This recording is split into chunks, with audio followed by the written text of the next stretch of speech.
Hello, hello. How's it going? So today we are continuing, well, actually, I guess we're starting, in a way, we're starting the fourth book in Sorcery. Fourth and final book. We are getting closer. Closer. I don't know what to... We're approaching the Archmage and therefore the Crown of Kings. Can we find it? Who knows? But I guess we're about to find out. Or as close as possible. We're now going to be starting part 4, The Crown of Kings. Which is pretty exciting. I'm not gonna lie, I'm going to be sad when this whole thing is actually over. I'm just putting in the code for... I'm going to be sad when this is over. Because... it's just... I've just enjoyed this so much. But here we go anyways. Hello, Pud. Welcome. How you doing? Welcome. Okay, so... Continue adventure. Let me show you the game. There is a legend. Long ago, or so they say, the ancient world was prosperous and free from the Cockabad Sea to the Lake Lumley. Harvests were plentiful. People were happy. All was at peace. Hello, Mundul. Welcome. How are you doing? Hello. Good evening to you. Long time no see. Yeah, haven't talked to you in ages, honestly. Like, what's up, Mundul? Why are you avoiding me?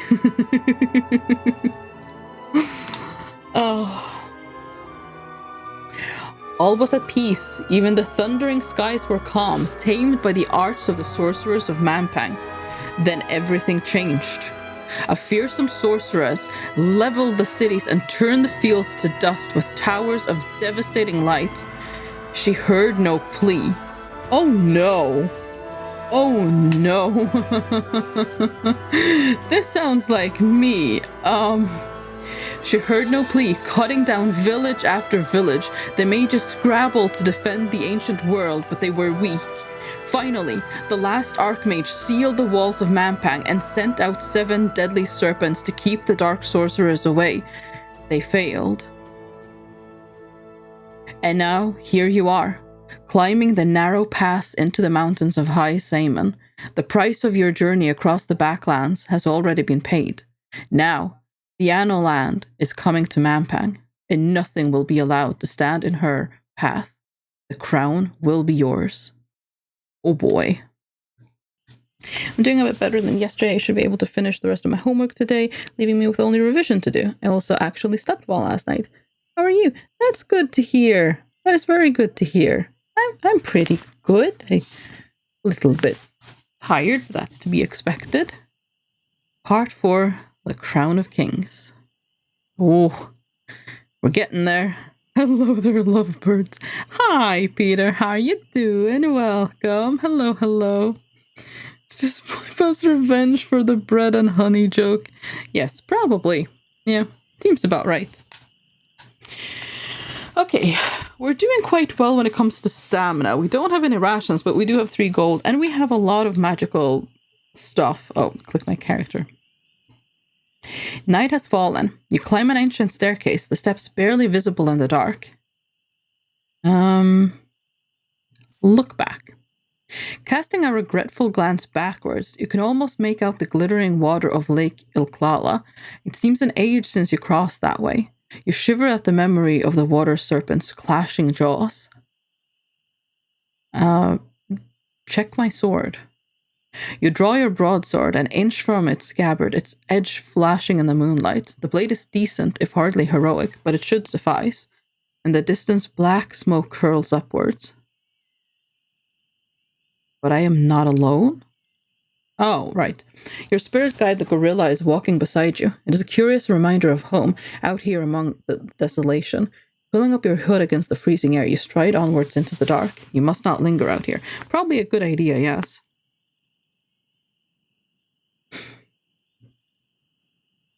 I just have a problem where I always want to hook my friends up. I mean, that's an interesting problem to have. Also, I don't know if this is the thing where I am, but it's actually a bit cooler today than yesterday. Still too warm for my liking, but it's bearable today. I mean, that's very good, though. That's very good. I mean, bearable is, considering the season we're approaching, bearable is fairly good. Yeah, summer is unfortunately on its way and we can't stop it. It's just the sad story.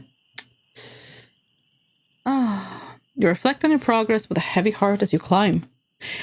The backlands were a cursed place, and your journey across them was too slow.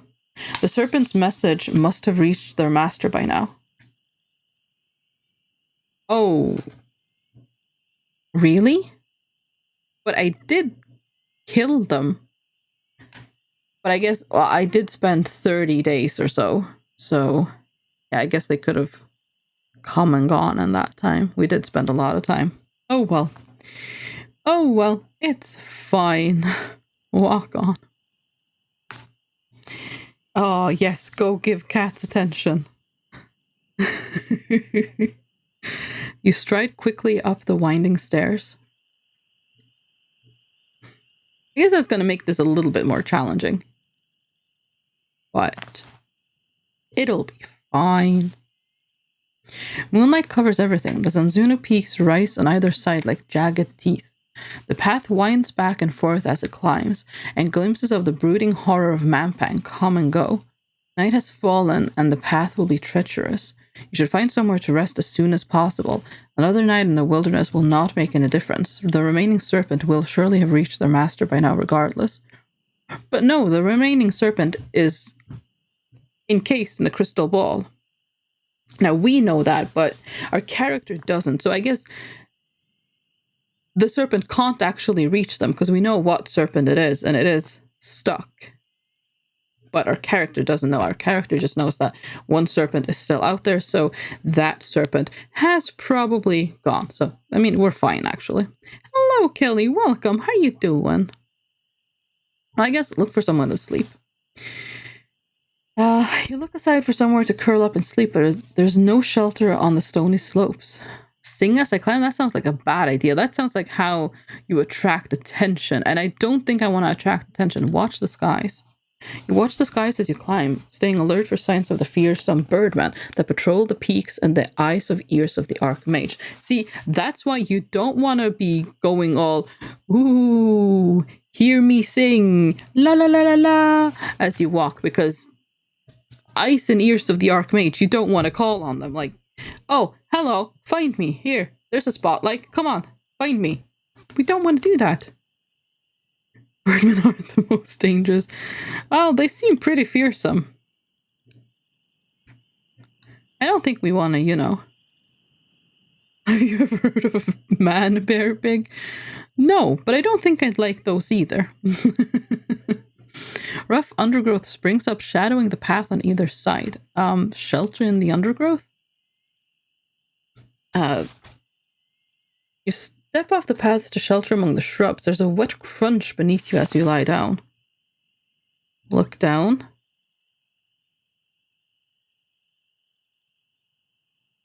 Uh-oh. Looking down, you find you have crushed several eggs. A moment later, an angry mother spyhawk rears up from the thicket. She screams with rage as she tears at your side. Oof. Draw my sword. You really saddened it this time. Yeah, I really did. Oh my gosh, this thing has way more power than me. Okay. Yep. Okay, she went all out. You know, I'm gonna have to go all out, I think. Oh, sugar, that's not good. Okay, defend.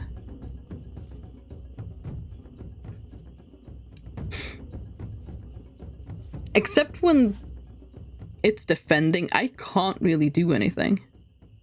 Ooh, it's defending as well. Oh, it's going for a big boy hit. Yeah, there we go.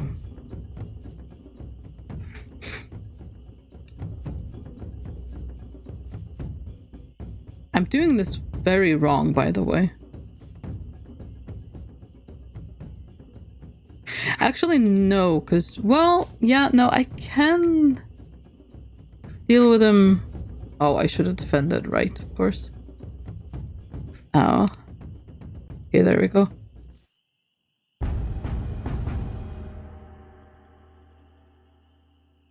You know what? We'll just continue.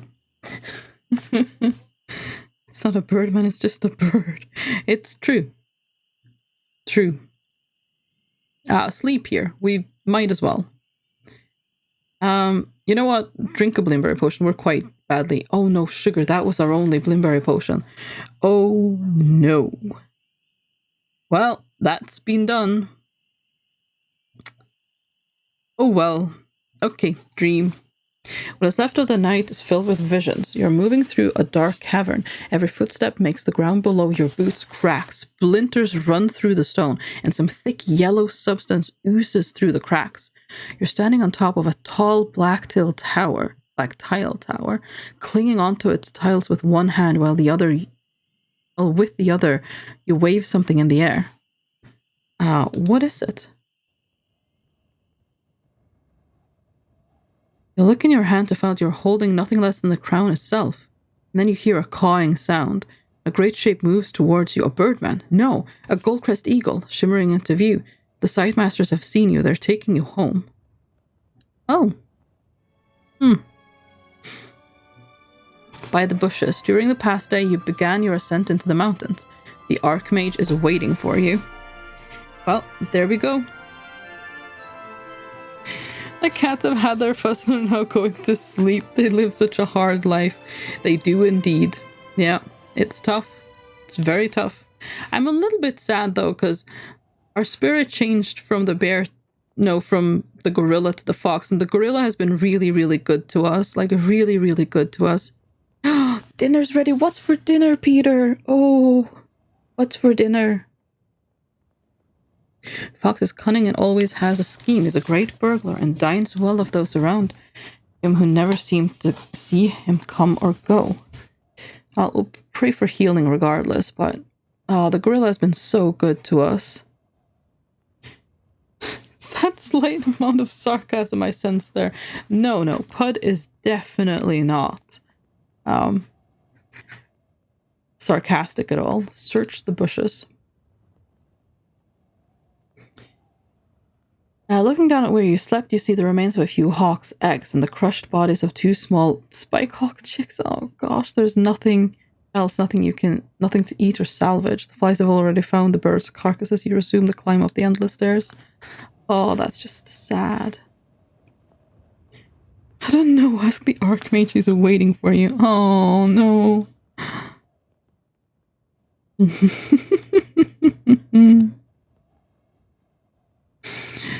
There's an unshakable gloom about this place, a few birds singing thin and miserable songs. You reach the top of the stairs, rounding the corner, you find 3 cave mouths set into the rock. Look at the caves. Regard the caves with interest. The middle cave has the smallest entrance and probably opens into a niche and nothing more. The nearest cave would be large enough for a fire, but looks deep enough to contain any number of nasty surprises.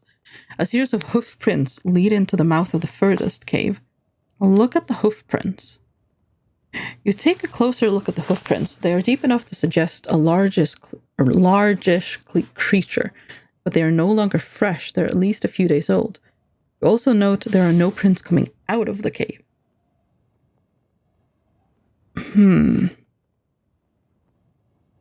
think I want to enter a cave. Caves are unlikely to contain anything but nasty surprises, surely. I mean, Hoofprint Cave. I'm thinking there's an animal there. The large cave we can make a fire in.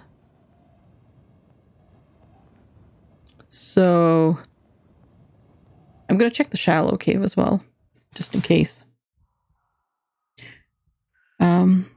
You approach the smallest cave mouth and kneel down to peer inside. You might be able to crawl inside, but it would be a tight squeeze. I'm going to cast Sun, just to make sure that I can see if I am allowed. I am not. No. Well, that's not going to help me. Oh, actually, that might. Talk with animals. Grabbing the wing from your pack, you pull it onto your head and weave your spell. Should there be a creature inside the cave, you should be able to understand it. As your eyes adjust to the darkness within, you can see that beyond the entrance, the space opens up somewhat. Crawl inside. You need to eat to get big and strong. I mean, you're not wrong, but, you know. Moving quickly, you crawl into the mouth of the cave.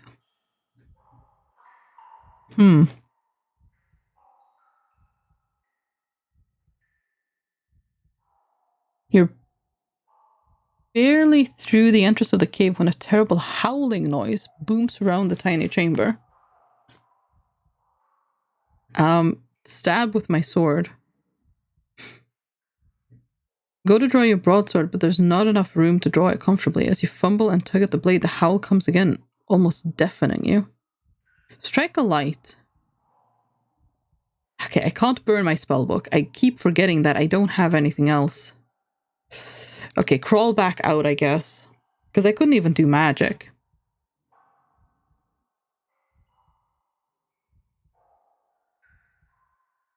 Today's Momberry Day? What is Momberry Day? Not even pausing to turn around, you shuffle quickly backwards out of the cave and into the open air once more. I couldn't even do magic to, you know, light it up. Okay, well, enter a cave. Okay.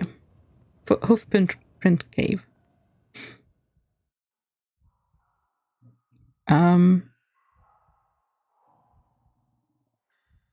Might as well draw my sword. You draw your sword in preparation, feeling more secure with the metal in your hand. And no, don't turn. Ah, no. Okay, I'm just gonna do that. Okay, draw my sword, and then click the right button. Enter. You step inside the mouth of the cave, but in a moment you stop, for sitting on a rock just inside the mouth as a cave is a figure. Look at the figure. The figure is in shadow, but it is human-like and naked. A long mane of hair sweeps down over its back, which is turned towards you. Clearly, you're treading quietly as the figure has not turned around. I mean, do you think we could talk to it? Or do I just strike with my sword?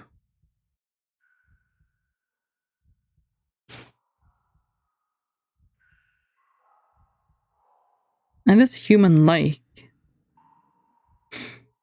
I think I'm going to try to call out a greeting, because if we can make a friend, why not? Who's there? You call out. The figure makes no reaction. Do I call again or turn the figure around? Are they already dead? Or maybe just sleeping?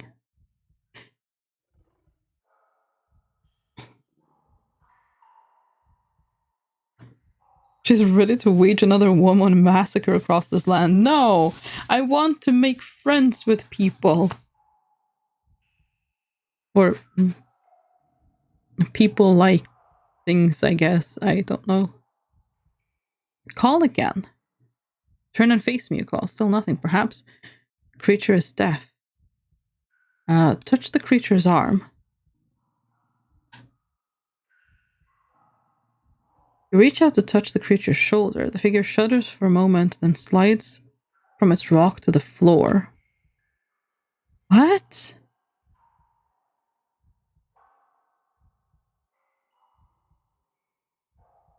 It's kind of becoming a signature move. Here comes the third time. Nat, we have reason to believe your definition of friend is very different to ours. What about this is saying genocide? I'm trying to talk to this thing. How is talking now being murderous? I don't think you guys know the definition or understand the definition of genocide. Strong, social, and intelligent, the baboon will shy from danger, preferring to live in the safety of the trees rather than risk exposure on the ground. Oh. Talk to it only so you can kill it. No, I want to talk to it. I think it's actually dead, though. Look at the creature. Oh, yeah. You look over the creature, it's a woman with a human torso, but her legs are thick with hair and then hoofs. Her face is a blend of a human and goat-like features, and 2 short horns rise from her forehead. She is quite clearly dead. And I didn't do it. Search the creature. Briefly search the goat lady's body, but she's carrying nothing. Her skin is quite cold. Bury the body. It is hard work digging the dirt of the cave floor with your broadsword, but after an hour or so, you've made a pit deep enough to roll the body into. You lay it down as gently as you can, and then move the dirt back over it once more. Dust clears, and you are left quite alone. Well, I mean, we all saw the intro. I mean, that wasn't what happened, though. We just walked through, and we actually brought a lot of villages back. You head outside once more, leaving the solemn earth mound behind. I mean, I guess that just leaves the dangerous cave. Is it worth it? Can I cast Sun? I just want to have... No, I still don't get that. It was quite clear you destroyed everything in your path. Well, I didn't, though. I didn't. Okay, let's have a look at the large cave. You approach the cave mouth and peer inside. It seems to stretch a long way back. Smell the air. You pause to sniff the air. There's a faint, foul smell coming from within. Gotta get on with this work now. Have fun. Thank you for the lurk, Pud. Good luck with your work. I'm guessing we're... You know what? No. What are the odds there's going to be something helpful in there? Yeah. No, we're just going to leave. We're just going to leave. Okay, just move on. We're just going to leave. I don't think there's anything good there. You leave the caves behind. The steps are becoming wider as the path turns to follow the edge of a deep chasm. A little further on, a rock ledge juts out into the chasm. 2 posts stand on either side, with a narrow and rather ancient wooden bridge lashed to them. Look at the bridge. The bridge must be 100 years old at least. It's set onto timber supports driven deep into the fixtures out of sight below the ledge. It's quite obviously a death trap. Okay, right. Look across the chasm. You lift your eyes to look across the chasm on the other side where more mountains rise up. A cleft line in the peaks trace a narrow road, and atop one summit is what looks like a large bird's nest. You glance down the path and see a line of hoof prints similar to those you saw outside the cave. They lead away past the bridge.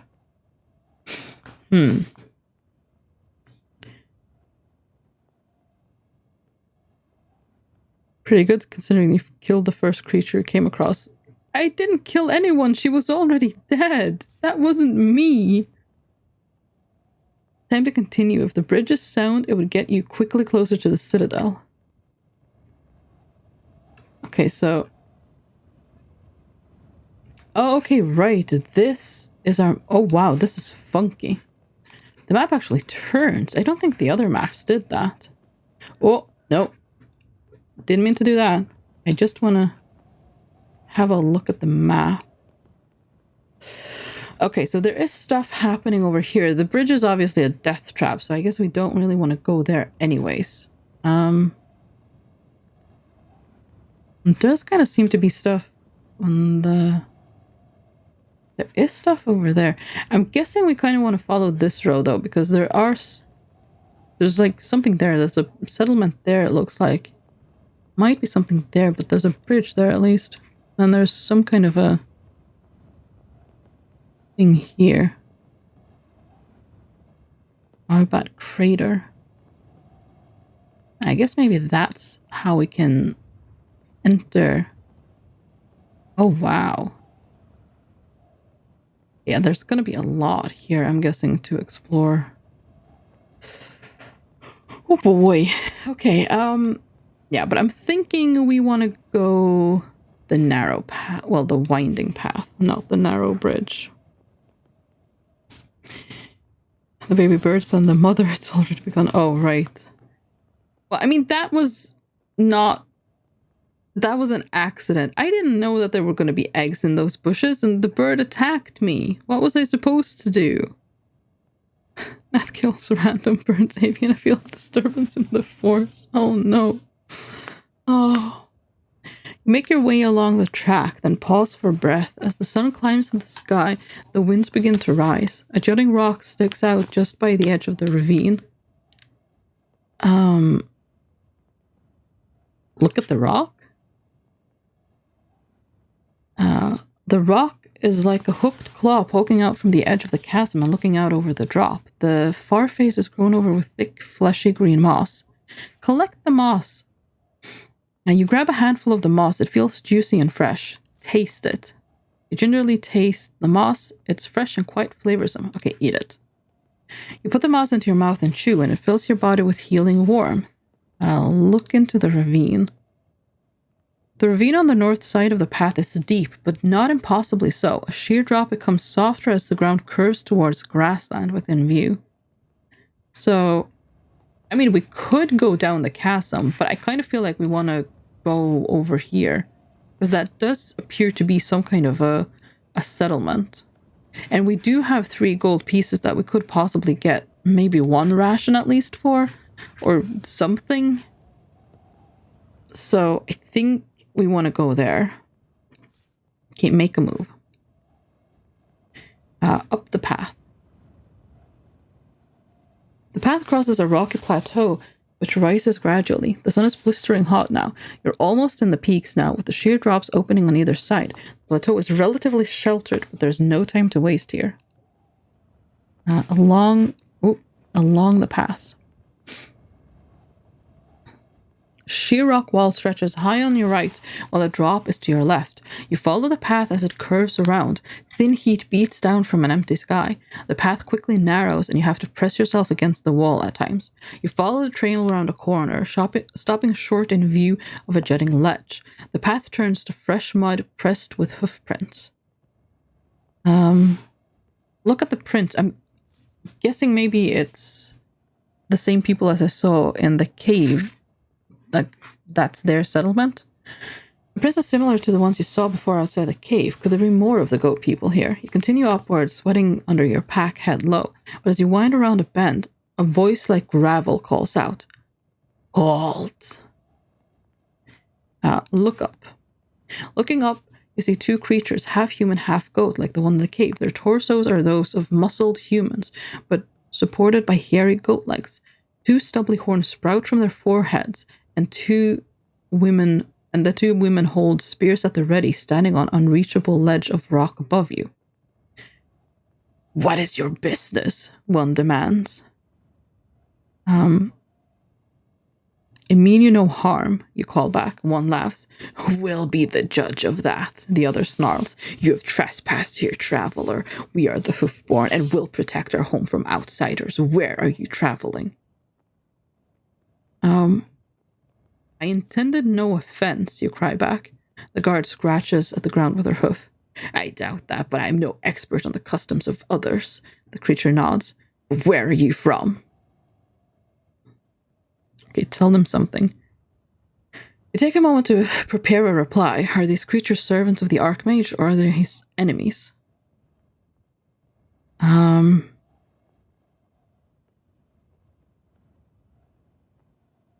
This might be a mistake. I'm going to try to trust these people. I come from Analand and I journey to Mampang. You declare. If these are the servants of the Archmage, they will have already heard of you from the serpents. Mampang? She hisses. The cursed place? What is your purpose? Okay, they don't sound to be like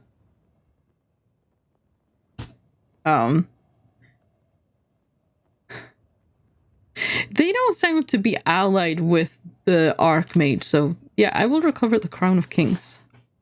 Creature stares at you. You would oppose the Archmage? If I must. Because I would like to just take it from him and not have to deal with him. So, if I must, he replies. Creature lowers her spear and exhales heavily in wonderment. Traveler of such kindness or idiocy is a welcome sight here. None of us have seen much of the outside world. We did not dare to hope it had goodness in it. Where are you traveling? Actually, I didn't want to ask for directions. So, where's the way to your mother dies? Oh, no. Oh, gosh. You suffer under the Archmage. The other creature nods. Please, come with us. Sorcery will wish to hear what you have to say. The Hoofborns turn and begin to climb up the side path. It will take you to our village if you are willing. Lead the way. Maybe they can help me. I mean, they actually seem to want to help me, so maybe, you know, maybe they can... Maybe they'll give me some rations. Perhaps. Would have told them of their other member. Yeah. It hasn't given me another opportunity to do so. Lead the way. The two Hoofborns sling their spears and beckon you to one side, to a narrow way, almost invisible behind an outcrop of stone, and then you begin to climb. After about 20 minutes of climbing, the Hoofborn pause to let you catch your breath. They're impressively nimble on the rocky paths, using their small hooves to perch on narrow ledges. As you continue, they even have to help you climb up unstable stretches. Eventually, you spot a cluster of huts surrounding some caves. I wonder if I'll get another opportunity to tell them about the one I found in the cave. You follow your guides towards the village. On an outcrop above, you spy two Hoofborns standing guard, spears and rocks at the ready. It seems that these creatures take their protection seriously. You must see Sorcery. One of your guides says to you, she will be keen to hear your plans.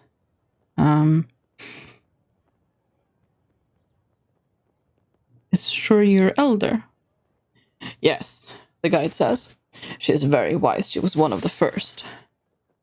First what? First of us. It is not for me to explain. Ask Sorcery, and she will decide if you're fit to hear. The Hoofborn nod. Okay, let's go see their leader. Your guides grow quiet as you enter the village. There are a few well-maintained huts, but it is clear many of the Hoofborn live in the holes in the cliff face. Look at the caves. From the outside, the caves appear clean and spacious. A surprising number of Hoofborn stream out to gawk at you. These caves must honeycomb the entire mountainside. An older Hoofborn, draped in several hides, emerges from a larger cave. One of your guides extends her arm straight out. Sorcery, she says. Sorcery, we've brought a visitor. Sorcery stretches her arms towards you, just as the guide did. Welcome, she says. We do not entertain often. They all just have the same voice, by the way. Mimic the gesture. You return the gesture and Sorcery is pleased by it. You are honorable to respect our customs. Oh, yes, I found one of you villagers in a cave. You tell her, relating your discovery of the dead Hoofborn girl. Yes, that was Shimbly, the poor creature. She caught a terrible disease, and rather than risk the village, she slipped out in the night. A scout saw her heading down slope, looking for a place to die. Oh no, could we have caught something? That must have been difficult. It is, she says, but still noble. We honor her for it. The creature looks up at you with bleary goat-like eyes. What did you do? What did you do with her body? She asks. I burned it. No, I buried it. Oh, God.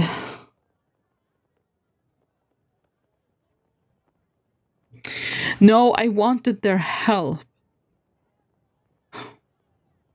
Why did I enter the cave? If I just never entered the cave, I would have never known. Why do I have to investigate these things? I am not ill. She looks uncertain. You do not You do not seem to have the symptoms, she says, even as her spear point comes up. You could burn her. True, but I would rather have hell. I'm quite well. Shuri stares at you and shakes her head but lowers her spear. I hope you're not lying to us, stranger. We've lost too many to the disease already. Shuri looks to your guide. From where does this one come? Analand, your guide answers. She claims to be on a quest. Is that so? Shuri asks. Indeed. Her eyes widen. Do not tell me your purpose. I just wish to know this. Will it harm the Archmage? Well, yeah. Greatly. Excellent, she replies. But you must be careful in Mampang. It is a chaotic place and cruel. The Archmage wields complete control, but does not always exercise it. Petty crimes and suffering go unnoticed, but you will not.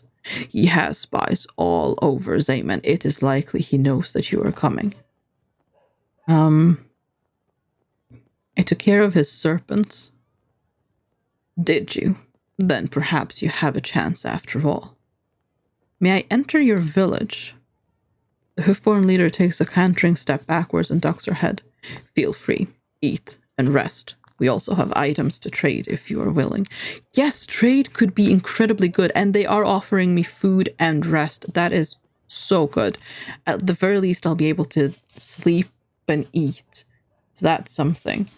Step into the center of the village, watching Hoofborn gradually disperse back into their groups, some into caves and others to gathering around a fire. Okay, so let's go to the trader first. Against one rock face, a thin Hoofborn stands beside a few broken packing crates stocked with trinkets. He raises a hand as you approach in greeting. Yes, infect them all. I mean, I don't think I'm sick. We've seen no indication that I am. Greet the trader first. Greetings. The trader nods. This is what we have. The trader tells you, I am afraid it's not much. Perhaps something here will be of interest. From across the clearing, you hear Shuri call out, Treat this one fairly, Rahan. She is a friend to our kind. The trader nods. Look in the crates. You peer into the crates. The creatures have a curious assortment of items, some most likely highly valuable, others all but worthless. It is almost a parody of a shop. The crates are labeled in scrawled writing. The first is marked 6 gold and the second 12 gold, but you cannot afford anything anyways. A spear leans against one of the crates. Look at the spear. You lift the spear and the trader nods. It is a blessed hardwood spear, he declares. It is virtually unbreakable and very expensive indeed. I mean, I have, if I'm not mistaken, I believe I got some, yes, I have some gems. Could I potentially use those? How much? You ask. 70 gold pieces, the trader replies. That's robbery, you declare, but the trader shrugs. No, robbery would be anything less, but never mind, you need not buy it after all. I've seen enough. You thank the trader and move away.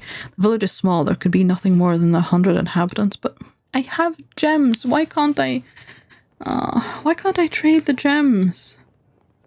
Are their gems just worthless? You go over to the fire and sit down with the gathered Hoofborn. They're sharing out a meal that smells of oranges and charred wood. Eat with the Hoofborn. You sit with the Hoofborn and share their meal. It is greasy chunks of meat with some kind of sweet glaze that smells of oranges. It sits in a bowl of small grains and is very filling. Talk with the Hoofborn.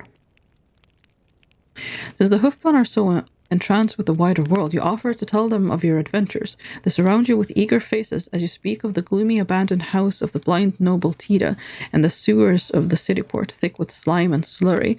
You tell them the story of your journey through the vast plains. You tell them about Lake Ilklala and your battle with the dreaded water serpent. They clearly do not believe half of what you say, but enjoy the adventures nonetheless. They look wistfully across the mountains when you're finished. The fire smolders gently. Ask them about the Archmage. What can you tell me of the Archmage, you ask? You ask. One of the goat people shrugs, another laughs. Strange rumors come out of Mampang, stranger. Strange rumors indeed. Tell me. There are those merchants and traders mostly who say Mampang is run by the guards. They say the Archmage does not appear. Do they say why? The goat person shrugs once more. The merchants say he is dead. They say if he was alive, he would be over 1,000 years old, but who can say? It is certainly true he never steps outside of Mampang. And that is all they say. You get to your feet once more and look around the village. Oh. So, our clue is... Oh, right, yeah, we still have that. Larger of Throg. Can be sunk to sleep. The presence of a Minimite prevents the action of magic. Why are we getting that? The Archmage may be dead.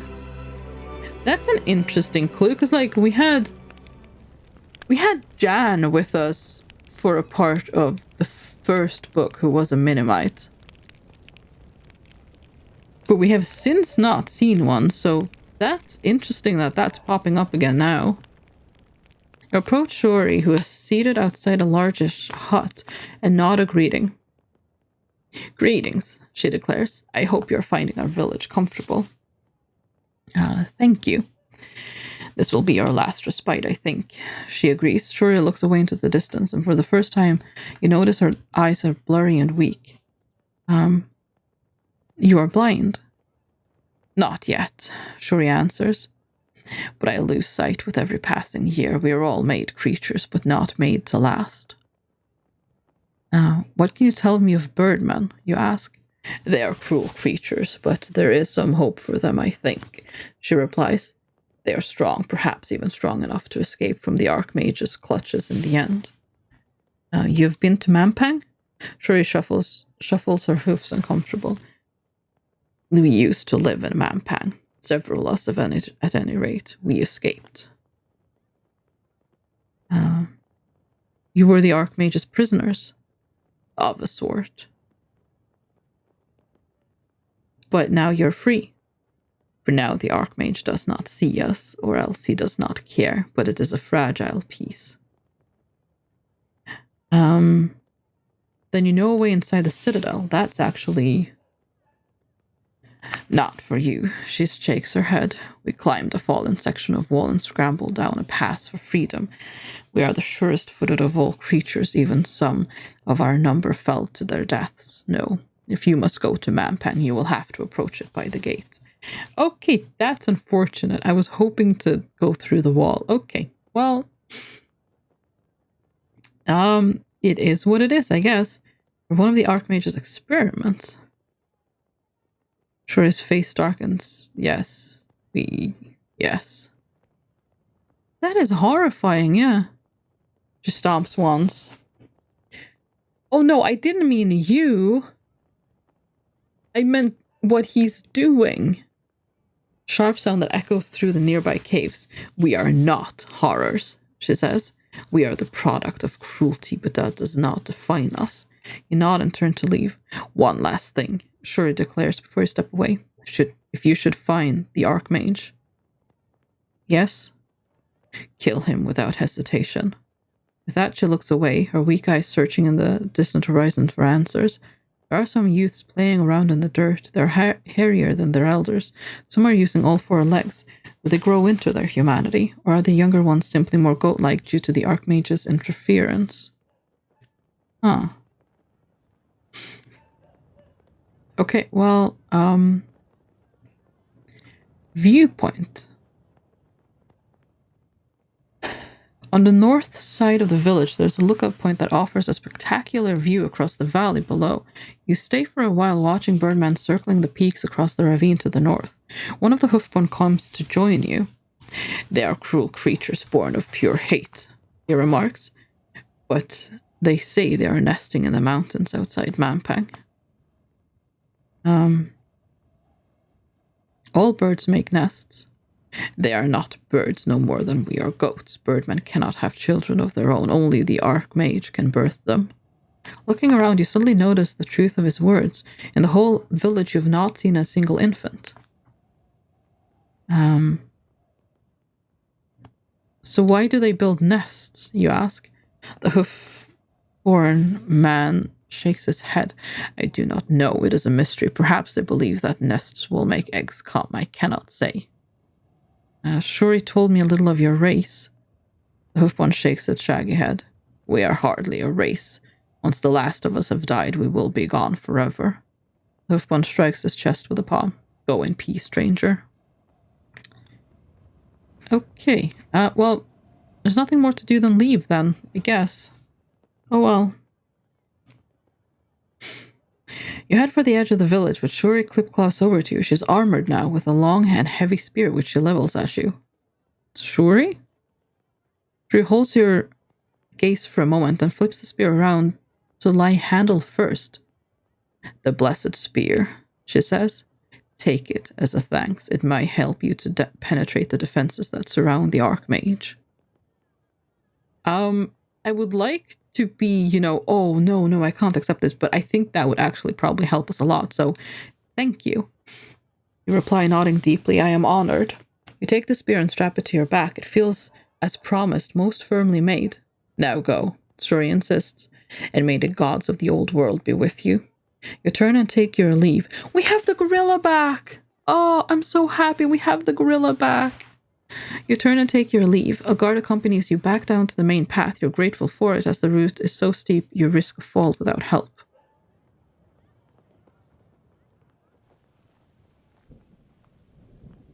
Once at the road, your guide extends his arms in the hoof-borne bow. Thank you for your news and stories, traveler, but we would appreciate it if you did not return. We cannot risk a spy from Mampang following you to discover our home. You have my word. I won't come back. He smiles, extends his arms again, and disappears up the narrow path once more. Okay, so we are alone now. Weapons. So, blessed hardwood spear. Okay, it doesn't say, like, plus or anything.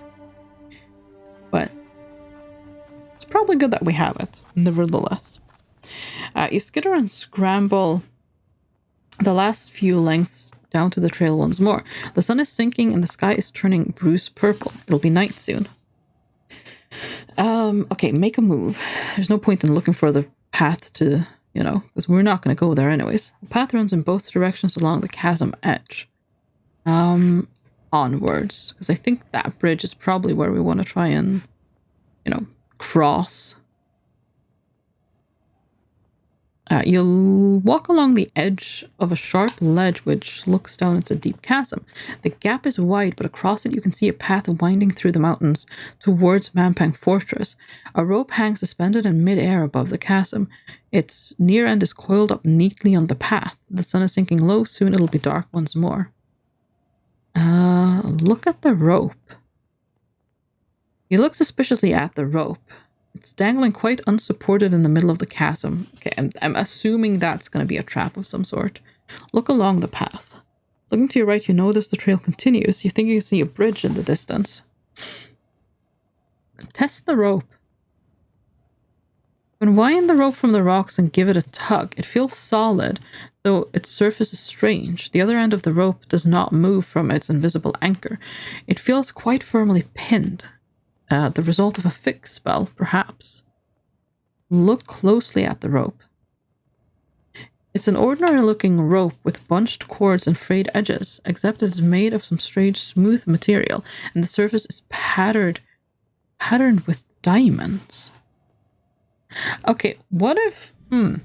is this actually safe?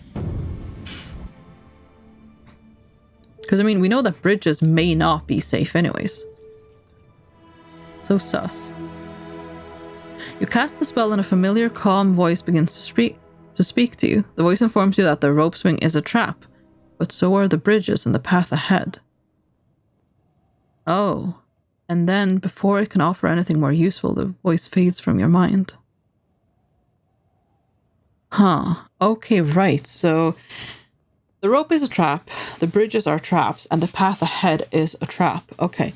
There was a spot back a ways where I could tie my own rope to a rock. So I guess that might be what we need to do. Okay, so we're gonna go to the plateau then. Okay, that's a neat use of modes. Oh gosh. You return to the rocky plateau. The sun is almost set and the sky is a deep pink. The plateau is relatively sheltered. It's a shame we didn't stay a little bit longer, because then we probably could have slept in the village as well. Okay, rest here. You sit yourself down for a moment, back against the crag to rest your feet. The climb to this point has been long and arduous. It is as though Mampang is gently rising into the air with every step upwards you take. Look at the distant tower. Just for a moment you allow yourself to look directly at the tower itself. A single column rising defiantly above a clutter of Mampang's other roofs and turrets. From here it's impossible to make out details, but perhaps there is a slight flicker of light against window glass. You cannot help but imagine the Archmage seated inside, looking directly back. Look away. Turn sharply away. You're hardly superstitious, but only the foolhardy invite curses. Look around the plateau.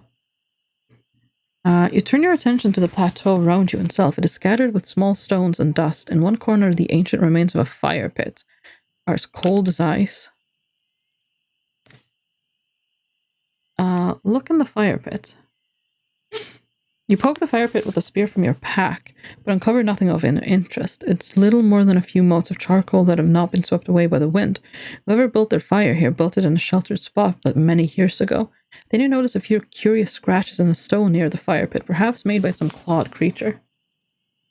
This mode is really good for this. Yeah, apparently that really works. Okay, look at the scratches. That's an interesting series of emotes. Oh gosh. You would dismiss the scratches in the rock as normal wear, except that 4 strokes are cut into pure virgin rock and quite clearly form an M.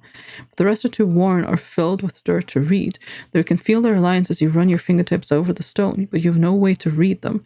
You get to your feet intending to continue your journey. There is no time to waste. Okay. Back down the path. So I guess we need to go up there. You return along the winding path. Darkness closes in. You should find somewhere safe to sleep, for if you keep going through the night, you will be weaker for it. A jutting rock sticks out just by the edge of the ravine. Tie my rope ladder to the rock. You lash the ropes of the ladder to the jutting rock, then toss the ladder out into the ravine. Climb down the rope ladder. You unfurl the rope ladder and begin to descend, avoiding the treacherous rocks.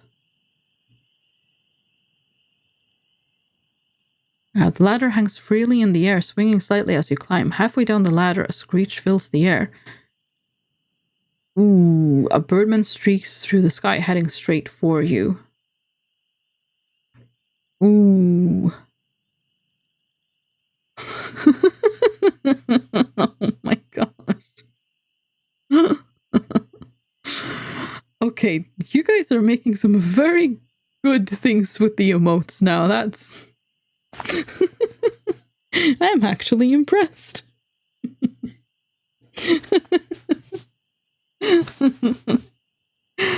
Oh gosh.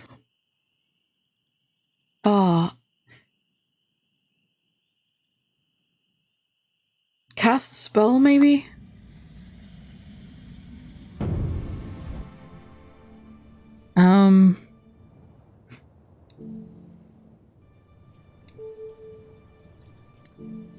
I mean, I guess.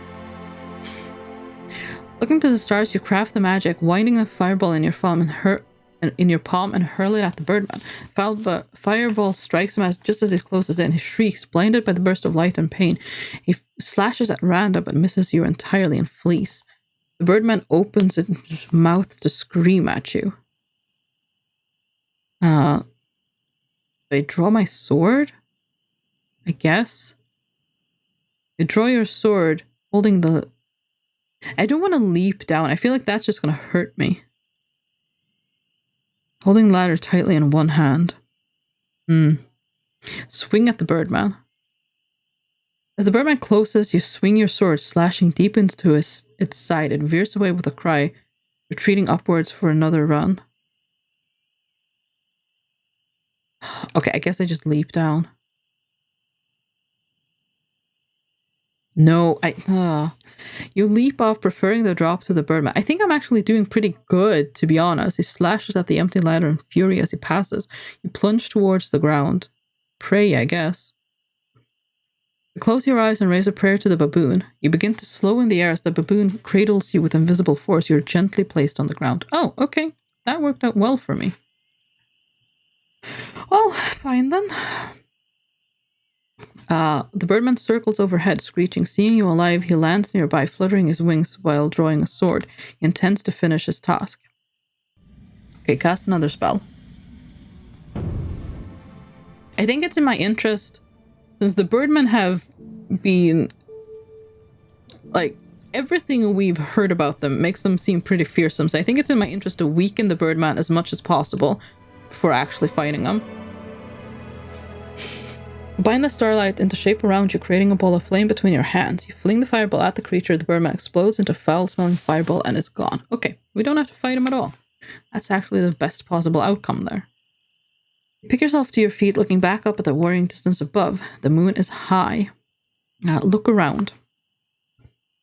You look around the rocks, but come across nothing useful. There's no sign of your rope ladder anywhere. Oh.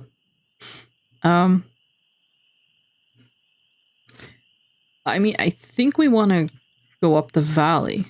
There's nothing for us in the ravine. I don't think, anyways. We can go a little bit into the ravine. Oh my gosh, how are there so many ways to combine these emotes? Oh gosh. Ravine widens a little here. Oh, no, you know what? I don't think there's any point. I want to go up there. Okay. The valley. After cool hours of dusty walking, you arrive at a cluster of trees of sparse, spiny type that seem to dot the area of High Zaman. It would be a quiet spot to rest. Look around the valley. The valley continues straight ahead, dipping down out of sight. To your right is a path leading up the far rock slope. So yeah, sleep here. That seems like a good idea. Laying your pack down, you try to settle despite the cold. At least you've already eaten today, so you do not need to worry. You do not need to eat again to avoid hunger. Though more food will make you stronger. We don't have food, so it doesn't really matter, does it? You lie back and try to forget your troubles. Dream. The night is kept busy with vivid dreams. You're lying on a cool, moist ground underneath a tall, swaying tree. There's a nagging pain in your leg, and you look down to see a sapling growing up through your thigh. Pull it out. You try to pull it free, but every tug makes you scream in agony as though you were pulling at your own tendons, and all the while you hear a distant laughter from the east. Okay, that is disturbing. And so is that emote combination. Oh gosh. You explore the caves of High Zaman, explore the peaks and ravines of the Zanzunus, and found one new clue. The Archmage is still waiting for you. You get back to your feet. The valley continues in both directions and a track lead upwards. I mean, I need to go up, surely. I mean, those are just mountains. I'm just gonna get stuck there. Okay, path upwards. You climb the path which soon steepens. Actually, baboon, no. Okay, spirit is fine. Yeah, it's not been too long since I prayed, so yeah, that makes sense. Which soon steepens. You need to keep one hand on the rock wall to keep steady. It climbs and sharply turns up the mountain. You keep climbing, vaulting boulders and grabbing tree roots. Up ahead, you make out the top of a stone tower.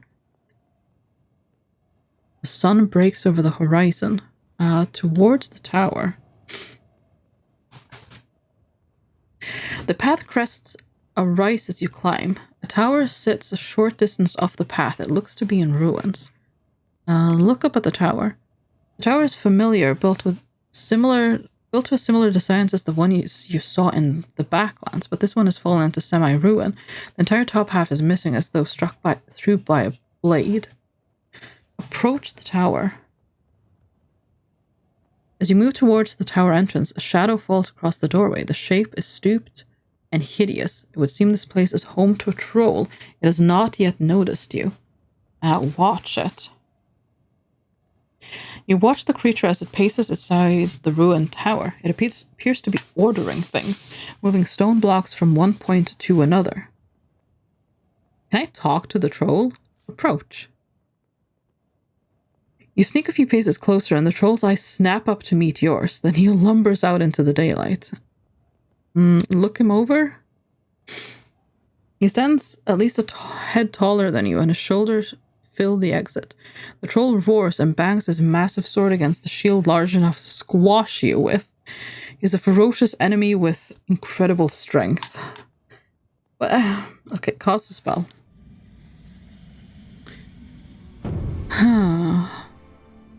I just wanted to talk to him. Create an explosion. I can also zap him. I can also... No, that's zip. That's teleportation. I can't do that. I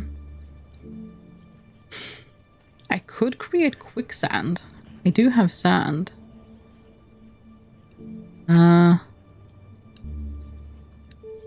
Dim?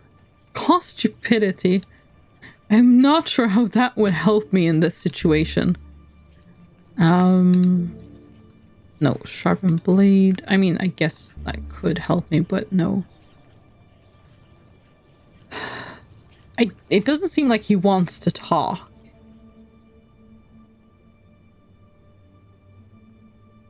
How much sand do I have? I think I have more than one, because I assumed that it will... I've got pouch of sand there. Oh no, I've got 2 handfuls of stone dust. I've only got 1 pouch of sand. So if I use that... I do have 2 pebbles, so I could... Okay, I think...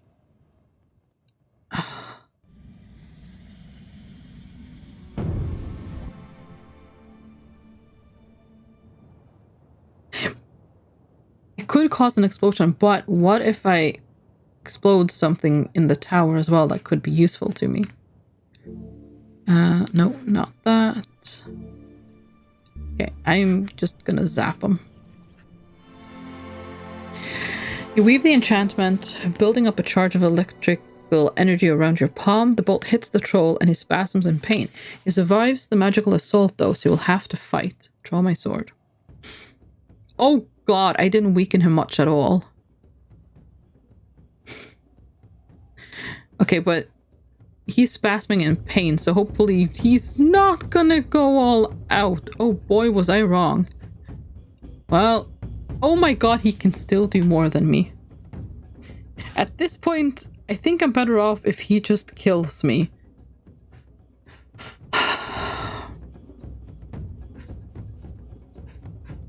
Okay, come on. Finish it. I need to retry this. Because it's going too badly. Okay, so try again. Okay. Defend. Yup. And then I can go all out. Oh no, he defended that time. Oh, that's a problem. Okay, he did a little one there, but... yeah, he did more there. Okay. This was just a mistake. Why did I do this? Oh.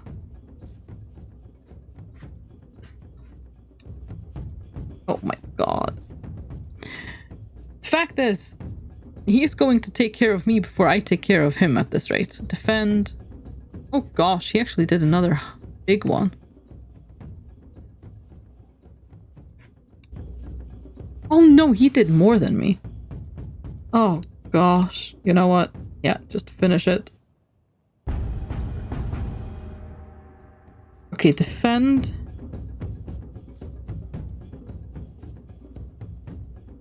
He did 5 point something. As I might as well just go all out. Oh, but he's defending there now. Hmm.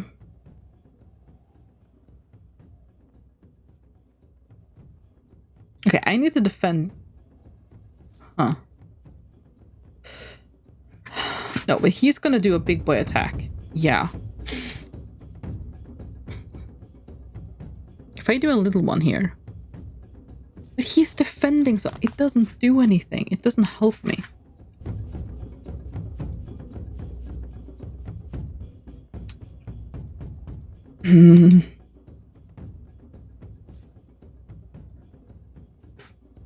I think we might just have to die to this troll and rewind, because I don't think I can actually take him. Okay, succumb. It's my fate. I'm killed in combat. Well, that's a shame. Okay. Approach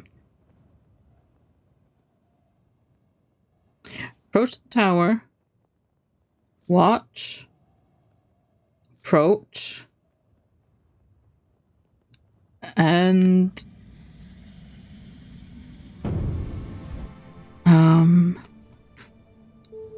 okay.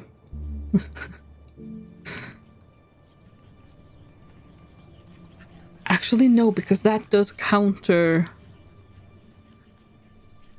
Okay, look him over. Hopefully that means he's somewhat closer to me. I don't know. I'm gonna try pop. Yep. I don't want to, because what if someone uses force field against me and I can counter them with mud, but if I use my sand here, then I can't do that. But we do have 2 pebbles, so... Oh. Actually, that was worse than the other one. The pebble explodes in the troll's nose. Oh, well, that's ridiculous. Okay, defend. Oh, he defended. Oh, he tumbles back, allowing you to rush in. Right. I should have read that, I guess. Okay, this... What? Begin screaming and shouting. I'm so... 2 little pebbles and you sacrificed one of them. Oh. 1 pebble, yes. We have another pebble. It's all good. Rip Bob the pebble. Why are you naming the pebble? It's a piece of stone. This is a mistake. Aww.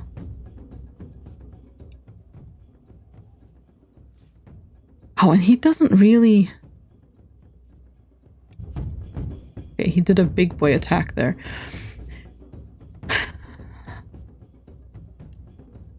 He does a tiny little attack, so if I just defend, he does hurt me.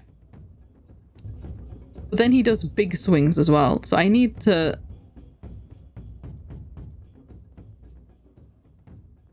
If I do a little swing here... No, he does a bigger one. Of course he does. Okay, just go all out. Just always go all out. Or defend, I guess. Because... Okay, well, try it. No, he can do more. Okay. Maybe we should just leave. I want to know what's in that tower is the only thing. Because the fact that it's so difficult to even get to the tower makes me think there's something there that I want.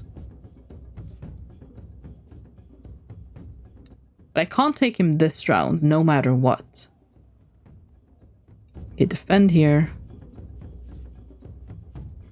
Because I've only got 1 left. And he's got 5. So I can't win. Oh my gosh. There I go. That went better than, you know, it was a lovely piece of stone. Thank you very much. That it was. It was a very nice piece of stone. Okay, he's gonna defend. So we do a little attack. And he's gonna defend again. No, this time he doesn't defend again. Okay, well, all out. That was still not enough. Okay, this is going terribly. You know what? All out. All out every time. Okay, this is going really, really badly. Defend. See, he does just a little bit so that I take damage. Oh, it bugs me. And then I don't know when he's going to do a big boy attack. Like that one I couldn't have matched.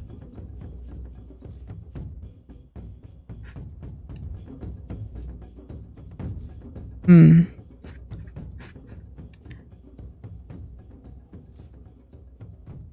just let him... Come on. There we go. Okay, so... Attack.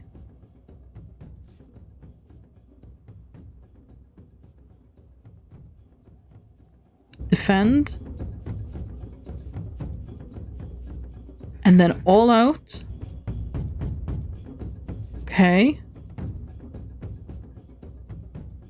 And then a little one. Oh, sugar, he still did more than me. Okay, just all out. Always all out. If I'm not defending, go all out. I'm gonna defend this one though. Oh, sugar, I should have. Okay. No, he's... Why is he doing this? Okay, just all out.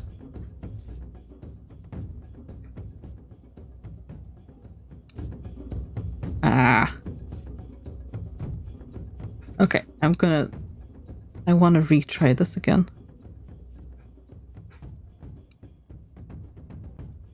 I don't get how he moves. I guess I'm not really analyzing it either. I'm just hacking and whatnot. Just whoever has the higher number gets the attack. Yeah, basically. So, when I defend and he just barely does more than defend, like he's still technically defending, but as long as he does 0 point something, he still gets the attack on me, which is really annoying. Okay, he defends the first time. Not this time, no. All of a sudden, he does something different.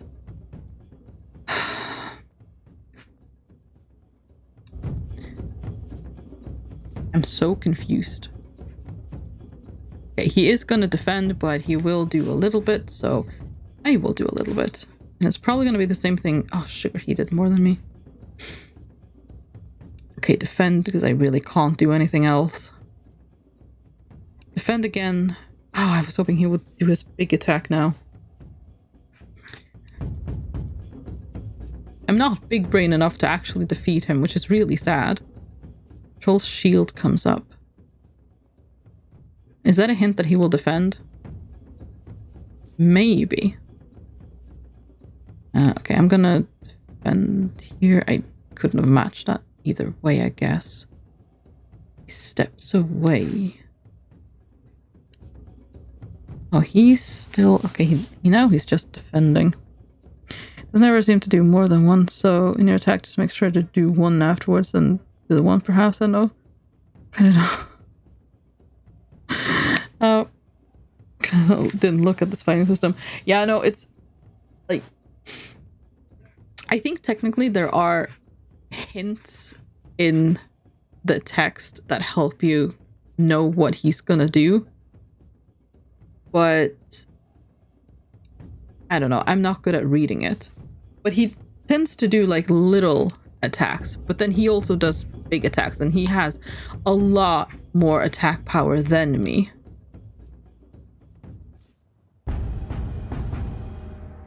Okay, for the most part, Strike, whatever I said, don't listen to me, I was thinking wrong. But thing is, like, you're not entirely wrong, but it also, whatever he does also changes, because the first times we fought him, he would always start with blocking. But now, the past 2 times, he's just attacking.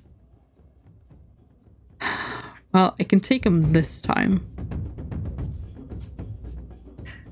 So, how about always doing half? Eventually I have to win that way. Except he can always do more than me if I do that.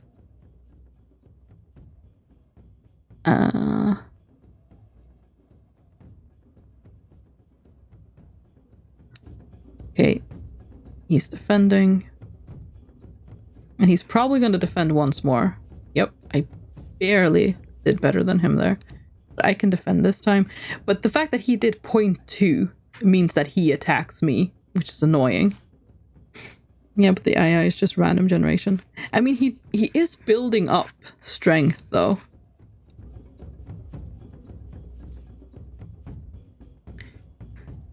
Will he do that once more? He's done it twice now. I think he'll do it once more. No, he's going for a big boy attack. Okay. That was dumb. Okay, just...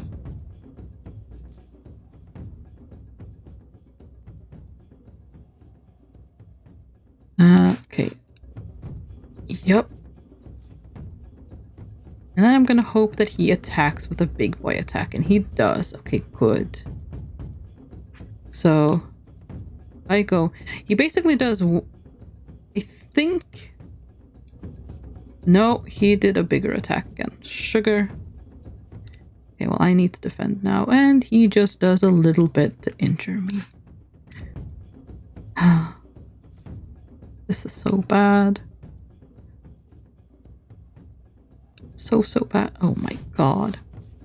Okay. Just kill me. Okay, try again. Okay, defend. Yep. This time I can go all in. His shield comes up, so... No, just go all out. Oh no, he's just purely defending there. That's interesting. Okay, he's... No, he's not. Oh. I can't read him well enough. Because it keeps changing how he's fighting. Just annoying. Okay, try it again. No, Oh. I want to know what's in this tower. I want to know. But I can't defeat this troll. Oh.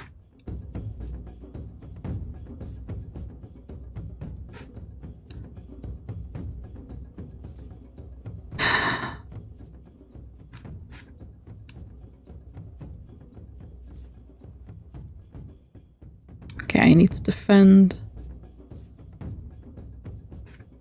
Okay. Attack. Again, no, he does more than me. Problem is that he has so much more to begin with. Oh. It doesn't leave me a lot of room for, well, making mistakes, which I've done a lot. The problem is, he's gonna do more than me. No, he didn't. Well, you know what? This is terrible. This is absolutely terrible. But it's probably the best we're gonna do. So, yeah. We defeated him. Oh god, we're going to die. Can't pray for aid just yet. Search the troll's body. Take the tooth. The path continues in both directions and the tower is open to you. Well, we're gonna go to the tower. This is what we wanted. I really hope when I search the ruins that we actually find something. Otherwise, we've just lost all of our stamina for a goblin tooth. Oh, actual victory. Yay. Yeah, it's not a sour victory at all, but you know. Oh, it's actually, you know what? It's good enough. You step between the fallen blocks of the ruined tower. It stinks. You pause to look around the broken and shattered room. This was a fine building once. There are hints of carvings and decorations on the stonework. Even though all of it is now tumbled away and towers open to the elements, niches set into the walls once held idols and statues. Even though all of it is now tumbled away, and a curving spiral staircase once climbed upward but is now broken halfway. Literally dragging yourself along the floor, almost dead. Yay! That's literally it. Yep. We are so weak. You search around the ruins and come across something black under a stone as a folded cloth. Pull it free. You pull it free.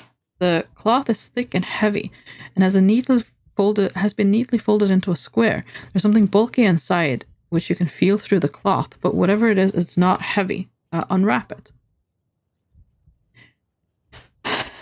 You unwrap the cloth. In the center of it is a short length of knotted rope. Look at the rope. You look at the knotted rope, but its purpose is unclear. It's too short to climb and too thick to tie anything. Why did anyone wrap it up and leave it here? Open out the black cloth. You turn your attention to the cloth. It has 2 loose sleeves and a hefty hood. After a moment, you realize what it is. It's the habit of a monk, and the knotted rope is a belt. Look it over. It seems in one piece and free of moth holes. You could try it. Put it on. Did I just find myself a disguise? You gather up the monk's concealing habit and quickly put it on. Oh. I've disguised myself.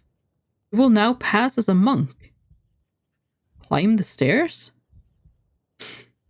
You wind your way up to the stairs about halfway up the tower's height. The stair end a few paces further on, but they have been sheared off by the same force that removed the entire roof of the tower. Step to the edge. You carefully step to the broken edge of the stairs, 2 more steps, taking each at a time in case the stone should give under your weight. After 3 steps, you stop. The broken edge of the stair is now 1 step away. There's no reason to take another step. If I fall here, I will die. I've got 1 stamina. Turn back. There's something untrustworthy about these stairs. You return to the floor of the tower. You step away from the ruin once more. Okay. Outside. We are a monk. We are about to die, but we are a monk. Move along. You can smell the troll's corpse even from this distance. Oh my gosh. Okay, climb up. You climb up onto the path, the cliff path. The air moves a little around you, still icy but fresh. The path splits here, snaking around the edge of a mountain, while a branch works its way downwards towards the stone tower. Look west. Looking west, you see the end of a narrow wooden bridge. There are 3 ways to go from here. So west, along the pass. Ooh, I think we want to go west. There is something there, but I'm curious about what that might be. Okay, west.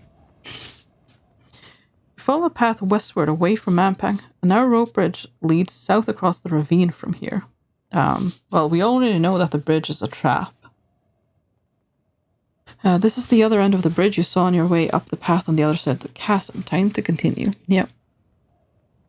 We're not going to cross the bridge. That is death. Follow the path as it curves around the slope of collapsed mountain, picking your way over fallen stones and tumbled boulders. This was clearly a major road once, but it has long since fallen into ruin. Few clouds scud across the sky. You must keep going. Oh, we can pray. Pray for healing. Oh, thank you. Okay. Okay, we're not like a heavy gust of wind away from death anymore. We will survive a little bit.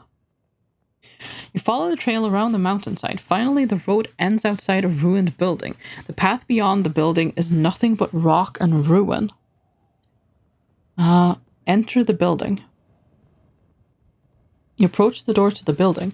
It is not locked, but the frame has warped and now the door is stuck, open by a mere crack. Peer through the crack. Peer through the crack into the dusty darkness beyond. This place is clearly long abandoned. You lean back from the doorway and look over the structure. The building is 2 floors high, with a tiled roof that is partially fallen in. The main door is small and set between large bottle glass windows. This was clearly a grand house once. A small metal bracket sticks out from the wall above the door. Perhaps it once held a sign. Pull the door open. You slip your fingers into the crack in the door and try to haul it open, but the door is firmly wedged between the bent frame and the earth below and will not shift as much as an inch. Cast a spell?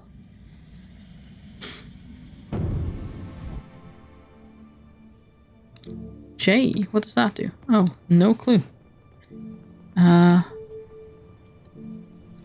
Somehow I don't think that's gonna work.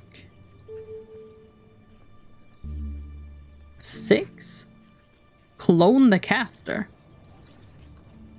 Interesting. Could sense danger as well.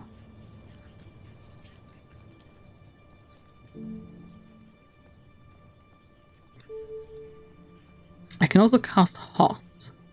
But that will take like half of my... lever the door with my sword. You slip your broadsword into the crack and try to lever the door. Nothing happens and the door does not budge, but at least you do not damage the blade. Okay, so that's good. Apple pie with raspberry whipped cream. Oh, that sounds so good. Oh my gosh. Oh. I have feelings of envy. I just want you to know that. Okay, we're gonna do something incredibly stupid. Actually, no. No, we are. This is gonna be half of our health. This is very, very stupid.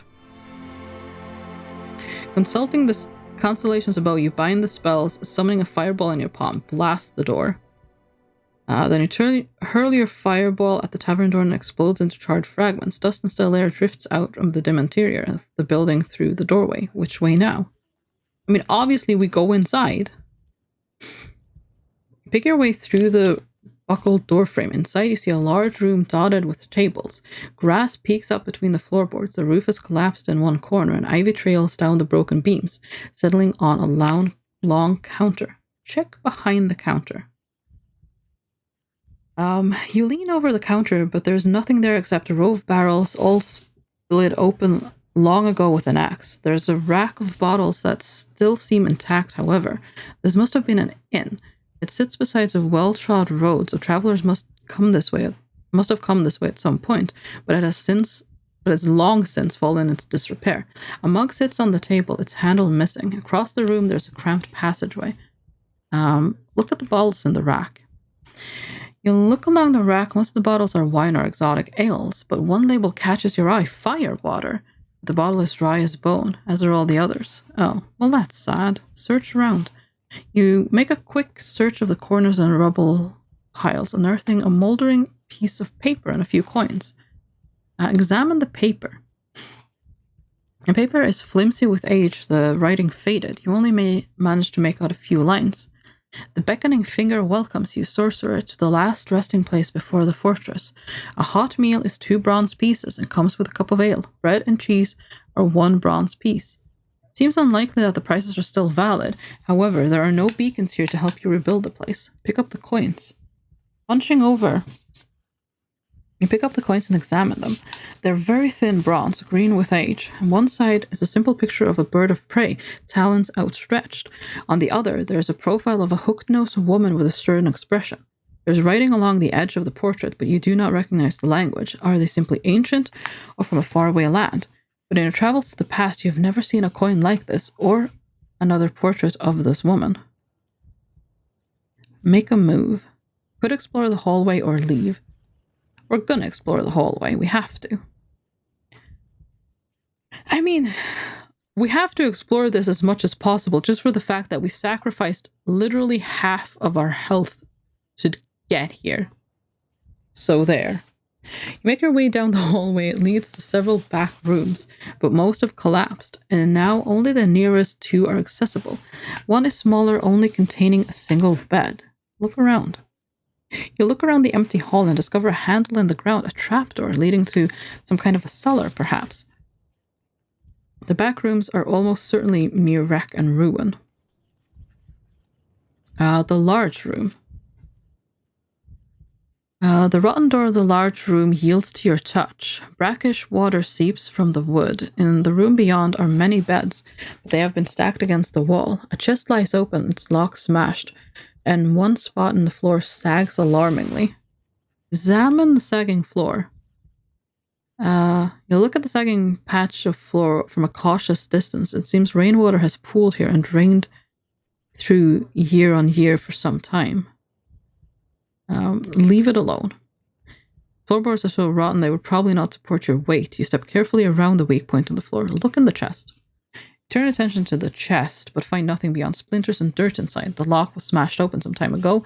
It is rusted into its broken shape. I mean, I'm not surprised there's nothing in there. Check the beds. Lying on your chest, you peer under the stack of beds. Straw spills out of the mattresses from the floor, and there is a pile of rags you think is a rat's nest. A bottle lies amongst the filth. Grab it.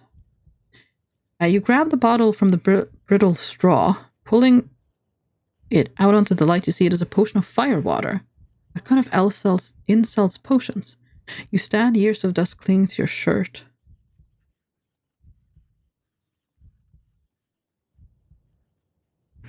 Have I taken the fire water? I don't think I want to uncork it, do I? I can drink the potion of fire water? I don't think I want to uncork it. I'm just going to leave. I leave the room. Return to the hall. You could explore for further or leave. Okay, private room. We'll leave the cellar for last. Upon first glance through the doorway, the room at the back appears to be a private bedchamber, but as you leave, you see signs of violence. Unlike the larger dormitory, the furniture is smashed and possessions lie scattered about. Half a mirror still hangs in a frame, and pieces of splintered wood litter the ground. The bed is the only thing truly untouched. On the bed, among the moth-eaten sheets, sits a note. Read the note.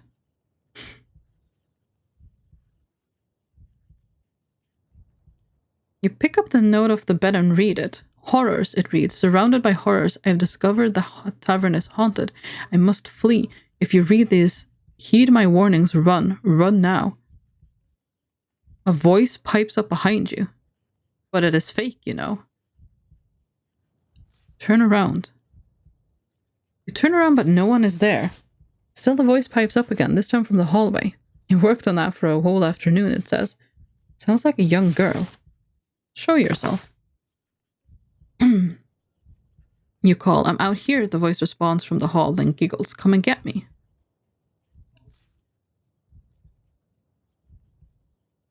You wait in the room, hand straying to your blade. Nothing happens. Are you still here?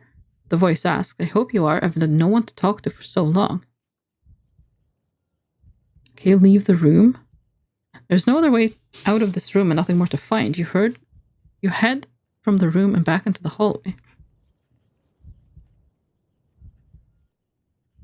In the hallway, a young girl is standing, her hands clasped in front of her. Her flesh is slack and tinged green. One eye is missing, and her patches of hair are like straw. She smiles up at you, but her chest is quite still. She is not breathing. A ghost. The ghost dances from foot to foot. Terribly hard to ride, and no in our conditions, you see, but you managed it all the same. You're stubborn like that. The furniture was easier. I helped a bit with that. She stares at you and a worm crawls out of her empty eye socket. It slithers across her face and burrows into her ear. She was not the first ghost you have met, of course, but she is in somewhat worse condition than Lorag when you met him at the gates of Kare. Who are you talking about? My fellow Fildrick, she says. He's around here somewhere, though he sleeps more than I do, but I wouldn't worry. Worry about what? Oh, us haunting or possessing you. Whatever it is you worry about when the dead walk. Neither of us mean you harm. How can I trust you? She spins in a circle, giggling. I couldn't hurt you if I tried. I simply do not know how. I can barely break a chair, and it took us 6 months to write a simple note. How did you die?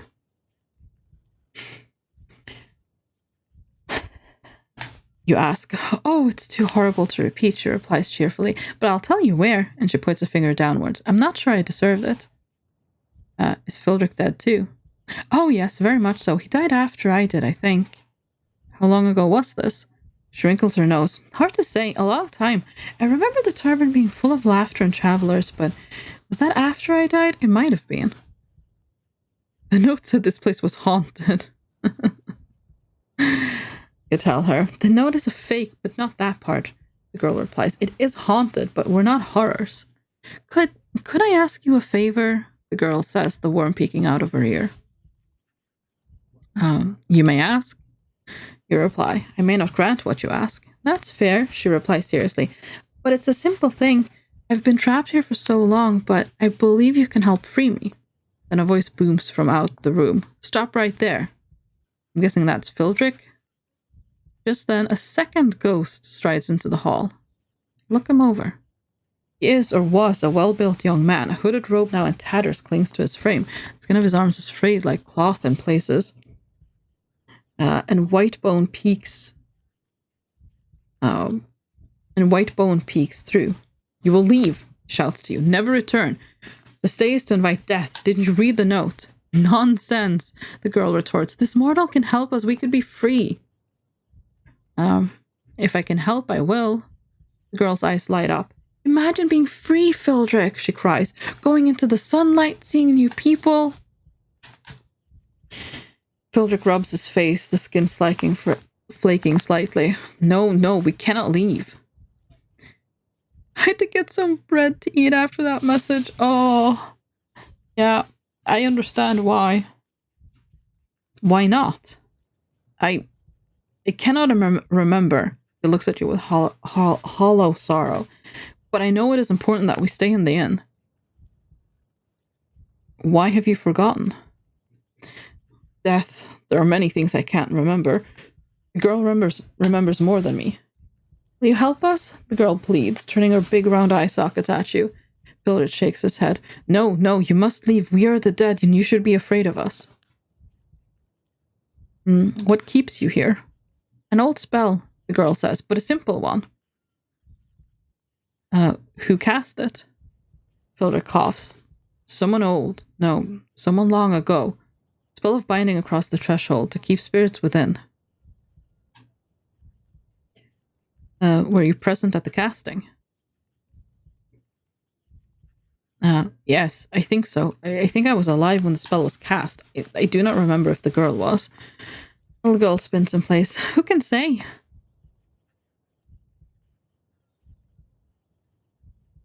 I have to say I don't trust one of them. I think maybe I don't trust the girl. I don't know. There's just something, I mean...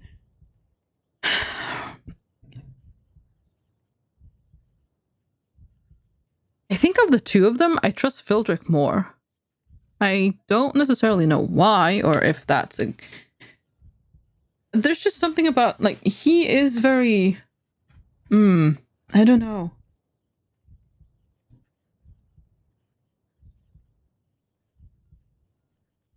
I do not trust you, little girl. Her frail face crumples. You're all the same. Someone comes along once in a long while, but Fildrick always scares them away. I just want to be free of this awful place. The young girl flounces away into the common room, beckoning as she goes. Well, let's go talk to her. Ah, sugar, I didn't get to go into the cellar because of this. I wanted to go into the cellar. Oh, sad. You follow her, Fildrick cursing and muttering to himself, chasing threads of memory.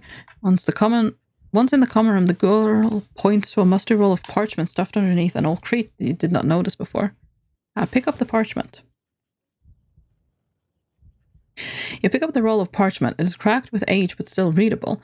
It describes a simple counterspell to the binding enchantment that has been placed on the tavern. You could perform it with some difficulty. After Fildrick managed to write the note a few decades ago, I copied out the spell, the girl says.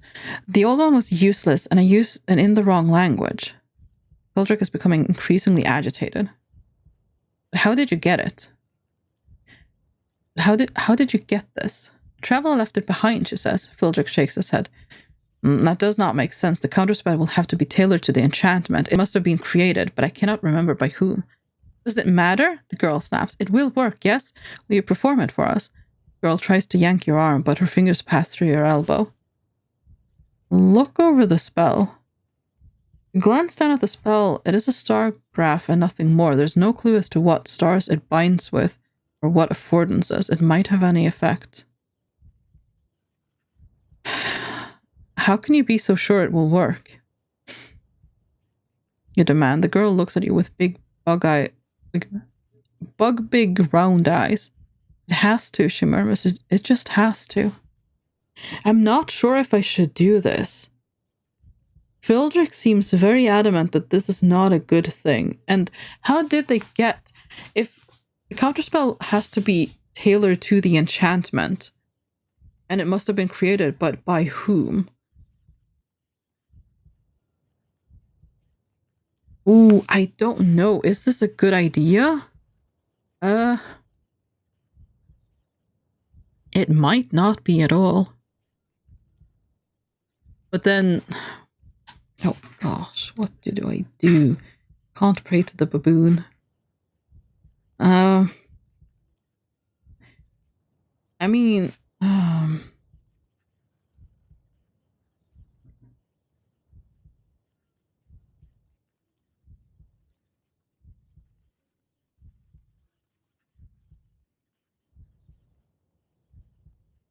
I don't really want to leave them stranded there either, but I feel like it's...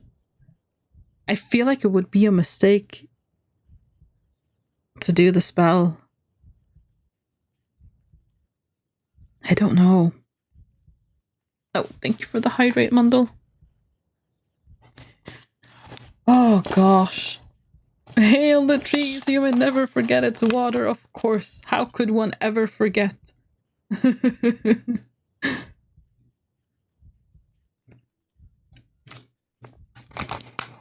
To it, you can always rewind. I mean, you're not wrong. Okay, let's try it. Let's see what happens, because it is sad if you just leave them here forever and ever. And if it has consequences... You nod. I will perform the spell, you say. You examine the parchment and the girl squeals with delight. No! Fildrick's voice fills the room. His rotted corpse is now tall enough to reach the ceiling. He looms over you, poised to strike. You must not break the spell. You will not. Ooh. He really is warning me not to do this. Recite the spell. You recite the spell, Fildrick howling in frustration as you begin. He does nothing to stop you, however, and the little girl dances around you with delight. The spell finishes. You finish the spell and detect a faint shimmering near the door. Fildrick quiets, floating over to the door. Is that it? The girl asks. I expected something more dramatic. Magic is only flashy when it required. You say. Fildrick's voice is distant. You're correct. I believe that too, and constricted my spells for efficiency. Is it his spells? The girl strides to the doorway. Oh no, her form lengthening with each step. Her child's clothes begins to resemble a great cloak, her fingers morphing into claws. When she steps over the threshold, she has a head taller than Fildrick, swirled in a deep blackness. A death rate. The death rate turns before she leaves.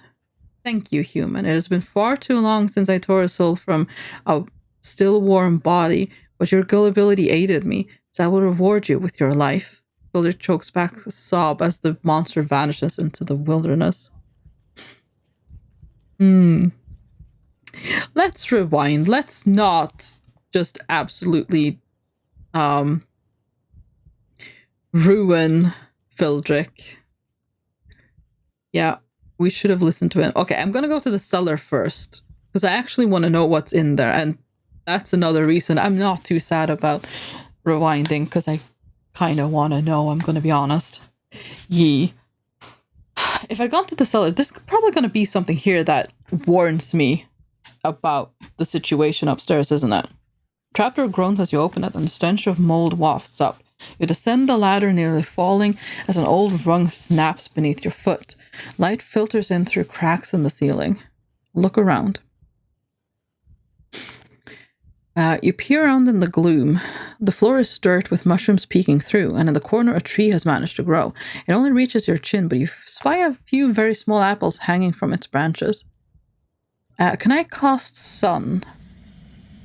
Just so I can see better.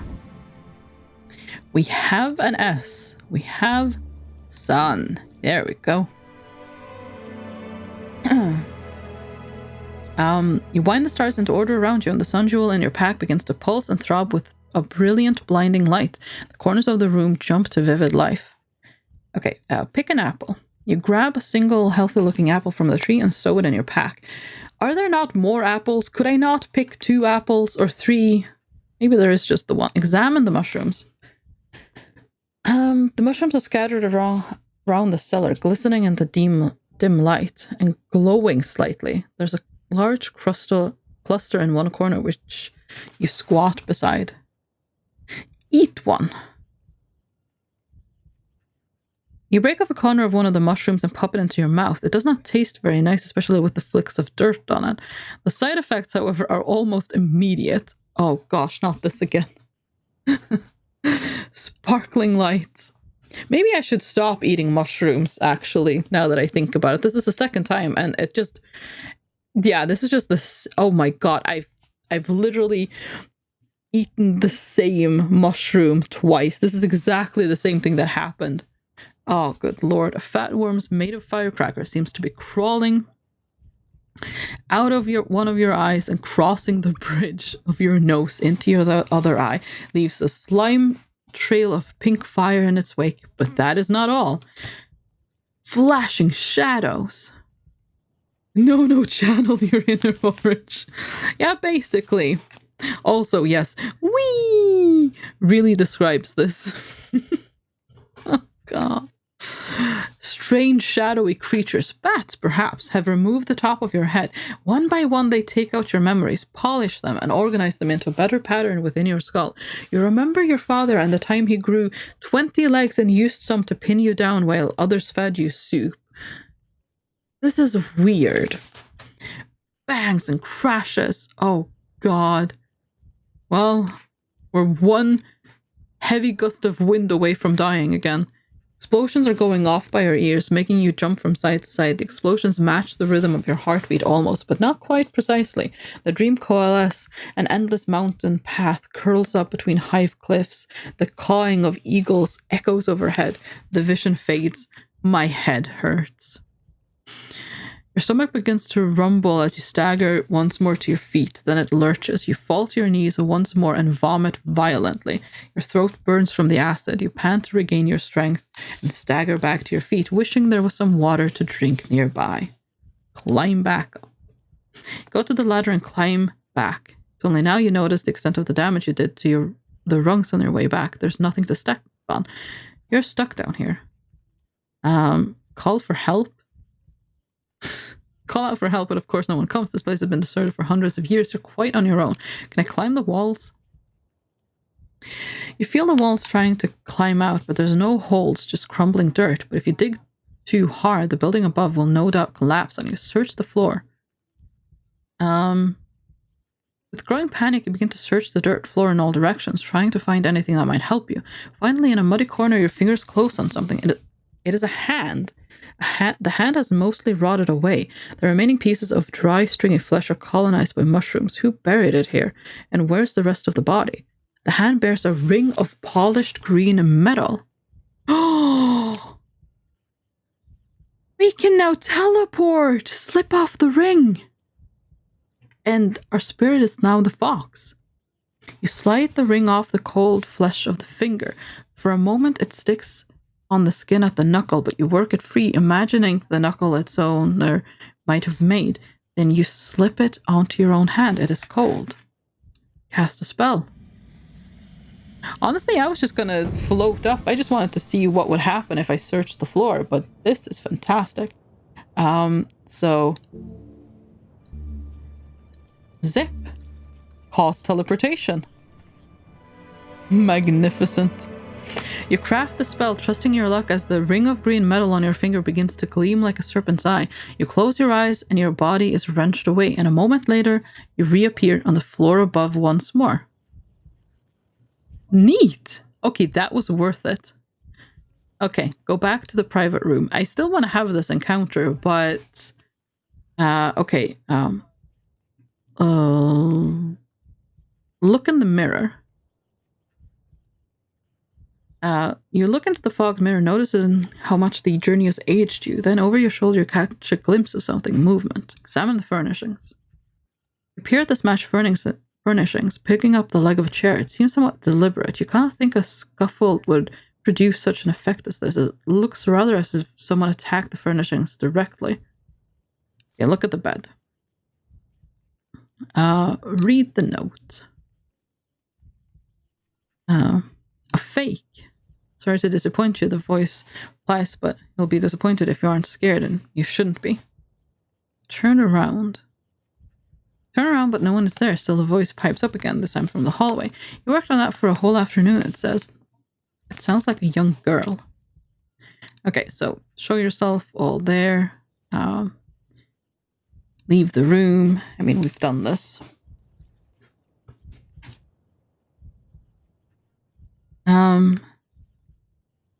Yeah. I was right not to trust her. I don't know, there was just something slightly creepy about her. Oh, he didn't. He didn't die after her, did he? Now I know why I didn't trust her. Stories changes. Yeah, it does. It does, yeah. That's part of why I was like, no, I don't trust her. Because, like, yeah, no. It doesn't add up, and I don't know. Yeah, this is the part that I especially just, yeah. Oh. I don't know. Yeah, no, I'm guessing that she's the reason why the tavern, stopped being full of laughter. How would you die?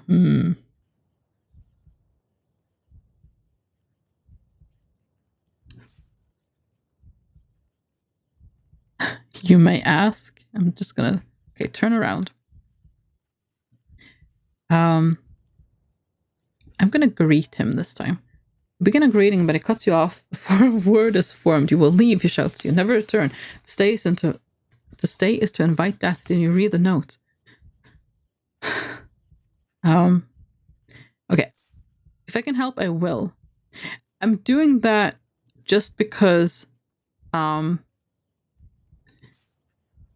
want to take... Okay, what keeps you here? You're very knowledgeable. The girl attempts to shrug. Pick things up, having been here for so long. A strange expression crosses Phildrick's face. Been here longer than me, is that true? Yeah, so that's a clue as well, if you choose that path of the conversation, because she's like, oh, I think I died before him, but then he's like, you've been here longer than me. Okay, I do not trust you, little girl. That's the same as last time. A follower. I want to take the parchment. I'm hoping I can bring the parchment with me, that when I take this, I don't put it back, basically, is what I'm hoping. Look over the spell. Oh. It just has to. I will not do this. Phildrick breathes a sigh of relief. The girl pouts. The corner of her mouth begins to droop past her chin. The room is suddenly cooling. The young girl begins to elongate, limbs blending into the shadows of the room. Phildrick backs away, his ghostly form even more insubstantial than usual. Useless mortal, she says. You're kinder only good for one thing. Her voice grows jagged as she advances on you. Flee. You turn to flee, seeing Phildrick's pained expression. Go, he shouts. As you near the door, the girl reaches out with impossibly long limbs to grasp your arm. Her fingers pass through you, but the touch burns all the same. It feels as if you have left a part of yourself behind. There's no alternative. You race out of the building, leaving the dead behind. Well, I hope I took the parchment. You race away from the tavern door once more. The only way is back. We got that ring anyway, so that was very worth it. Wait. Where's the ring? Oh yeah, there we go. Okay. Did Did I take the parchment? Who knows? Maybe I did, maybe I didn't. It's not a clue anyways. I'm guessing it's not a key either. We have that silver key, but I don't know if it'll ever do anything. Oh well. We have an apple, we have a ring of teleportation. That's something we didn't have before we went there, so You return down the ruined path. The sun is beginning to lower, the air begins to cool, and suddenly you feel a wave of nausea. The ground beneath you shifts, the sun slides sideways. Oh no, am I sick? From touching the hoof person? Steady myself. You try to steady yourself only to fall. The world rushes past you further than it should. You hear a woman's voice singing gently above the sound of lapping waves. What magic is this? What? Waves lull and wash towards the shore. You lie on a bed of stones looking up at the bright sunlight. Where am I? This is not High Zaman. Feeling of dread creeps over you. What kind of trap is this? How far have you traveled? This is the map from the first book. That's Analand. That's where we left from. That's the gate. Oh. Yeah, Kara is all the way up there.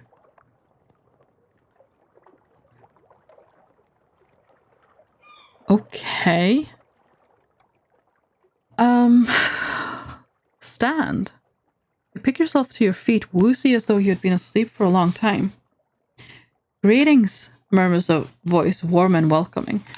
We have traveled a long way together, you and I. I'll look for the speaker. You turn this way and that, looking for the speaker, but seeing nothing but the washing water and spray. Who are you? You call. I have many names, she replies, but none truly describe who I am. The sea washes at your boots, as though inviting you to step forward.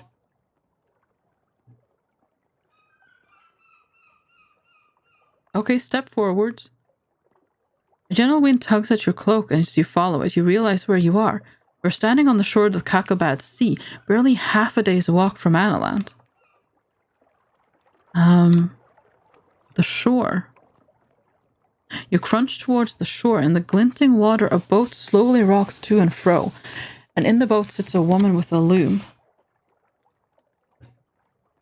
What should I call you? You ask. I have many names, she repeats, but one will do, so call me Libra. I am the goddess of justice. We have walked together for a long time, you and I. You kept your presence hidden. You reply. The woman is clearly a goddess. She nods.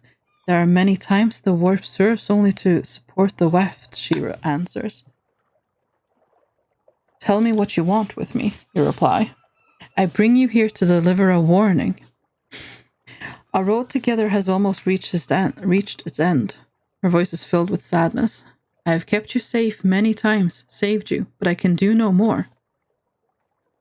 Let her speak. I know you do not understand, she continues, but you will, soon enough. When you enter Mampang, you will understand. The walls around the citadel are more than those of a physical stone. It is a cursed place, guarded by sigils and long knives. You mean you cannot enter? You are right, but perhaps you do not understand the cost. Annalander, for as long as you have walked, I have walked beside you. I have granted you waking dreams, dreams of your future, dreams from which you wake to walk a different way. Let her speak. You listen intently, puzzled. Walking dreams, the goddess continues, the kind that seem real until they disappear as though they had never been. She shoots the shuttle across her loom once more. But no more. Once inside the walls of Mampang, your future will become precious once again. The word strikes a knell of fear in your heart. Precious. Unique. For a moment she bows her head. I can only hope you will be fortunate. Tell me what you mean. you ask, bowing your head in respect. A weave can be made and then unmade, and made again in a different fashion. The final garment does not know how many times it was stitched. So has it been with your journey, she laughs. Or perhaps you consider yourself to simply have been lucky to have survived so far. Oh, okay, cool. So basically, when you rewind time,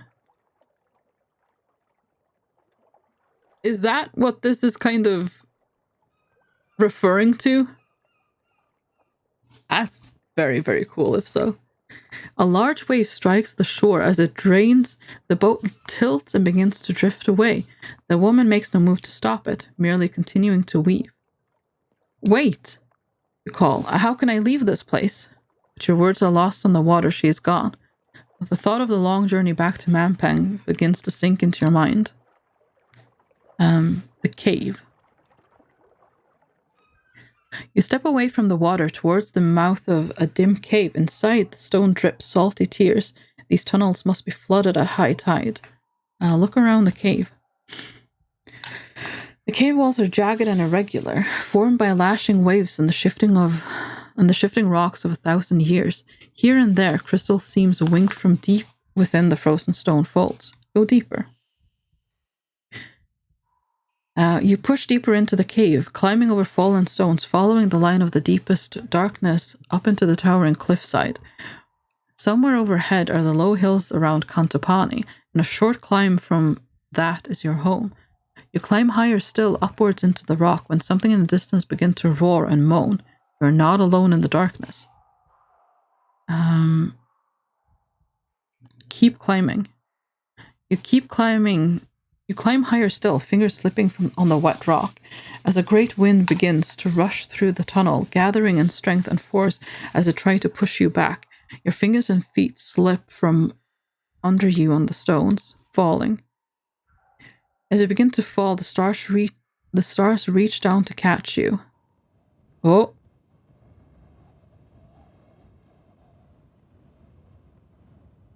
You're back on the cliff path. Was that real? A taste in my mouth. There's still a taste of salt in your mouth, but nothing more. You shake the vision away and look around yourself once more. There's no time to linger. Real or not, you must keep moving. Okay, let's pray for some healing. Thank you, Fox. Oh, we're gonna have to do that every chance we get, just to try to get some stamina back. You follow the path southward once more. The chasm yawns open on your right-hand side. The sun lowers towards the horizon. It will be dark soon. A narrow rope bridge leads south across the ravine from here, but yeah, we don't want to go there, so east. You leave the bridge behind and make your way around the edge of the chasm. The path splits here, snaking around the edge of a mountain, while a branch works its way downwards toward the stone tower. Which way now? Well, along the pass. It's the only way we haven't been yet, so. The trail winds through the mountain. You follow it. Oh, the trail winds through the mountain. You follow it until a sight ahead makes you stop. Higher up on the rocky cliffs perches a strange structure made of twigs, branches, and moss. That's a nest. Look at the structure. It looks like a huge bird's nest perched on a wide stone ledge. If you were to climb the rock face up to it, you could easily fit inside. Okay, climb up. You climb up careful to hold on to your belongings as you scale the rock face. Don't know why I'm doing this, but I am. You scramble up the rocks and hoist yourself onto the ledge just outside the enormous nest. Look around. The nest is an intricate construction of twigs and branches built into a natural cleft in the peak. The wind whips past a short distance away. Everything it can grasp has already been taken. On one side, a dark hole in the straw that might be large enough for you to crawl through. Strike a light. I could just set it on fire? Okay, clamber inside. You crawl through the hole into the heart of the nest. This is not a good idea, is it? The insides of the nest are a curious bell-shaped chamber open to the sky. The walls are of woven straw, matted with feathers and scraps of fur. Search the nest. You poke around the nest, eventually coming across a cloth skull cap packed roughly into one of the walls. But as you weigh, you find in your But as you weigh your find in your hands, you hear a shriek from behind you. Look around. Oh god. You swing around just in time for 2 pairs of talons to scrape down your chest. The nest occupant has returned, but this is no bird, it is a bird man. The birdman's wings are outstretched, claws already up. Oh, sugar, I can't actually do anything here. I was thinking, okay, I'll cast hot, but if I do that, I die. My stamina will be gone. Fox. Oh god. Okay. I guess just fight. No, I can't. There's no way. Yeah, he doesn't even go all the way. Okay, so I'm gonna have to rewind that. Okay. Inside the nest. Rewind. Scan the sky. Okay, they've not returned yet. Search the nest. And... oh, but that's draw my sword. That's not... okay, well, I'll have... defend.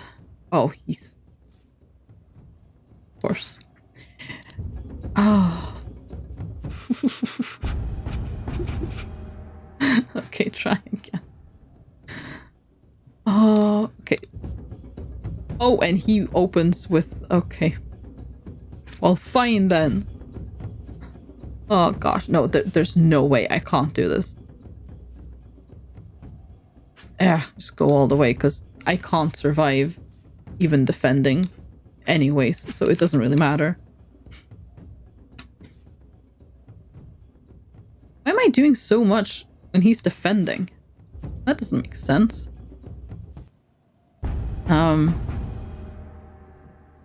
Actually, maybe I can do this. So if I defend, he's gonna go all out. So now if I go all out, I do more than him. Well, I hurt him actually because I do more. And then again, and I still do 2.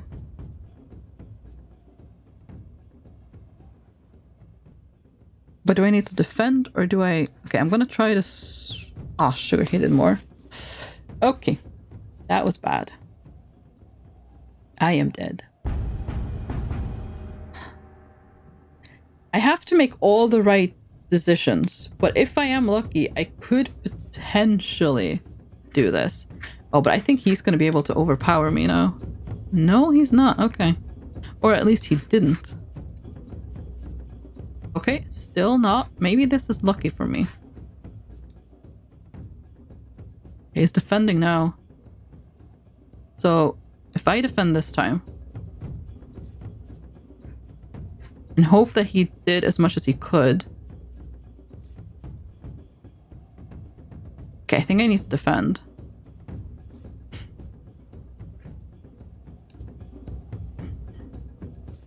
Okay.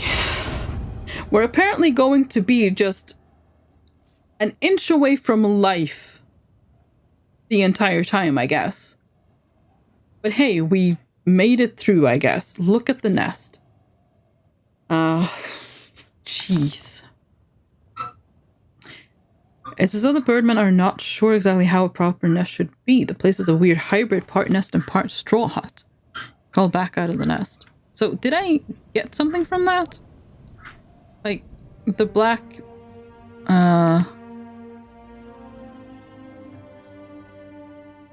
no. I don't think so. Other items? No, it doesn't look like it. Oh well. Oh well. Outside the nest. You emerge into the fresher and biting wind of the edge of the cliff. The sun is almost set and the sky has turned a deep purple. Soon it'll be dark once more. Strike a light. You bend down and spark a flame. A moment later, the flame has jumped to the dry straw of the nest. The delicate twigs begin to glow and curl. Leave quickly. There's nothing else to do but risk the climb down the path. It cannot be more dangerous than staying here. Okay, that was just bad. Anyways, clamber slowly and carefully back down the path. Smoke plumes from the nest above, trailing into the sky. You can only hope no one in Mampang is watching. Path is turned roughly northwards here as it cuts through a pass between peaks either side. Actually, I was kind of hoping that I get attention to this place so no one's looking at where I'm going. But yeah, no, I guess we'll see.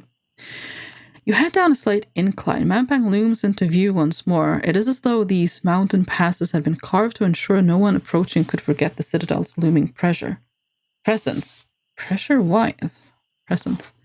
Anywho, look ahead. Looking at the path ahead, you see the ground appear to buckle where a sharp rock rim rises out of the ground. Before you realize a deep crater, as though an entire mountain peak had been scooped away. You will have to find a way across. Another night begins and you're worn out. You will need to rest, especially on an empty stomach. Okay, the crater. You scramble awkwardly up the rim of the crater, hampered by the hem of your robe. Then you skid and slide several feet down the slope, finally landing on what appears to be a path. The moon climbs the sky, filling the world with thin silver light. Check myself over. You're uninjured, but there's no way back up. A path leads down into the crater here. Another trail leads north to south around the rim. Look at the path into the crater. The path into the crater is wider and more beaten down than what you might have expected. This is not the main road to Mampang, but this trail must still see some use. You would do well to find someone safe to rest. So, there is a building over there as well. Okay, into the crater. You follow the trail until it becomes lost under thick scrub. In the dark, you can no longer see the path. Sleep here. You try to lie down and curl up to sleep, but you're too exposed. Anything fly overhead would see you in moments once the sun rises. Better to find a place to sleep in the scrub. You get back to your feet. Okay, through the scrub. You fight through the scrub that fills the crater basin. The moon moves slowly across the dark sky. In the darkness, you can see a little beyond your feet, but there's plenty of cover you could sleep under. Okay, sleep here. Setting down your pack, you try to stretch out under your habit, despite the wind. You have eaten nothing today, but you only have one ration left. You find yourself beginning to scratch. You seem to have gotten fleas, probably from the monk's habit. Lovely. Although not too surprising, I guess. Oh, do we eat the ration? You know what? We better. Yeah. You eat the apple and feel much better for it. Then you get comfortable and rest. Dream. The remainder of the night is restless with visions. You feel a hot wind gathering around your body. You're lifted into the biting air and pulled across the land. A dark, brooding shadow awaits at the end of your flight that grows larger and larger with every passing moment. There's a voice. Ah, comes a voice cracked with age and hollowed with soulless laughter. There you are. Where am I? You stand on an open balcony with a view across endless frozen wastes. A figure stands before you and turns to greet you. Finally, breathes the Archmage of Mampang, been trying to reach you for so long. In his hand is a brass pendulum and a crown. What is this place, you ask? This, he sweeps an arm across the mountaintops. This is High Zaman, the roof of the world and the well of all powers, the closest place to the stars. Here, a sorcerer is triple what you can be elsewhere, he grins. Sadly, however, you are not here. I have simply summoned your dreaming eye to my presence, like an obedient dog. But you see me as I am. I have the crown. It belongs to the King of Analand. Now, I'm sure you know what the crown does, the Archmage responds calmly. No one will ever take it from me, not least some ill-equipped, half-starved sorcerer novice who survived the Backlands. Made rather a mess of them too, he observes. He sighs and turns the crown in his hand this way and that. It is beautiful, though, is it not? Worth dying for. Worth fighting for. Cobra does not give his prey the opportunity to fight, the Archmage hisses back. For a moment you feel the mountains underneath you shiver and twist. Clearly whatever spell is being cast is beginning to fade away. Did you have a message for me? You demand. I do. He fixes you with eyes as empty as smoked glass. I'm the greatest seer that has ever lived. I've explored every possibility, and I know something to be true. If you come to Mampang, you will die. Then why do you fear me so? You retort. I am only concerned for your well-being, as for all my subjects, as any father would be. The Archmage smiles meanly. I will end your tyranny. Very well then, he nods and bows. You're welcome to come and die in my great house. Then his smile becomes a scowl, only wipe your boots. The flick of the wrist, you are dismissed, tossed like a stone back across the mountains, a mocking laugh ringing in your ears. Ooh, okay, right. During the past day, you've become weak, descended into the Argbad crater, disguised yourself as a monk, and met Libra, the goddess of justice, and the long peace. The Archmage is still waiting for you. You pick yourself to your feet and look around in the daylight. A short distance ahead, you spy a large black bundle hanging from a tree. Look at it. The bundle is long, at least 6 feet tall and jet black. It sways slightly as it dangles from the branch. As you get closer, you notice a chain running from the bundle to a stake in the ground. You also notice that the bundle is somewhat hairy. Oh, this is some kind of an animal or something, isn't it? Like a bat or something. Looking closely, you spot a large pink mouth with a long snout. This is a giant bat, much larger than those in the Shamatanti Hills. Thankfully, it is still asleep. Hanging upside down with its wings folded, the creature snores deeply. I think we'll just move on. The chained bat has not yet stirred. Perhaps you can slip past unnoticed. Sneak past. Tightening your pack, you begin to creep past the creature. It sleeps soundly as you pass the tree.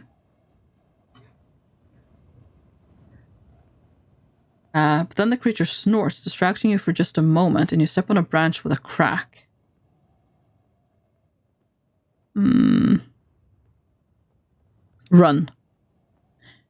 You break into the run, but the bat isn't trying to chase you. When you look back, you see it has flown straight up.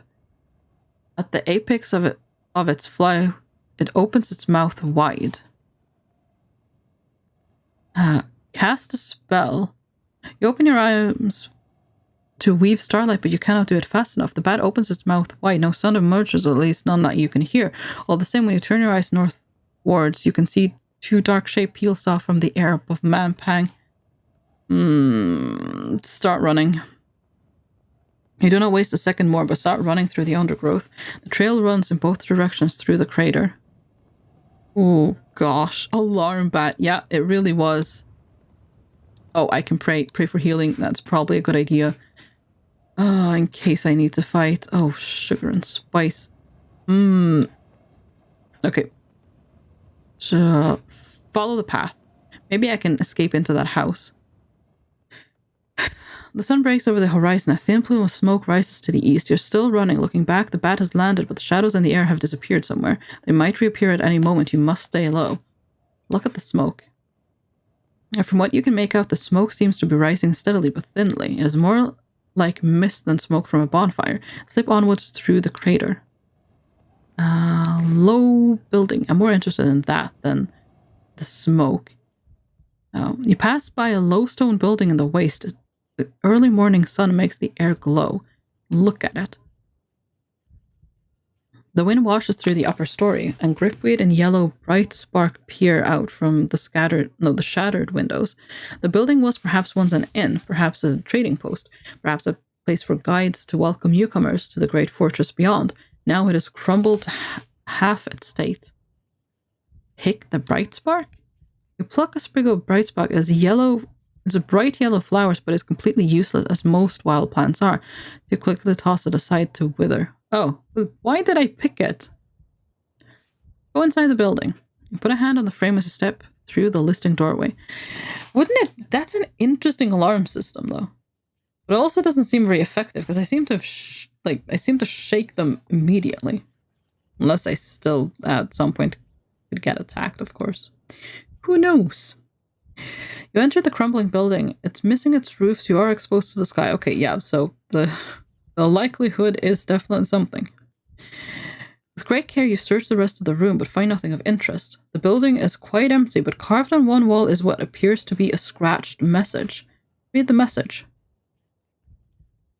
You read over the message. Third spit that the Throbendors is L of Envisit. Curious, there's nothing more here to find. You slip outside the aged building and back into the light. Okay, well, we found a clue. You step back out on the trail and look around once more. Paths leave in several directions. Maybe we go to the smoke. You break away from the trail and head across the loose dirt towards the rising smoke. The air stirs a little, still cold but fresh. The air begins to get warm. Sweat trickles down your back as you get closer to what appears to be a crack deep in the earth. Approach the fissure. You make your way carefully to the fissure's edge. It's almost pleasantly warm here, with soft moss underneath your feet. Superheated steam bursts up every few minutes with a hiss. There's something else in the air too, the sound of the wind, surely not voices. Listen closely.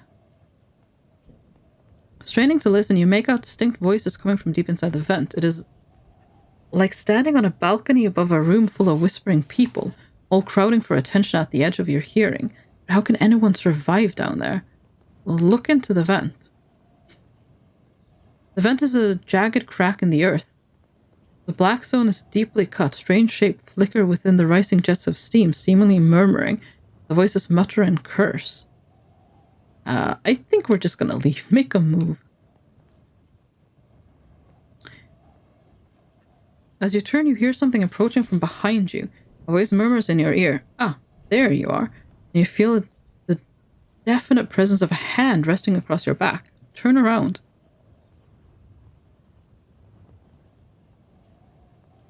What? You sit up sharply to find a glowing presence holding a curved dagger that has been stroking up and down your back. It is a death ray leering at you from under its death mask.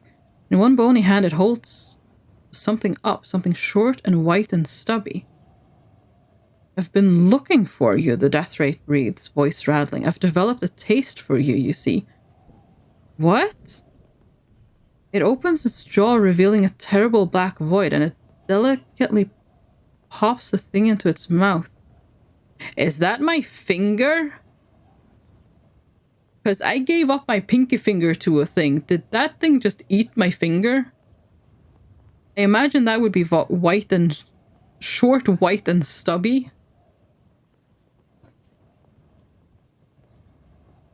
Well, what was that? Oh god, yep. What was that? You didn't recognize it, the death ray replies, chewing gently. Figures, it giggles. Fingers. The empty stub on your hand throbs where you lost your finger. Give it back. It ate the finger. Where did you get it?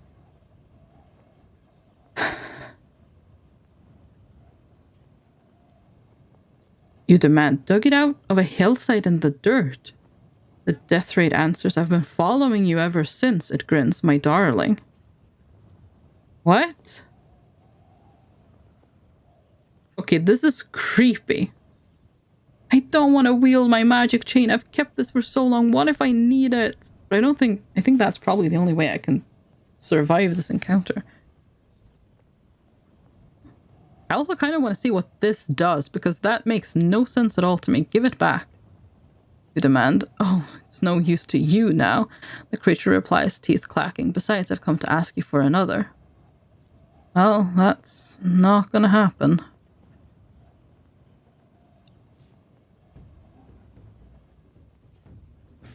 Thinking quickly, you dig up the chainmaker's silver chain and wind it about one hand. The death ray grins and leers closer. Oh god, I have no power at all.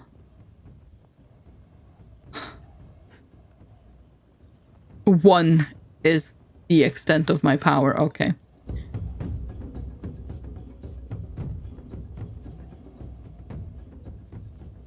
The death ray drifts forward, one hand reaching for your neck, the other holding its blade aloft. It howls with icy rage as it approaches. Knife outstretched, you gather your wits and drop into defensive crouch.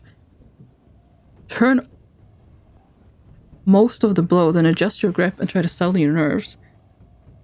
Oh my God, this is gonna be terrible. Ah, yes, the community goal. Thank you, Mundo. Well, this is gonna be a fun fight. It's gonna be a fight. I mean, it has like half of its thing. Yeah, I figured as much, but I thought I'd give it a shot. The death ray is at your throat. You're wide open. Chain draw back, and you are wide... Oh. Wide open again. It stabs out violently. You stagger backwards, clutching at the bleeding wound. Blood colors the rocks. It reaches out with long skeletal fingers. I will come for your blood. It hisses. I will suck you dry. Oh my gosh, this is creepy. Okay, defend. Oh, I should have... You know what? I think this is not my time. Oh, God. But you still do not die, not until it reaches you with a skeletal hand and gently pinches close to your throat. That is terrifying. Okay, try again. Is it possible to actually win this? So defend. And defend again. The next time it did something that was less than a 1. So if I charge here. Okay. And then I defend. And I think I have to defend again. Yeah. And then I charge. No, it still does more. Of course it does. Well. Oh, God. I kind of think I'm just dead. Oh my God, that's the most I can do. Oh, it wasn't enough though, but... Well, this is where it ends either way. Okay, try again. I think it is possible. But I have to be really smart about this. I have to actually do the right things. So, defend twice. And then I go all out. Oh, it... Okay. Well... That didn't happen last time. Well... Oh my God, it's still doing more than me. You know what, at this point, it's probably faster to just die. Just let it take me away. Oh, I did more there, but it's not gonna help me.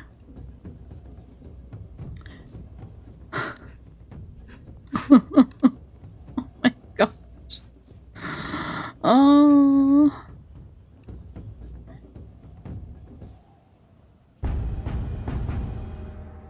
Okay, if I succumb, what's my fate? You've been killed in combat. Okay. Rewind.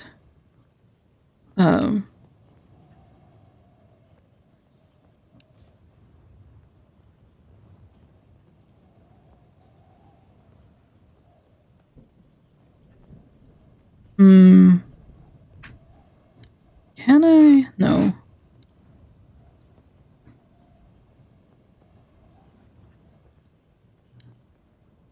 Cast a spell.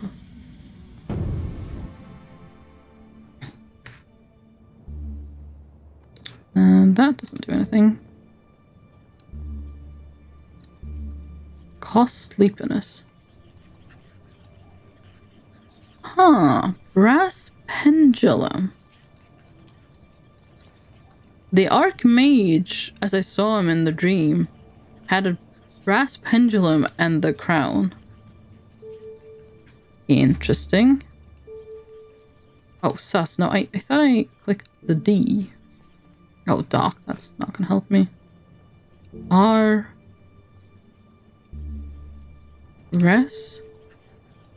Resurrect the dead.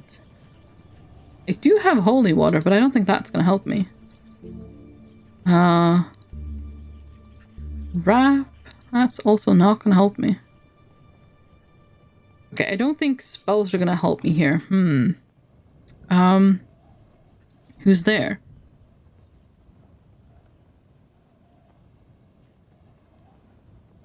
Voices become louder in response to crowding over each other, but they're speaking a language you do not recognize. The mother. Look into the vent. Okay, we'll just go away, and here we go. Finally here, just got braces. I'm feeling, why? Oh, yeah, braces can be a bit... Braces take getting used to, but in my experience, it wasn't that terrible once you just got used to them, honestly. How are you, Jay? Welcome, welcome. I'm doing good. I'm afraid I'm going to die to a death rate again. Okay, turn around. Okay. So, cast a spell. What spells do I get now? Do I get different spells?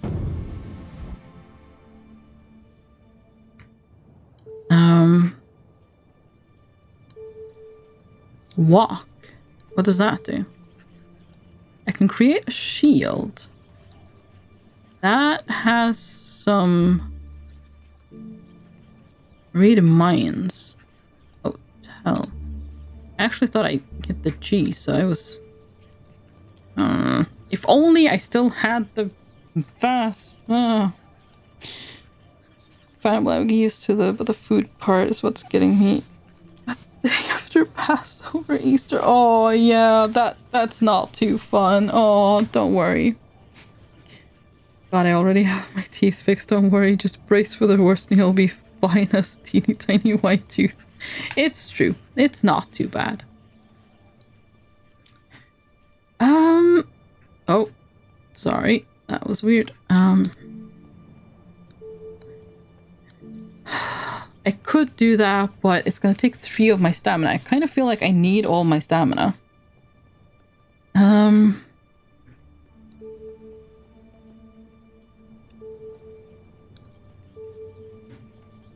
That requires 1 stamina and a gold piece. Okay, cast it. You place a gold piece on your wrist and cast the spell, and a moment later the coin is gone. You feel the weight of an invisible shield on your arm. Wield my magic chain. Does this help me in any way? Defend? Ooh, I took no damage this time. Defend again. 2.9, that was a teeny one. It's probably gonna attack me again. Oh.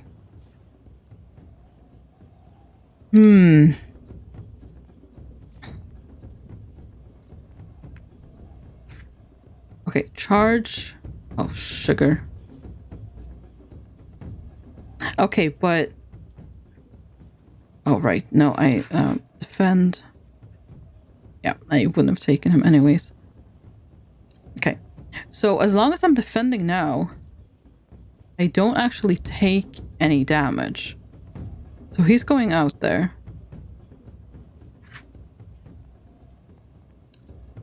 Ah, sugar. Okay, I need to...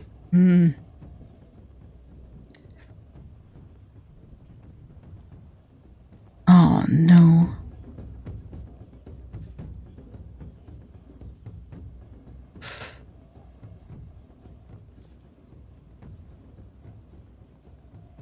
Okay, defend.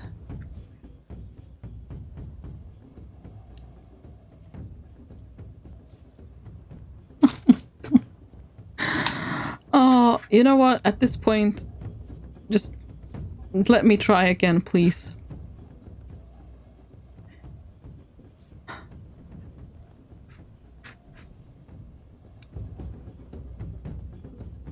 Okay. So, the difference is now, as long as I defend, I take no damage at all. That will help me. So, that was an 8.8. 4.2. Okay. I think I attack this time. Yep. And then I defend. And I defend again. Question is, do I defend or do I attack? I think I attack. No, I should have defended. Okay, defend. Oh, far can I just point 0? I think I just need to offend. Yeah. He would have gotten me. Okay. And this time... charge. Yep. Okay. Defend. Defend. Honestly, it doesn't matter how many times I defend now, since I don't take damage as long as I defend. Okay, so I can just wait to charge so I can do a whole 1 attack every single time. So it did a big one, doing a little one. It did a bigger one. Hopefully... okay. Okay, 1 stamina lost. You know what? We're taking that. That was not bad. Okay, yep. Prepare your chain to attack, connecting with the creature. You lash the chain. The final strike, the creature wails and moans, seeming to vanish in on itself. The air is suddenly a little warmer. Whew. Okay, that was good. You pant and breathe, still shivering from the creature's terrible chewing smile. The air cools as you move away from the vent. That was incredibly creepy. I just want to see, do I still have the chain? I do, yeah, okay, the chain doesn't get used up. Okay, fantastic. I'm kind of wondering if I can double back. Can I go see that building? See what's there? I'm gonna try that. Your shield shimmers out of existence. A few clouds drift across the sky. The smoke is rising from the vent to the east. You make your way through the crater. Noah has an impeccable smile, Nath. Mundle. Aw, that is lovely. Oh. Oh. Oh no, I can only... Okay, well, along the trail then. Okay, we'll just... You head back through the scrub towards the crater rim. As the morning moves on, the wind begins to rise. Time to keep moving. Oh, I can climb the slope. Okay, cool. Because I kind of want to, yeah. Oh, perfect. You scramble up the slopes on hands and knees until you reach the peak of the crater rim. You pause for a breath for just a moment and slither down to the ground on the far side. Slither like a little serpent. You slither down onto the path around the crater's rim, then brush the grey dust from your clothes. Look ahead. Looking ahead, the path continues to curve. There is some kind of hazy shape ahead, barely visible through the thin smoke that hangs around the edge of the crater. You've never seen my face, but thank you, I guess. Yes. I mean, it's a nice compliment. Look at the shape. You peer into the middle distance and make out a hut. It is no kind of shelter and seems to be open to the elements. A thin bell tower rises from its roof, a bronze bell tilting a little in the wind. You must keep moving, you're too exposed up here. Okay, towards the hut. You approach the hut, squinting against the dust in hope of spotting any danger. It has a wide windows and empty doorways, allowing the wind to whip right through. The wind gently swings the bell on the roof. Look at the hut. Hut seems deserted, nothing moves inside. Enter the hut. Slip into the empty-seeming hut. Okay, there's something in the hut. That's what that means. You approach the hut and step inside. It is silent as a tomb. Search the hut. You search the corners of the hut thoroughly and uncover 2 vials of potion wrapped in an oily cloth. Blimberry. Oh. Slip quickly out of the hut once more. Oh, okay, so now we just have 2 rations, basically. Okay, perfect. That somehow worked out. You leave the hut and follow the path in the direction of Mampang. The sun has reached its highest point now. You must keep going. Okay, along the path. You follow the path all the way around the crater to the far side. An open path leads forwards and up. The skyline is suddenly dominated by the looming spectre of Mampang. Thin heat beats down from an empty sky. Look at the citadel. Spellbound by its presence, your eyes follow the lines of the citadel's walls. Gnarled spires twist upwards towards the sky, as if in agonized prayers to the heavens. Sharp angles and jagged points protrude everywhere. Demonic gargoyles line the outside walls.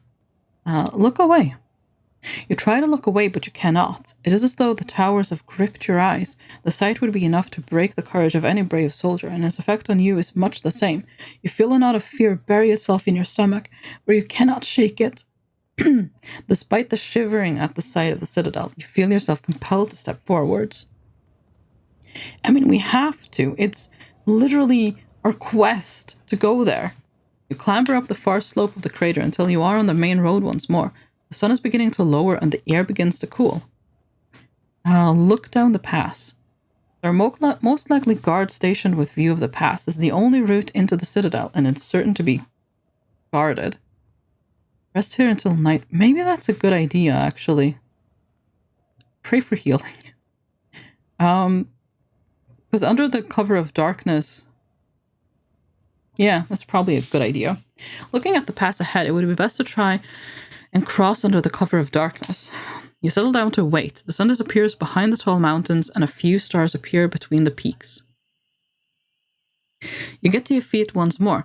Night has settled around you. You creep forwards into the narrow rock pass. This is the only corridor to Mampang. There is no other way. Okay, here we go.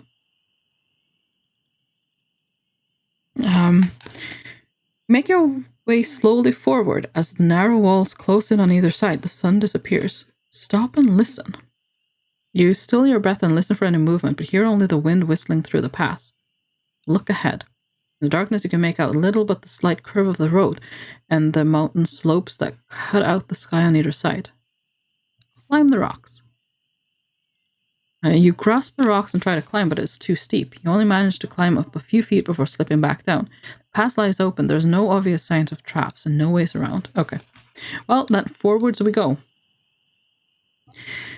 The only way is forwards. You move cautiously along the shadowy pass. It is barely wide enough for two horses to ride abreast, but the walls on either side loom high and threatening. Starlight pools around you. There is magic here. Peer upwards. Looking upwards, you see the cliff edge look smoother somehow, as though loose rocks have been moved away from the cliff edge. Look ahead. Ahead you can see little. Okay, just make a move. I don't think we want to call out. That just seems like a terrible idea. We don't actually want to, Hi, hello, I'm here. The end of the pass is almost in sight. It is very dark down here. The night sky a thin strip of blue above. Glancing up, you see a dancing light a short distance ahead. Guards. They are above you, staring down into the pass on the cliff tops. A small fire crackles behind them, but the light does not reach the bottom of the pass. Well, sneak forward. You crouch in the heavy nighttime shadows and sneak along. The lone guard stands above, but does not see you. The black of your robe keeps you invisible against the dirt. You leave the guards behind as you reach the end of the pass. Perfect. You follow the path between sharp peaks. The moon rises, and then the pass opens and provides you with your first clear view of the citadel's gate. After 40 days of walking and hardship, you have arrived. Mampang. Ooh. From here, you can make out a few swooping patrols of birdmen crisscrossing the city and the passes on either side. They're on the lookout for something. The serpent's message has got through, it seems. Stars turn in the empty air above you. But how? Well, I guess, yeah, because I spent so long. One of the snakes probably came here and then went back before I killed them. Oh well. Regard the citadel. You take a moment to drink in the sight. Mampang's walls are towering, and they march away on either side. Guard turrets jutting against the pitch-black sky. The fortress is the size of a small city, and somewhere inside is the crown of kings. But do I rest for sunrise, or do I make a move? Oh, surely it's better to make a move at night. The gates are sealed for the night, but perhaps you can find a way to sneak inside.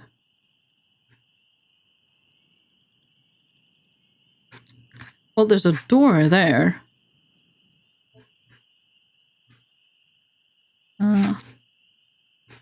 That does not seem to help. There is a door there, and there seems to be like cracks in the wall. I guess that's where the hoofborn came from. But they said that would be impossible for me. Then again, maybe they're wrong. Maybe it wouldn't. Yeah, I think this is the way to go. You follow the path past the main gate and around the curving stone wall of the fortress. The moon moves slowly across the dark sky. The path opens out here into a wide plateau, directly beneath a guard turret. Under cover of darkness, you should be able to make your way without being noticed. See, that's what I'm hoping. You follow the path further along the curve of the mountainside. Far below, a river rushes at the foot of the deep chasm that opens 2 steps to your left. Look at the wall. The wall of the fortress is built from blocks of stone of a size you haven't seen since the ruined steps down in the backlands. They must have been carried and laid by enchantments. No creature could have assembled them on the edge of this precipice with such a narrow space to work. At the end of this path, a side gate is set into the wall. Look for climbing holds. You scan over the wall for handholds, but with each block so large, there are not enough crevices to climb, and the wall is high as well, tall enough to keep out the prying eyes of a giant. Look at the side gate. The side gate is no main entrance, but it's still impressively large. Look into the chasm. You look down into the chasm. Stone black waters rushes far beneath, tearing through the underground chasms that skewer the mountain's roots like the rot in an old woman's gums. Path follows the chasm edge. Well, I think we need to try the side gate. Avoiding the watchful eye of the birdmen circling above ramparts, you sneak towards the door. The side gate is much smaller than the main gate and is probably used for patrols. Hide behind a bush. You hide behind a bush about 10 feet away from the door and nothing happens. Wait.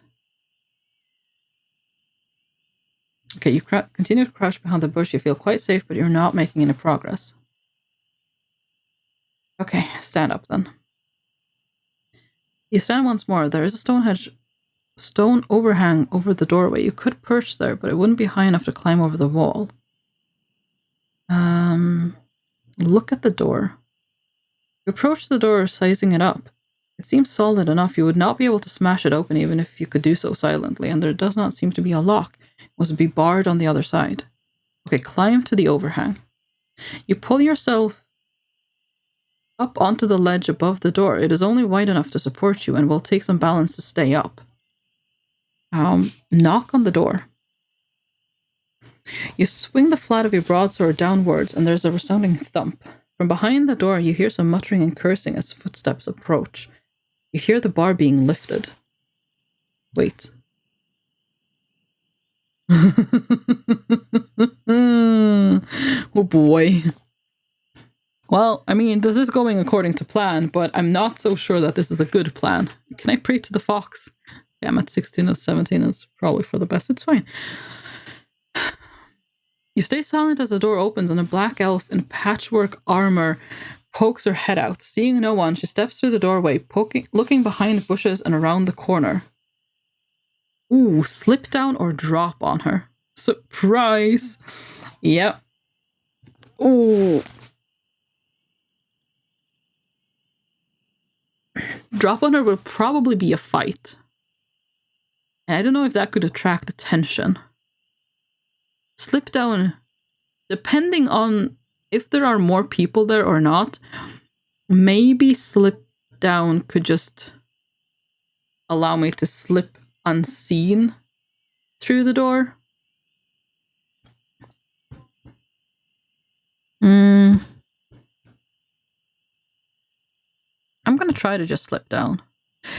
Although if I drop on her and knock her out and she's the only one... Let's see. Some muttering and cursing. But there's no indication whether it's one voice or many voices. I'm thinking, because if I drop down, assuming there's no one else there, Could I potentially take her armor and disguise myself as a guard? Because that could be useful. Probably. I'm disguised as a monk right now, so... But then again, if I slip down and just enter unnoticed...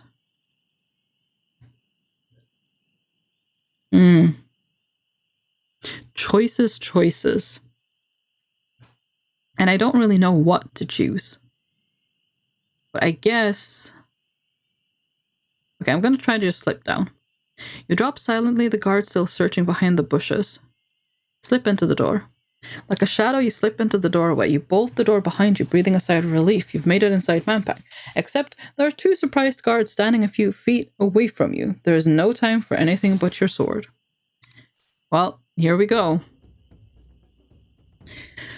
The 3 of you stare at each other in shock for a moment, then you spring into action. You suffer a deep cut in your shoulder as the first guard lands a lucky blow, but you skewer him for his trouble. 1 guard is left standing. Okay, what is this guy going to do? I assume he's gonna swing at me. No, he defended, kind of. He waits for you to move. Okay, I will go all out. Well, that was terribly good. I'll defend. Ouch. Let's see. I can probably do more than him now. He's just defending. Okay, now I defend. He's... Okay, go. Yeah, good. And then I defend. And then I go. And then I defend. And then I go. Oh, he's defending real good there. Okay, I defend. And then I go. And I defend. This isn't great, because I've taken a lot of damage, but it's gone fairly okay-ish as well. So, that wasn't good, but I think we'll just leave it there. Hello, Fox. No, not yet. You sheathe your broadsword, steadying your breath. The door rattles as the guard locked outside complains to be let in. You dash for the doorway, then gasp with relief. You are inside. Can I search the room? No, I have to go to the courtyard. Okay, that's fine. There's a small side yard with further walls between it and the bulk of Mampang, but it is still inside the citadel. The shadow of Mampang falls over you like a cloak. It is as though the sun itself is dimmed and you suddenly feel more cold and alone than ever before. Oh boy. But you have no choice but to continue. A voice in your head whispers, "Good luck," before fading into the murmur of waves. Oh, that's Libra, isn't it? You've entered the citadel of Mampang. Here, no decision can be rewound. So, from this point on, if we die, we die. We can't rewind. Oh, God. That scared me. Oh. Okay. So, our actions will now have consequences. Oh boy. Okay. The moon sets, more stars appear. There's nothing but a small enclosure between the barracks and a smaller outer gate.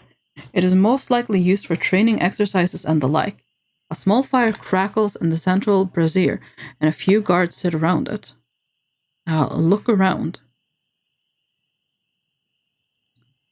The side entrance was perhaps designed for the servants and lower classes who once served the sorcerers of the citadel. It has clearly long since fallen into heavy disuse. A stack of crates rots in one corner, leaning over a heavy inner door that has perhaps not been opened in hundreds of years. Another door in the wall to the southeast seems more commonly used. The guard by the fire talk in low voices. A few guards nod in your direction, and you make a pious gesture in reply. I think I just want to move on, honestly. We'll need to find a way further inward.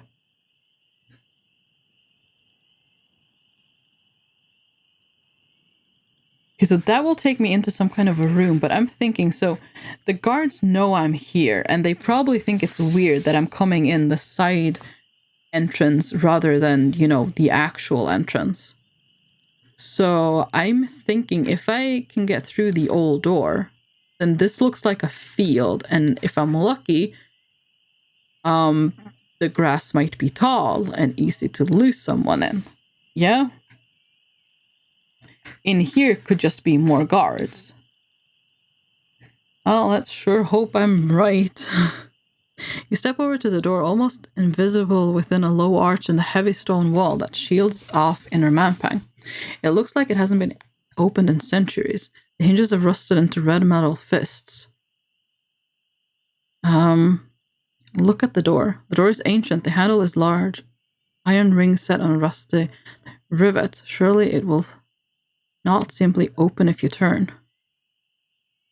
Turn the handle. You reach for the handle when at that moment a guard from the fire calls to you. You there, keep away from that. Turn the handle.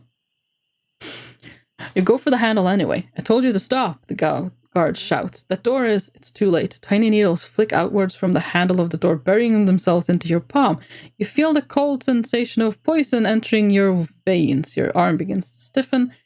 Too late, the guard concludes, turning away. Your hand is frozen into place on the handle. Well, isn't that... Ooh. Will the holy water fix me? Or the blimberry potion? The snake bite antidote?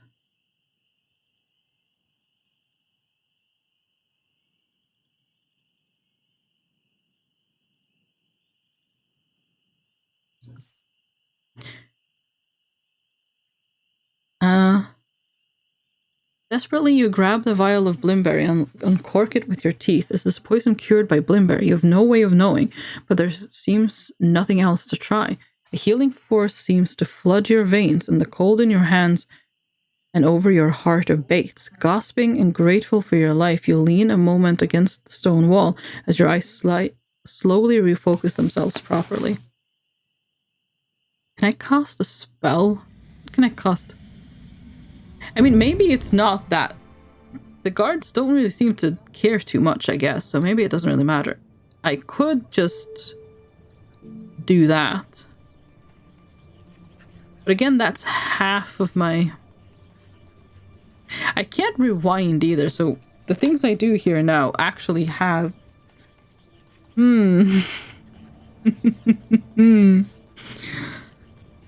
Oh, gosh.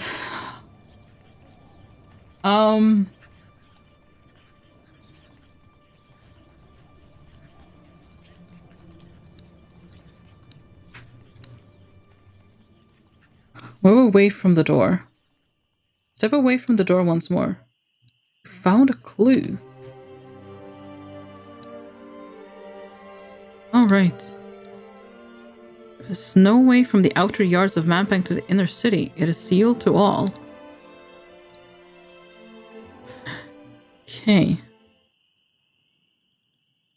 You leave the shadow of the door and step into the yard once more. The night air is cold. The guards are still gathered around their brazier.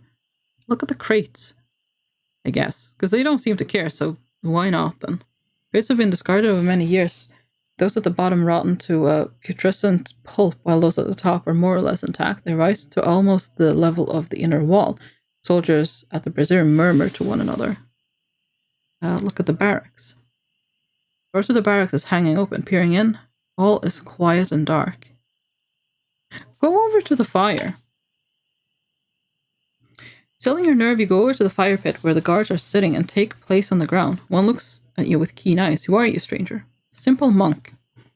We always have time for women of the cloth, one of the guards replies. The others move aside to make space for you by the fire. After all your experiences so far, it is a strange moment, but not an unwelcome one. Talk with the guards. Look around the guards, trying to catch one's eye. One smiles thinly. You're guards, then? We're not merchants, the guard replies with a laugh. You seem very relaxed, you observe, for the Archmage's guards. Not exactly the Archmage's guards. Your friend replies. We're outer yards guards now. This is our own little country. And who's in charge? You ask. The watch commander, but he's rarely here. We keep the tradesmen out of the citadel, another explains. They don't put up much of a fight. Merchants are the worst kind of cowards, another agrees. The others nod. You get the impression that this is a common line of conversation. Is there a way inside the citadel, you ask? The men shake their heads. When you're chosen for the outer yards, they get a birdman to drop you over the wall. They're the only ones who come and go, really. No one is taken back. But the birdmen are granted free passage. You inquire, vaguely wondering if you can stir up some kind of rebellion amongst the group. The birdmen are bred from a single homunculus somewhere in the sorcerer's spike, the guard replies. They're all mindlessly loyal, he shrugs. Whereas us, well, you can bash a guard about and pay him, but you can't ever be sure he won't turn on you. There's a grumbled murmur of agreement. I saw a birdman nest in the mountains. You tell them, perhaps some are born free. The guards look at you with interest. Can't be, one replies. Are you sure? Demands another. Quite sure, you reply, remembering your experience of the Eyrie. There were eggshells. Well, guards breathe. That would be quite something if it was true. Where in the brazier gutters, one of the guards goes over to stack of crates, break off some wood and brings it back to fling on the flames. Rest here. You'll lie back, curling up by the heat of the fire, and fall asleep to the gentle murmur of the guard's conversation. It is a calm, rare moment of companionship. You've not yet eaten today, but you have no provisions, only a single vial of blimberry juice. I'm gonna just close my eyes. Close your eyes and let your tiredness overtake you. The night is filled with vivid dreams. You're curled up on a bed of straw and bones. A bird maid is carefully plucking grit from your skin and nuzzling you with its cruel hooked beak. You're safe, warm. She feeds you with a still living rabbit. Through it all, you feel the heat of Analand burning should your quest fail. You've lost a little gold, entered the citadel of Mempang, and found 2 new clues. The Archmage is still looking for you. Okay. Get to your feet. The guards have returned to their posts. The brazier is just ashes once more. The sun breaks over the eastern wall. The brazier is now dark. The tower and inner Mempang awaits. But I don't know how to... I don't want to use hot. Make your way to the stack of crates. They form a rough tire almost as high as the inner wall, but the wood is rotting and soft to the touch. Look at them. You look over the crates but can get no sense of what they contain. Open the crates. You open one of the lower crates, cracking the lid just a fraction. It appears they are filled with sludge, not gold. I mean, I'm not surprised they're not filled with gold, but I am slightly surprised they're filled with sludge, I suppose.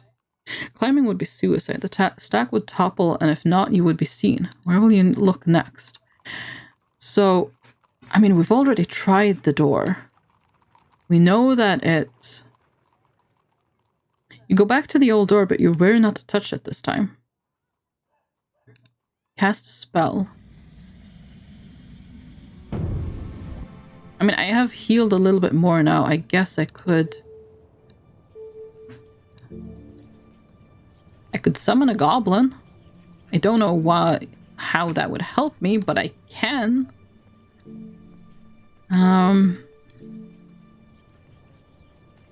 Opens locks and doors. It does open doors. Okay, let's try it. Maybe I should have just done that yesterday. Reaching up to the stars, you create the magic and the door rattles hard but does not unlock. It seems to have been enchanted against such a simple magical approach. Perhaps the door has a counterspell built into it somehow. Do I try hot? I feel like that's gonna be very noticeable.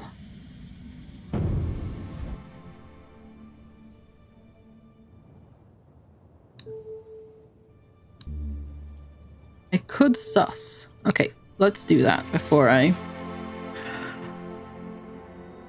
Okay, well, that we already knew, so that was pointless.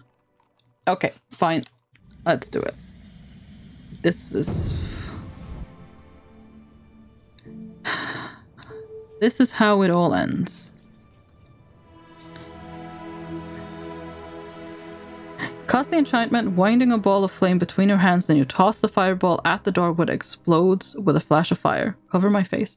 You turn aside, covering your face until the smoke clears. The door has been left blackened and charred, but it is not open. Oh. Well, that was just a terrible idea then. You step away from the door once more.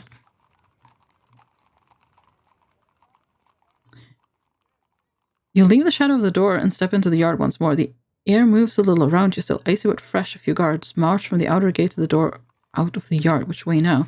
Well, I guess the small door. You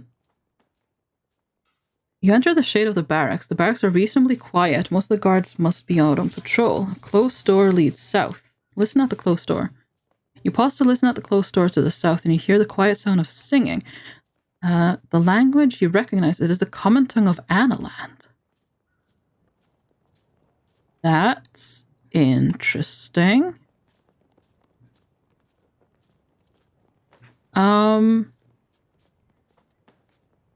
Okay. You stride into the room. A horned humanoid creature stretches on a bed, looking as though he has only just woken up. It glances in your direction, opening a pair of exceptionally large eyes. They cover half of his face, but the pupils are like that of a cat. Greet him. Greetings.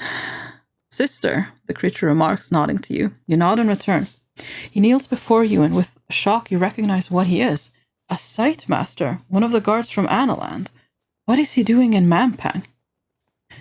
I have done terrible things, sister.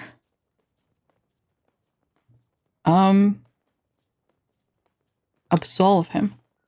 You place a hand on his head and declare him free from his sins. He nods gratefully. Thank you, sister, he murmurs. After what I did to my comrade and sergeant, I thought there was no hope for me. You freeze at the words.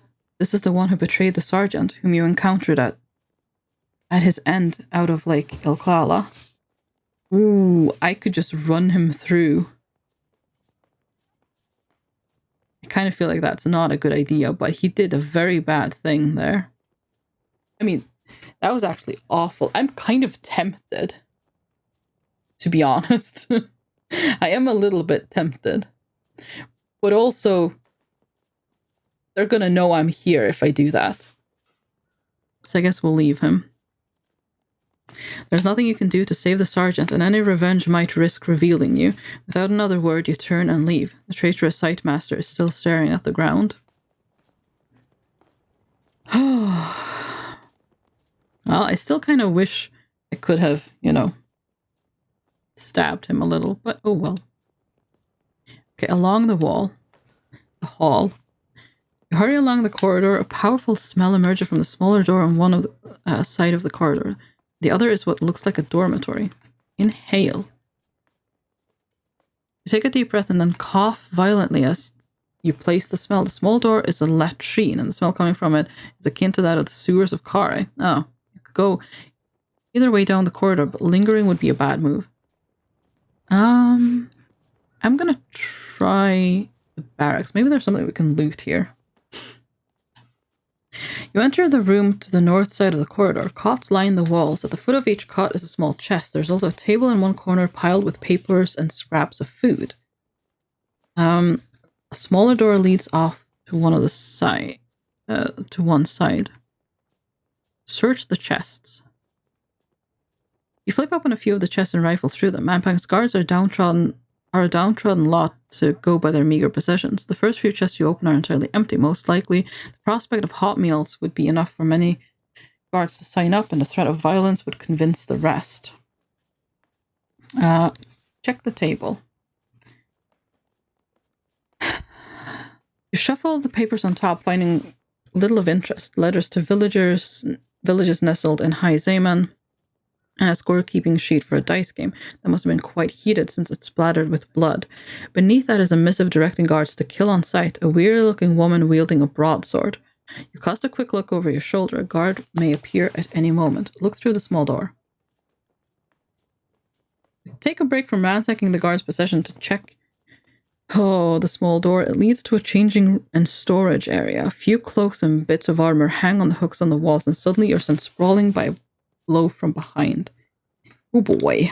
Can I? No. look around.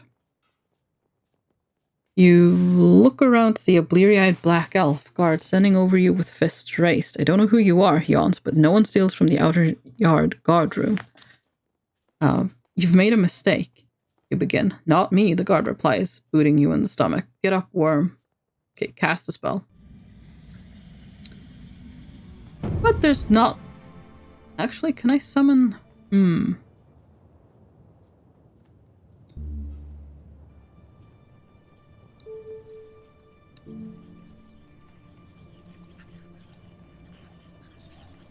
Okay, sure.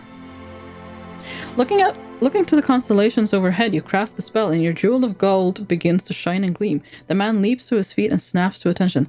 My apologies, Watch Commander, he declares. I was merely preparing myself for duty.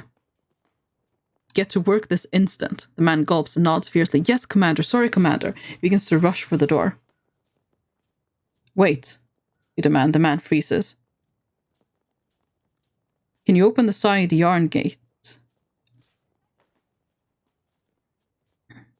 The guard stares at you, then gulps. The key was lost, he replies weakly. I don't know where it went. Dismissed. You bark, wanting the soldier to leave before the spell wears off. He nods and rushes away out the door. And something seems to slip. The spell is wearing off. The guard stares at you and rubs his eyes furiously. Dismiss him. You point sharply at the door, and the guard nods and hurries away. Choose a door. Okay, side door.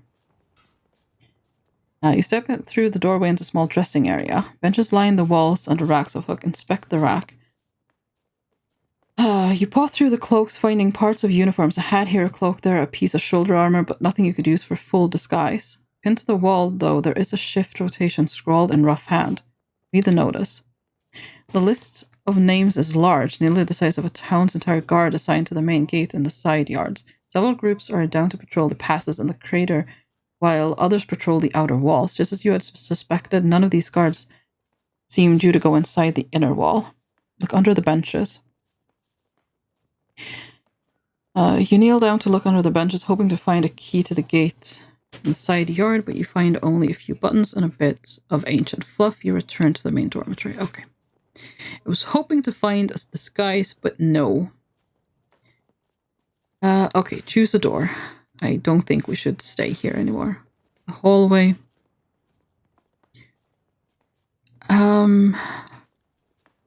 There's not possibly anything I could get from the latrine, surely. Okay, by the door. You slip down the corridor, murmuring voices reach your ears from somewhere close by. Listen? You still hear breathing and listen, catching a few scraps of conversation from the door to the south. As Vrak heard of the Night Watch, the Samaritans of Shin, comes an angry retort. This is what he thinks. Damn Samaritans are scoundrels, but this is not their style. I think we're going to move on.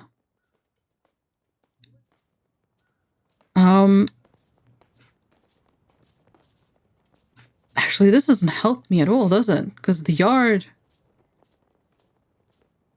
I can't get anywhere from there. Oh, I need to get through that door. That's the only way forward, actually. The south door. Inside you find a guard mid-sentence with fists raised. Behind her, another sits at a table, toying with a knife, her eyes narrow. Who are you? Are they throwing monks out of the inner city now? I offer you blessing. Get out of here, the guard snaps. And you're not going to any alms for me. No doubt you've got the plague. She grabs you by the scruff of your robe and hauls you towards the door. I'm just going to leave. That's fine.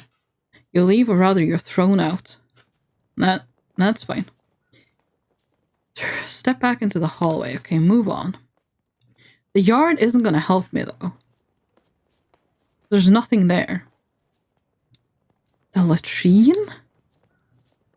Okay. You creep into the latrines. The smell is horrendous. The room is filthy. Hundreds of flies buzz around a hole in the ground. From the look and smell of the place, it has never been cleaned. A grill in the back wall provides the only ventilation. Look through the grill. Standing on your tiptoes, you peer out of the grill in the wall onto the mountain paths outside. The rocky slopes seem wonderfully safe to you now. Look in the hole. Hold your breath and peer into the hole. It's too dark to see too much, however, thankfully. Reach inside. Oh god, okay, fine. Finding every bit of good sense you possess, you reach into the hole all the way to your shoulder. You find a large pile of dung and root around on it to confirm there is nothing hidden inside. Reach deeper. Oh god. You still have to dig deeper. When it comes to it, you can't continue. You stagger back from the hole, gasping. Okay, leave. You leave gratefully, holding your hand out in front of you with disgust. You know what? Fair. Is there something in the yard? I feel like I'm about to die. I'm spending way too much time here, but... Okay, let's try the yard. Oh, wait, no. Hang on. Oh. Oh, that's not what I thought that was gonna... Oh, okay, never mind. Maybe this is the way. Brand might come in handy. I mean, you never know. You step away from the barracks into the main yard. The sun has reached its highest point now. The square is busy with traders and their porters, carting goods from the gate to the high inner wall, where a rack of pulleys and ropes is in constant operation. As expected, there is no door in the wall into the city.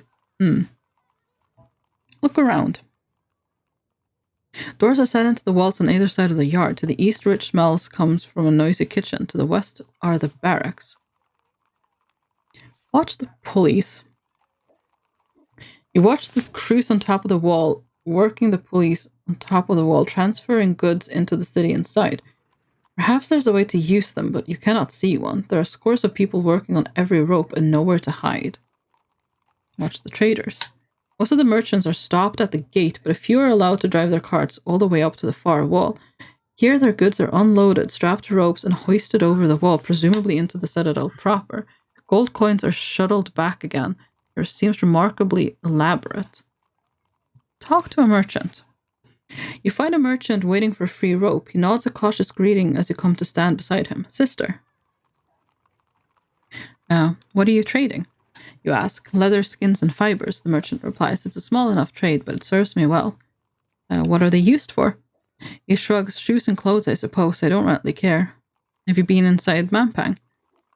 You ask, watching the curious arrangement of pulleys and ropes. Of course I haven't, the merchant replies, looking at you curiously. I'm still here, aren't I? Are you new or something? I am a traveler in these parts. Traveler? Well, then I suppose that's not completely unheard of, or... It is to me, but it's your funeral. Where have you traveled from? The south. You reply vaguely, and the merchant nods. I hear things are better there, he replies a touch wistfully. Enough talking, I think. I'm worried. I can pray for healing. There we go. You need to find a way through, over, or under the wall. There's kitchens. Opening the door a crack, you see a riot of activity and heat. Goblins rush between fires and low tables, carrying heaps of food and pots of water. An enormous hobgoblin stands at the front of the room, shouting orders and waving a cleaver above his head. There might be some useful information to be overheard here. Creep in. You ease open the door and slip in, staying at the edges of the room. The hobgoblin, whom you've guessed to be the head chef, is too busy to notice you. You casually walk through, disturbing no one. Here, watch it. You look down to see a squat goblin rubbing his foot. I've killed more goblins than you could count. No, I'm a monk right now. I don't think monks do that. My apologies. What good are your apologies if you've broken my foot? Demands the goblin, shrilly at the complaint. The head chef looks up. What's that commotion over there? Speak up. I apologize for disrupting your kitchen, you reply. Head chef looks to glare at you. You see the kitchen goblin's pause, waiting with bated breath. Most have cleavers or knives of some kind, and you're quite considerably outnumbered. No one crawls in here without my permission, head chef declares from his stove. So tell me fast why I shouldn't put you in the soup. I'm here to bless the food, you declare. Don't need some monk spitting in it to make the soup taste good, chef replies hotly. What do you think I was doing before you came in here? Oh my god. Cooking. You acknowledge. Exactly. Suddenly leans in, fingering his cleaver. Now you're here, you might as well help. You're chef now, understand? Points with the cleaver across the room to where a gobliness is chopping furiously. Go see Filk, he says, picking up a head of lettuce. She'll get you started. With that, he turns away.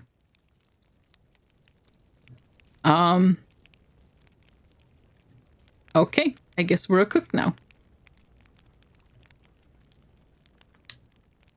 Yeah, this seems like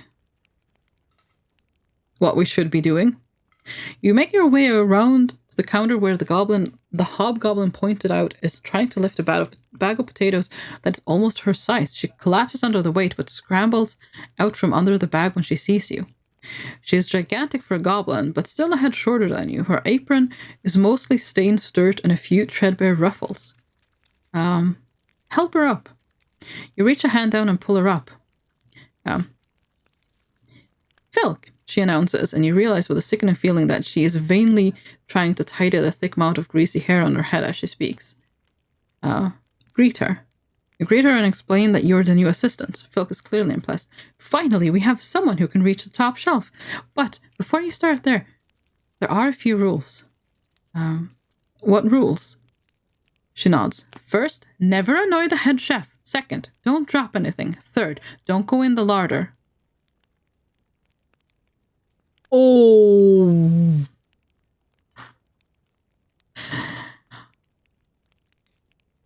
Do not eat from the larder of Throg. Is this what we were warned about in the last book?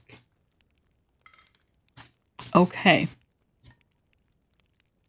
The hobgoblin cook is very paranoid about that. He's convinced there are spies everywhere trying to steal his recipes. Frankly, I'm surprised he didn't skin you the moment you walked in.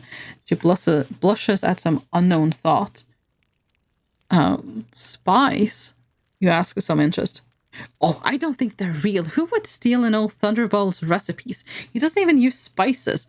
And they say there's someone sneaking on into the fortress, but she's not here for the food, I'm sure. Filk looks at you sideways, then reaches out a tentative hand to touch yours.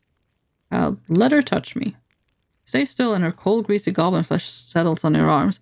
I'm so glad you're here, she says, suddenly talking in a rush. And we need to get the soup made. Yes, we need to feed all the guards in the yards. We're always so busy. You chop these vegetables and get it simmering. I need to go grab some roach pig meat.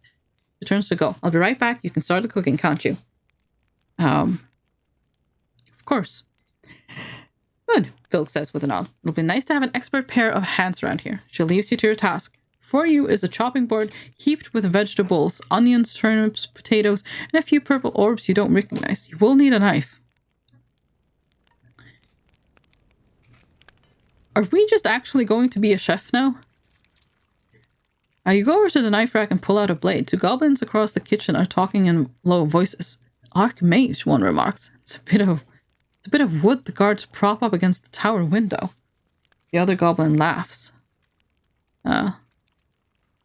Test the knife blade. You test the edge. It's so dull you doubt it would cut butter.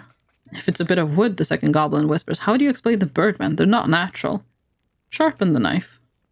There's a whetstone on the counter. You drag the knife blade back and forth a few times until it is keen. Go back to the counter. Then you head back to the counter. Filk steals a quick glance and flashes a crooked smile. Okay. We're now chefs. Examine the vegetables. Several are rotten. I'm told the birdmen are breeding. Third goblin hisses to the first two. I heard they have a nest.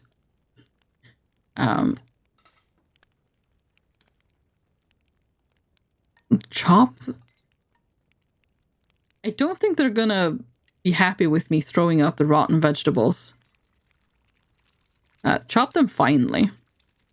You smoothly and efficiently dice the vegetables with your sharp knife. Filk walks past carrying a tray of overbaked breads. Stick them in a pot, they look excellent. She offers a quick, nervous smile, then is gone on another errand across the room. Cutting veggies with her poo hand. Yes. Yep, that's what we're doing. Ooh, there is a hatch there.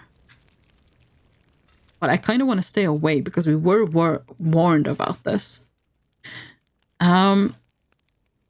Next, you head over to the rack where a random assortment of pots and pans hang from nasty-looking hooks.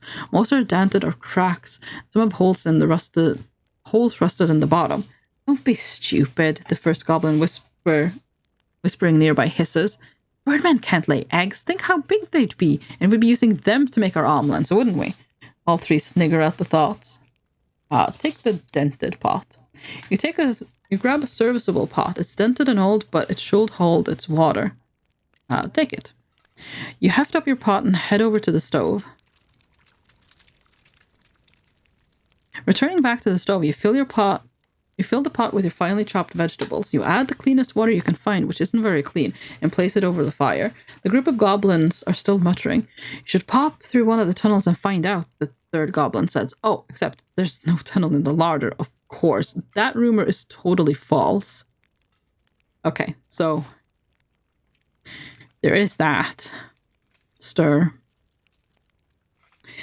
You stir carefully, allowing yourself to relax for a moment as you take in the aroma. It's an oddly calming moment, but then your reverie is broken by Filk returning and dumping roach pig meat into the mix. Hot water splashes up. She nods approvingly. Smells good, she says. We should add some flavor. The spices are over there. She hurries away once more. You've found one new clue. So I'm guessing that is the larder, yeah? The rumors of a tunnel leading from outer yards into inner Mampang from the larder. Who knows about that key? But then there's this. You were given advice, do not eat from the larder of Throg. But if I don't eat any of the food there, then that should probably be fine, yeah? We got our Nath cooking scream after all. Yep. Is it all you hoped it would be? Okay, spices, or I could just go to the larger door. Well, I guess this is where we should go. You make your way across the room to the far door. No one stops you.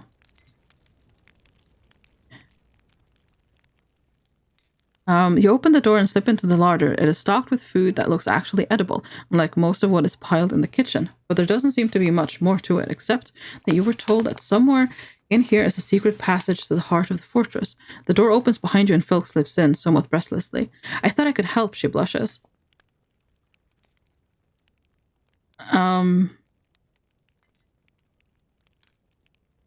Unlikely. I heard there was a tunnel in here, or this affair has gone far enough.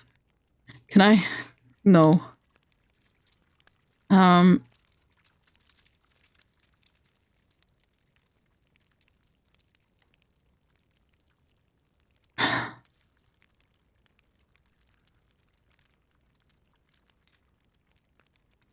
Kiss the goblin.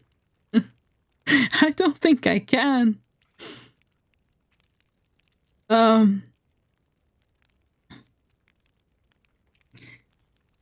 I genuinely don't know what to do here.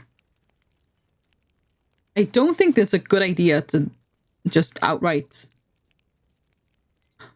trust the goblin. Which one would be trusting? This one? I mean, unlikely doesn't... That's just... Unlikely, that would just be hostile, yeah? This affair has gone far enough. Would that be just kind of like... Okay, nope. Or should I go with the tunnel? I heard there was a tunnel here. Unlikely it's just rude. Yeah, so that one's out of the question. She knows it's you. She might. You know what? Whatever. Sure, let's go for it. I heard there was a tunnel in here. She stops and stares at you. A tunnel, she demands, into the fortress. Is it true? I've never heard of a tunnel, she replies. But if it was true, why aren't there people coming through? Perhaps someone knows. She shivers. There's like rats in here. Rats always know when there are tunnels. Enough talking. You turn, ignoring the gobliness once more, but she seems content. She comes to stand beside you. So, she says, what shall we do next? Okay, so take some rations. That's a no-no. No. Inspect the floor. You bend down and squint at the floor. Some flour dust has been spilled here. So where do you think it is, this tunnel? Look at the flower pattern. The spilled flour has indeed picked up a strange pattern on the floor, as if someone had tried to scuff away footprints near one particular floorboard. What is it? Philip demands. Have you seen something? Look at the spot. Inspecting carefully, you notice a thin seam running across some floorboards. A less clever observer would never have noticed it. You pick up a nearby fork and pry at the seam. A section of the floor pops up on disguised hinges. A trapdoor! Phil gasps. So do not take rations. Never ever take rations. Look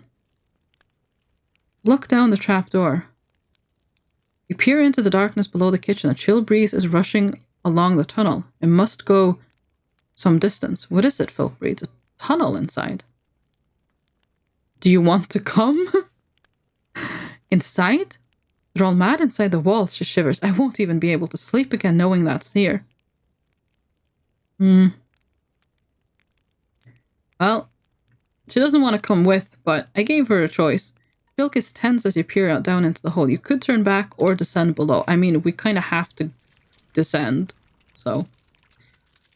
You climb downward into the tunnel, squinting in the dim light. It's narrow, but there doesn't seem to be anyone in it. Are you really going? Filk whispers from above. I have to, you tell her. You come back this way, she demands. We've only just met. Go away, Filk, you're just a goblin. Oh my gosh. That is so rude. No.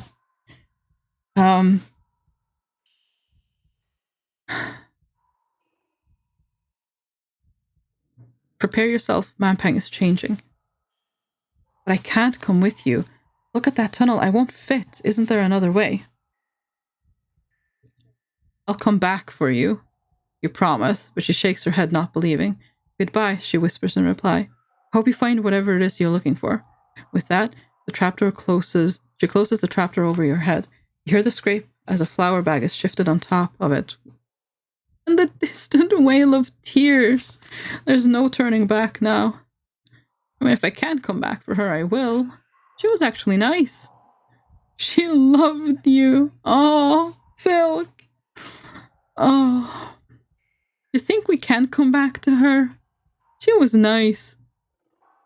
She just let us go. She didn't, she didn't tell at all.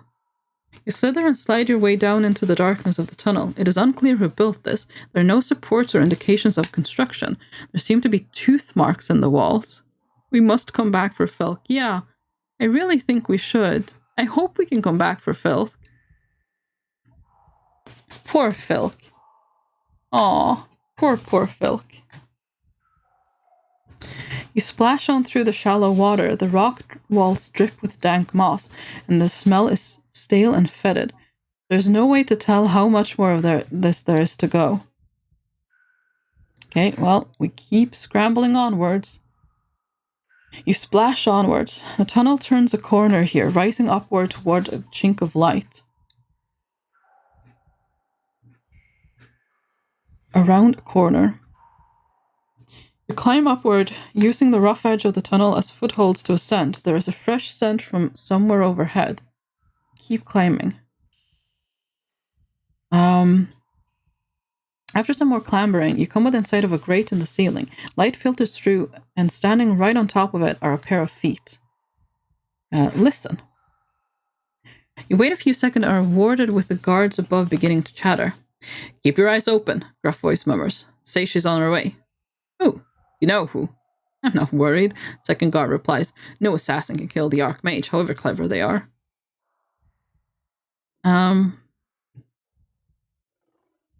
Look up at the grate. The grate looks fixed in the stone. It's not hinged or designed to be opened, presumably just to let this tunnel vent steam. Okay, press on. You push on through the tunnel further underneath Mampang. You reach the end of the tunnel. A short flight of slick stone steps lead up to a trapdoor in the ceiling.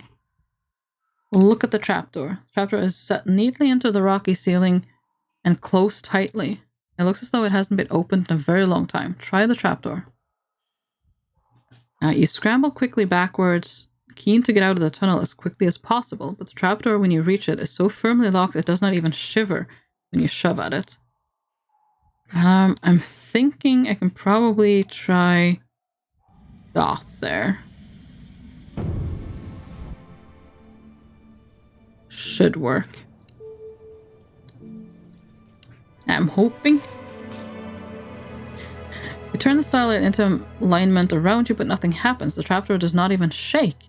Perhaps it is protected by some magical defense, or else it is not a door at all. Oh. Okay, hang on. We do not have sus.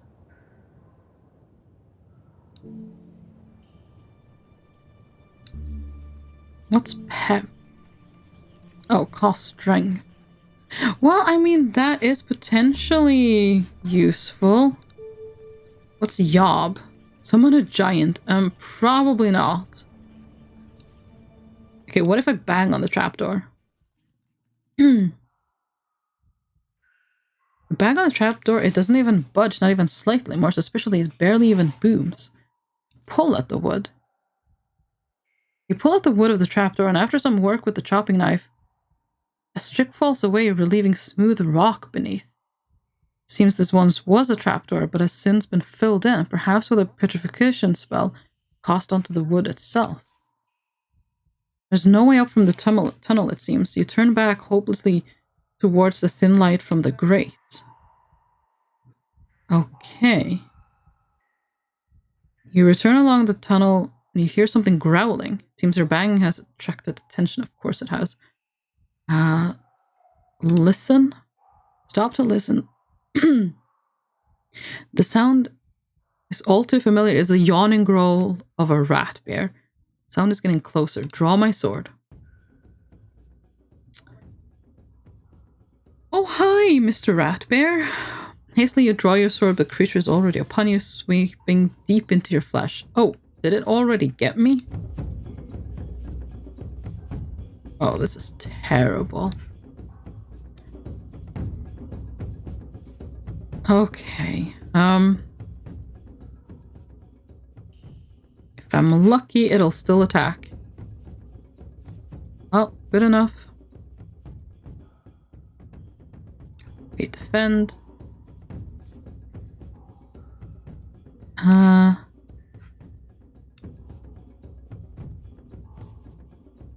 Okay. Maybe this could work out okay-ish.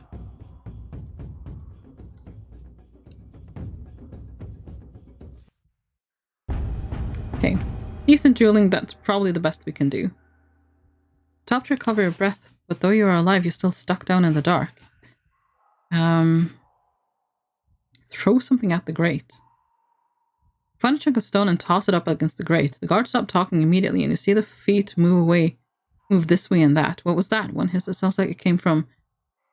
Second replies, trailing off, and the feet step clear of the grate. Wait and watch.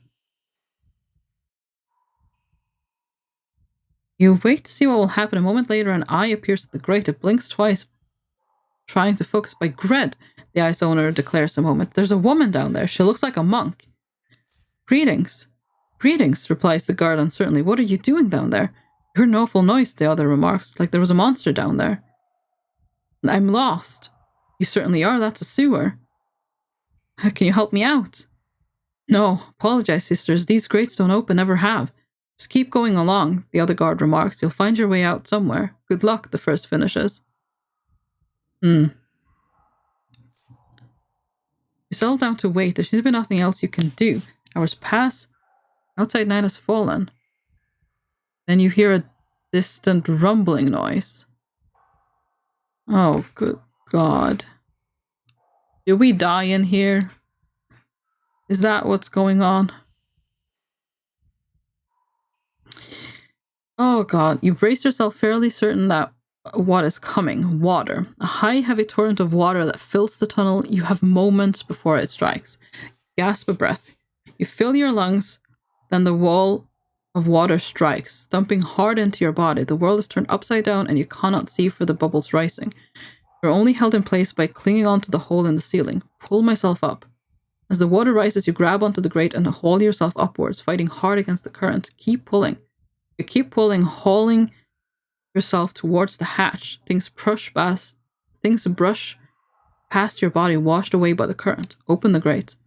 You struggle desperately to open the grate, but it seems firmly stuck. With your lips pressed against the bars, you gulp and gasp for mouthfuls of air, enough to stay alive, perhaps.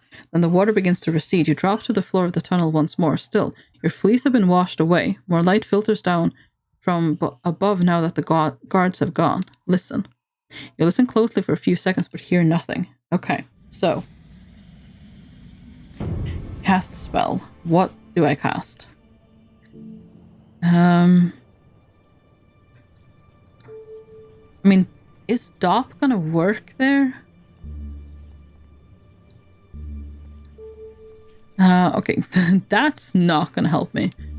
No, wait, that's the same thing. I'm doing the same thing all over again. Yeah, cost fear. No, that's also not gonna help. Possibly not what I need right now. No.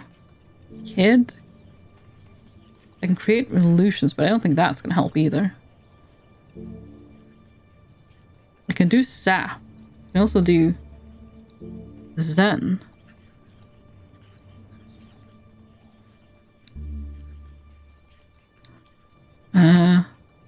Nope. Zop. That one's unknown.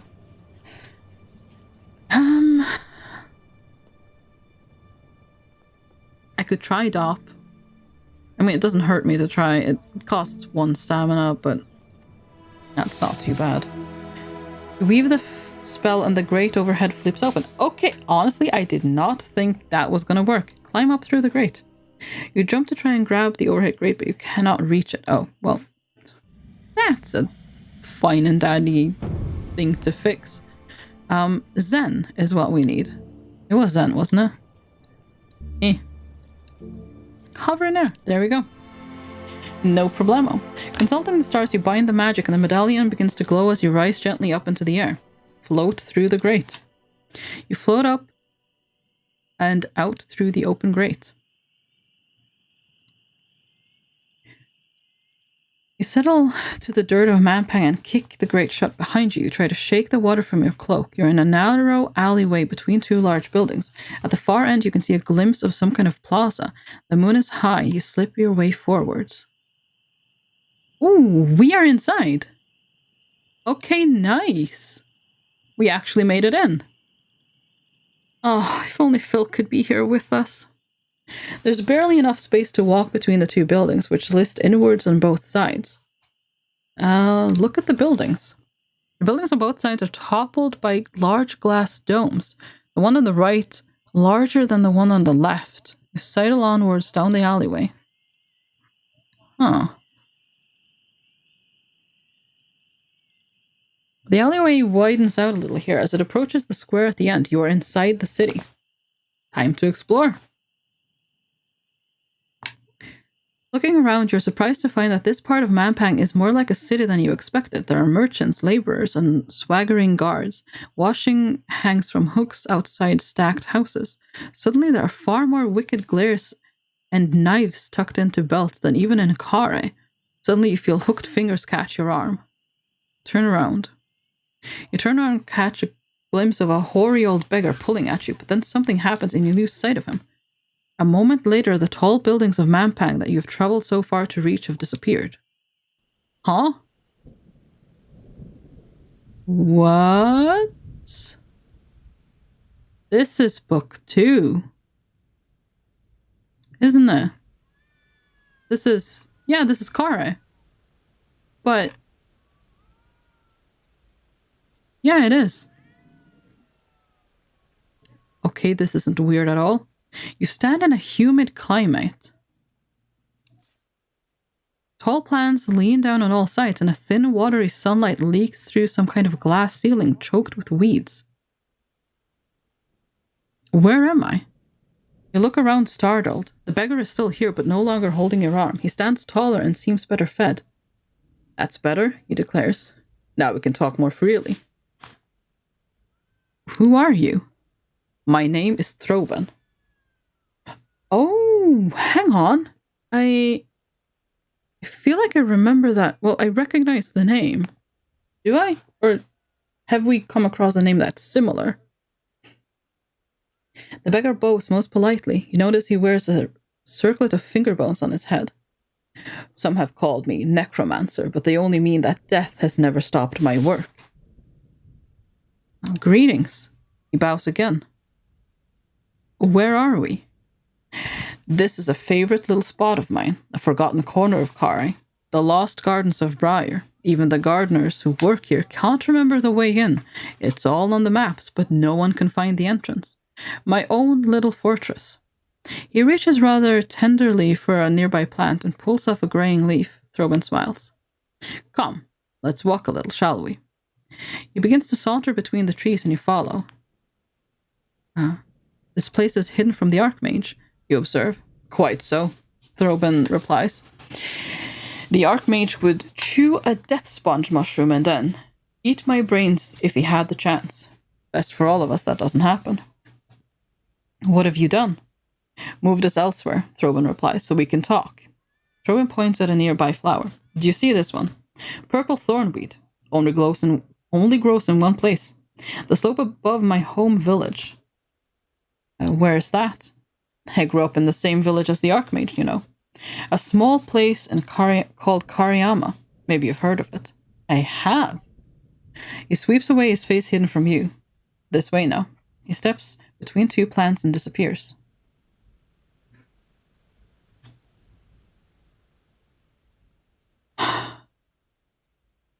This is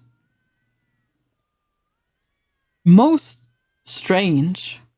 You push your way between the plants and find the beggar waiting. Only now he is no beggar, but a tall, handsome man wearing a long cloak embroidered with runes of power.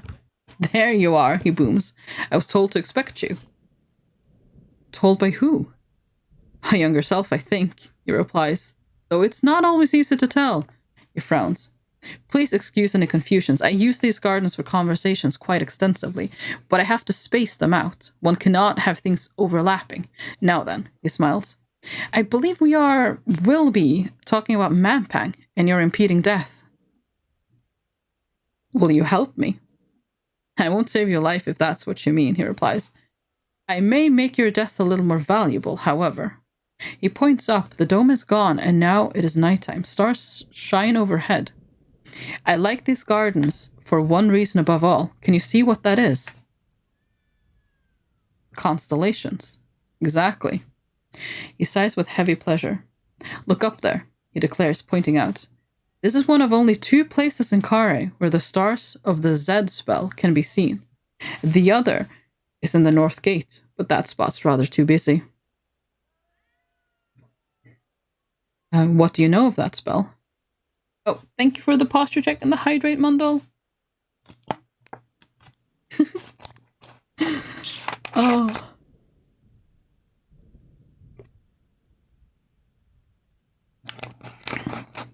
The mention of Zeds makes your heart stop. The secret magic.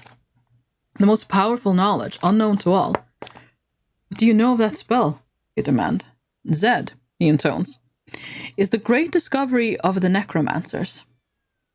A spell powered by and fascinated by death. Some thought it prevented death, but it does not. Quite the opposite. The stars of Zed cause a death for the most significant, final kind. Tell me how it works. The man nods. It is a spell of such power and significance, its secret must never be divulged. I've told you enough in this place, please. He gestures at another path leading between the trees as wide as bears that have fallen together to form an arch. After you.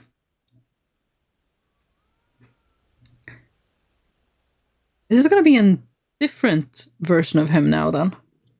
You slip under the arch and arrive in a field of bright yellow and purple flowers, terrifically overgrown. Brambles choke the edges of the path. The man does not follow. Call out. You call out but hear no response. It seems you're quite alone. High above, you see two harpies flying past, screaming to each other and pointing, but they're not coming for you. Search the bushes. You search the bushes, but find nothing. There's nothing hiding there, nothing waiting for you. I was kind of hoping for rations, but okay. The beggar has abandoned you. Must seem you must find the path back to Mampang yourself. Well, onwards, I guess. I kind of assumed I would meet another... I don't know. You push forward through the towering flowers into an area of crackled blue paving and fronded shrubs in glass pots. To your relief, the beggar is here once more. He looks older than ever. Now you understand, he hisses. Now you see why you have to die. Oh, huh? I think you've missed something. Possibly, the necromancer agrees. It's hard to keep things in the right order when you're as cursed as I am. You said I was to die. You must, he answers. This Z spell is difficult to cast, you see, because you can't cast it at once. You have to cast it at 2 separate times. 2 times, but 1 casting. Got it? Like left and right hands clasped together. He demonstrates linking thumbs and flapping his wings like a butterfly. Oh. You begin now and finish later. No, he says, wincing slightly as he speaks. I mean, when both castings are cast, they are the same casting. 2 castings at different times cannot be at different times, so the time between disappears. He squashes his butterfly wings into a single 2-handed fist.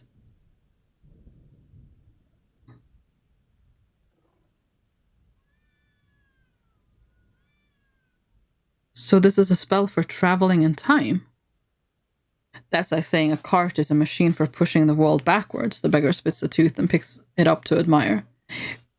Be valuable, that, one of these days, he remarks. Take the tooth? You reach down for it, uncouth villain, he curses, batting your hand away. Now, we'd best be getting on. We don't want you coming back here when you finally die. Coming back? Exactly. Throbin closes his dirt-smudged eyes and concentrates, and slowly the walls of Mampang return.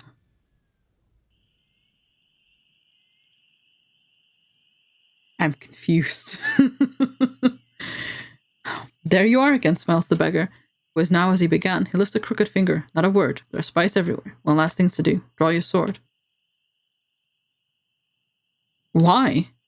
You ask suspiciously. It's the sort of thing people do in Mampang. Draw it. Draw the blade, I guess. You obediently draw your blade. Throbin beams with glee, and then before you can stop him, he runs himself deep onto the blade. For the ghosts of the backlands, I curse you with this, he whispers, and there's fury in his eyes. In the last moments, you see him hurl up his arms, creating some kind of incantation. A terrible force builds around his body, but then he seems to only half explode. You're caught at the moment of detonation. The explosion dies away. Its force curiously unspent, as though waiting. But you feel stronger for it. That healed us.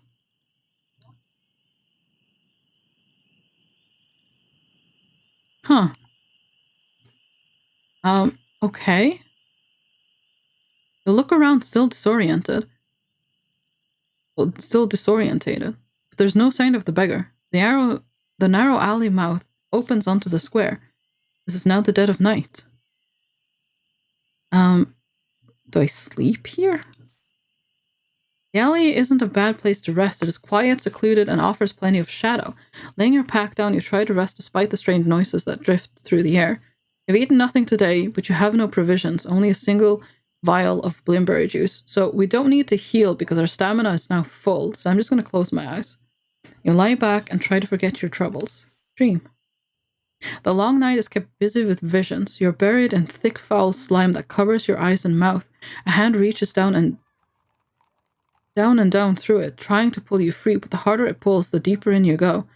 Mocking laughter seems to ring in your ears. During the past day, you gained considerable stamina, visited the barracks, and were cursed with the Z spell. The Archmage is still looking for you. You quickly get to your feet. You've not been discovered, but you should not wait any longer. Okay, into the square. Well, I guess we're kind of doing well. I guess. You emerge from the alleyway into the edge of the main square. To the west side, east side, or into the square.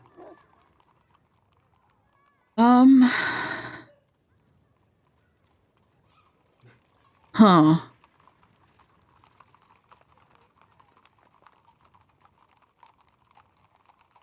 Huh, I might be able to get into there from there, I guess. These are all circles. And we know what circles are in this world. Let's go to the east side first. Buildings on the eastern edge are a little more ramshackle. An arch leads to another, smaller yard. An alley runs past it. A pillory sits to the north of here. A few clouds move across the sky. Look at the pillory. A prisoner stoops, half asleep inside the stocks. Ooh, that doesn't sound fun. Look at the arch. A piero at the archway. Few merchants go this way and that into the building. Some kind of market, perhaps. Look at the alley. Glancing down the alley, you see a distant touch of smoke, some kind of fire. It could cross the square or explore, perhaps, the fringes. Let's explore the fringes instead of exploding them. You enter an alley littered with refuse. Buildings either side are leaning or collapsed. In the dim half-light, you nearly trip over two men who are leaning against a wall. They straighten and turn to you. It seems we have a visitor, one says. His eyes are closed and so are his comrades. Why would that be, and how can they see you? Sister, one greets you, nodding. What's wrong with your eyes? Oh, you don't want me to show you that, he warns. A moment later, you hear the crunch of footsteps. There's another one now standing behind you. Bless them. You raise your hand in wordless blessing. The sightless creature nods its head in reply. F be with you too, the creature replies and stands aside. You continue along the road. A lane leads off. As the morning moves on, the wind begins to rise. Having this monk cloak is clearly just really, really good. It's helping me so much. Look down the lane. Looking down the lane, you see a large tavern, but it appears to be closed at the moment. There's no time to waste. I guess this is the tavern. Okay, by the alleys.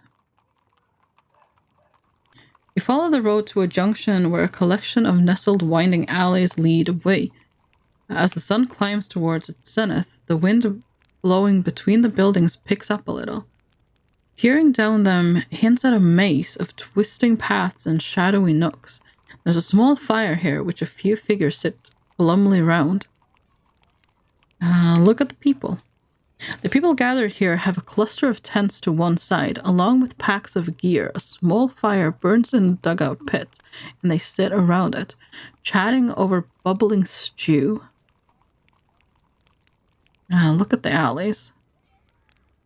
The alleys are a rat's nest of buildings and winding streets. They seem to go on forever and yet curve immediately away out of sight. A rat scurries over your foot, then stands nearby, boldly staring.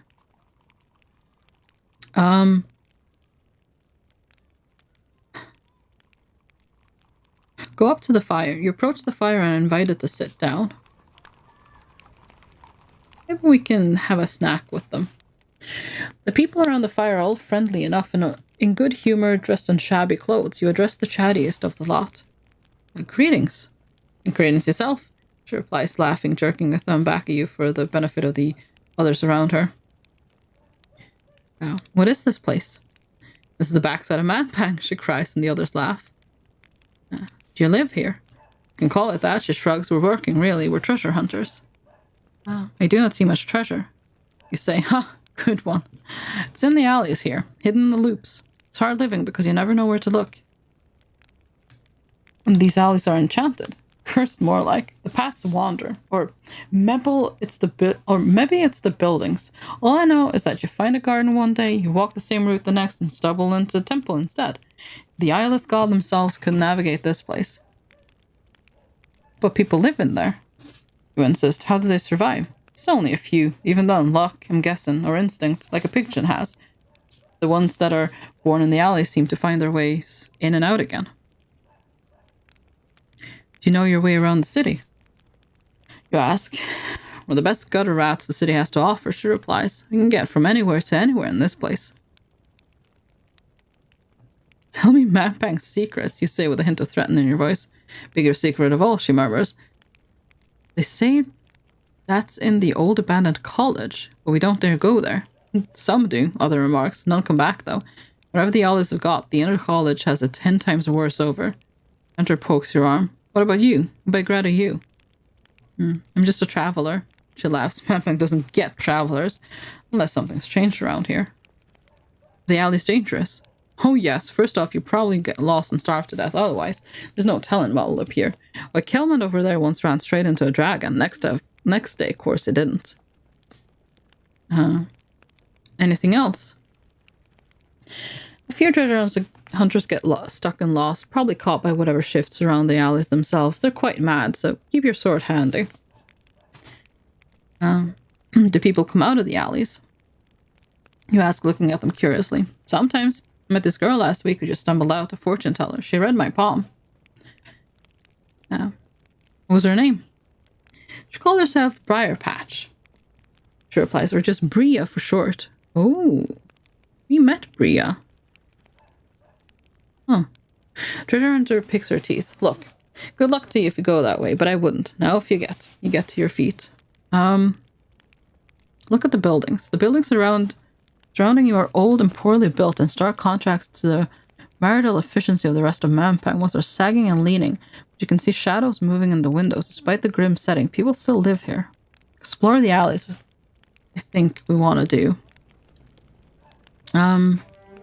What clue? So, okay, yeah, the college.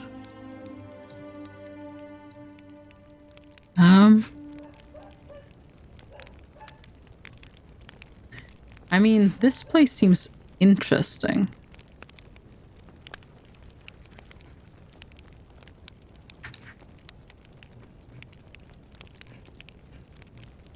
But I don't know if we can actually get to there. You pass by the alleys and follow the road as it heads towards the rising wall of Mampang. After a while, the path opens up into stony clearing. Middle of the day is hot. Guards walk this way and that across the space. Look at the flagstones. The flagstones of the square are smoothed out and worn as though by torrential rain. Across the square. Across the square is a low wall set with a door. The guards do not seem to be guarding it, but none are going anywhere near it either. Now, the people in the square are moving about this way and that, seemingly without purpose. They all seem quite concerned and busy, however. You could elbow your way through the strange crowds filling the square. Let's have a look through the square. You cross into the middle of the small square. Guards move this way and that across the flagstones. The sun has reached its highest point now. In one corner of the square is a tent from which rich smells are rising. Ooh. What? 2 gold isn't really going to do much for me, is it? Look at the food server. Food seller has a low tent with a cooking stove. A few in the square wandering populace pause by to eat before continuing their endless circuits. This is not a good place to hang around. Okay, by the door. I don't think we're going to be able to buy anything, so You make your way to the far wall, into which is set a low door. You turn to see that the guards in the square have noticed you, but your disguise appears to reassure them you are not stopped. Look at the door. Feel incredible energy rising from behind the door, as though something was chained there. Try the door. Try the door. It is merely latched against the wind and not locked. Which way now? Well, through the door. You step through the door into a curiously quiet area of stone. Low towers rise from the dark pool of icy-looking water, with paths snaking across from one to another. The whole place is worn and ruined. What is this place? It looks like no part of Mampang you have yet encountered. The air itself is somehow different. There's a tension here.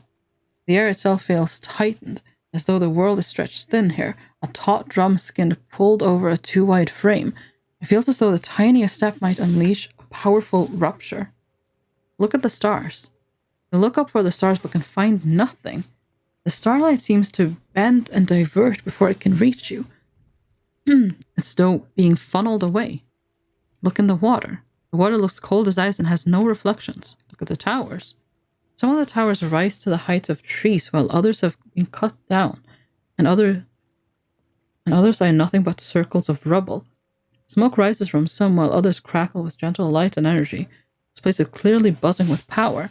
You could explore deeper or escape back to the relative safety of Mampang. Well, I think I want to explore. You leave the shade of the wall and follow the stepping stones out across the water. Everywhere the signs of ruin abound. Weeds crack the stones, turret roofs and buttresses have collapsed into heaps. Why has the Archmage allowed such ruin?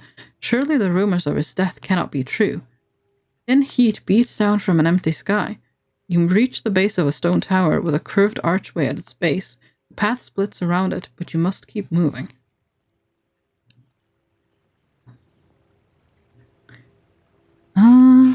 We can go inside. It is a circle, though. The sun is beginning to lower and the air begins to cool. You cross the waters and push your way inside the crumbling tower, without knowing what you might find. The inner doors you stand in front of are twice your height and look to be made of solid metal. The air is thick with an incredible smell. Oh, thank you for the posture check. And the hydrate bundle. You sniff the air smoke, melting metal. It's as though a gigantic smithy lies behind this door.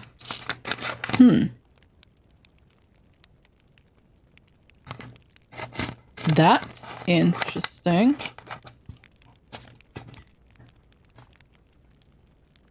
Okay. Listen at the door. Let's try to be cautious. You place your ear to the metal and leap backwards. The door is searing hot. Ooh. The wooden handle should be safe to touch, though. You try the handle. You grasp the handle, you notice it is almost too hot to touch. Open the door a crack. The doors are heavy. You manage enough control to only open them halfway. You spy a roaring flame just inside the door. This room must be some kind of furnace.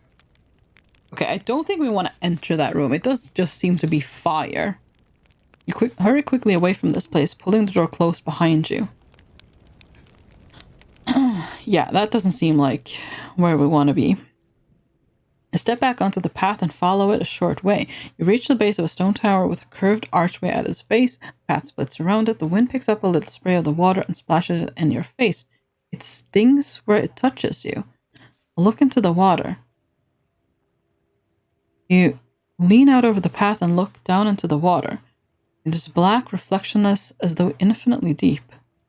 Drop a stone. You drop... Oh, I just lost my pebble. Oh no. Oh well. It's probably fine.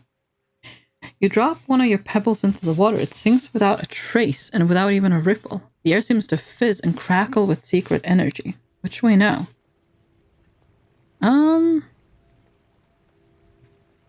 Okay, curving path.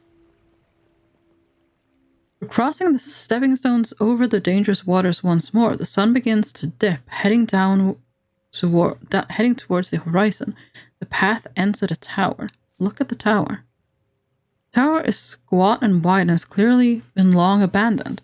When from inside comes the faint sound, music.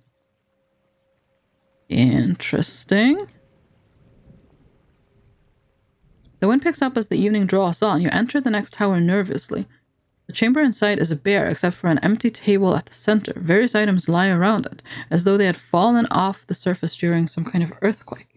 Doors face each other on the opposing walls of the tower.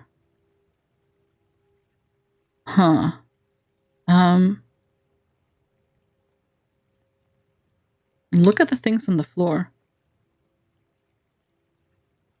Strewn around the table are an odd assortment of things. A broken cup, a bamboo flute, a dusty crystal ball, a mask of black wood, and the bare bone from a hunk of meat. bamboo flute and the crystal ball are magical items, definitely. Ignore the rubbish on the floor and go over to the table and look it over. It seems ordinary enough, but the surface is etched with scratches and grooves, but nothing intelligible.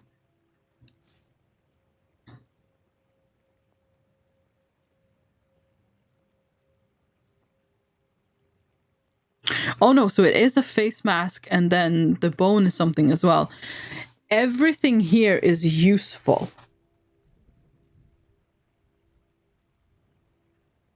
I do not trust that. So I don't know what the bone would do, but I know all of the other things are good for spells. Because we've had a face mask, we've had an orb, and I read in the spell book about the bamboo flute, because I remember in the first book I had the chance to get one. I didn't, and I regretted it because it was connected to a spell. I am taking nothing. Hey, Nath, you asleep yet? Maybe. It's difficult to say. What about you? Are you asleep yet? Then you reach back. This room cannot be as it seems. Cast a spell. Yeah.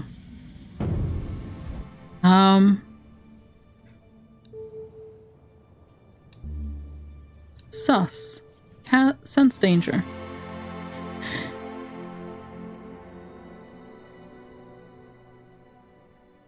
You gather the stars into the sign around you, and a steady voice begins to speak to you. This room is enchanted, the voice tells you, but the spell is most subtle. Its words spoken, the enchantment fizzles away. I wish I haven't slept yet. Oof.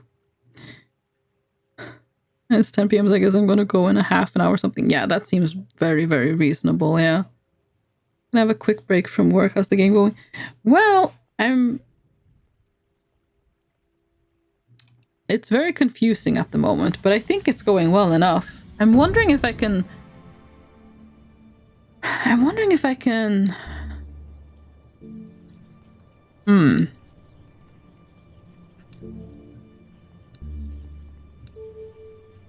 Yeah, see, that's where you need the bamboo flute. Jig.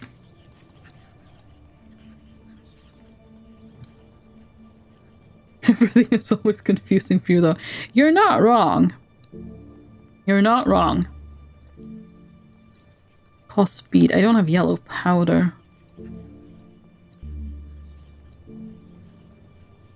I don't suppose that would be the counter to... I'm guessing that what's here is like an illusion spell.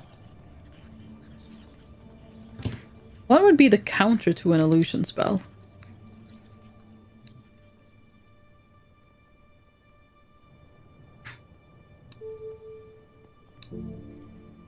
Oh. How did I... Anyways. No. Give me... I wanted to click the Z. Zap.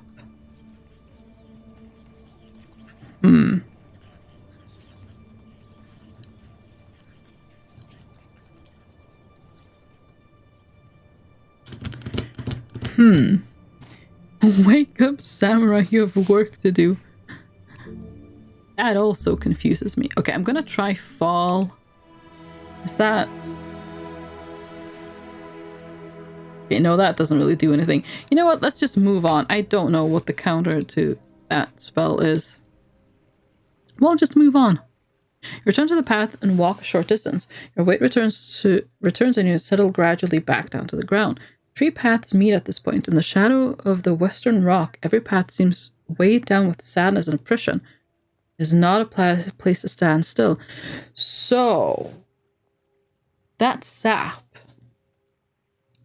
That is sap. It has to be.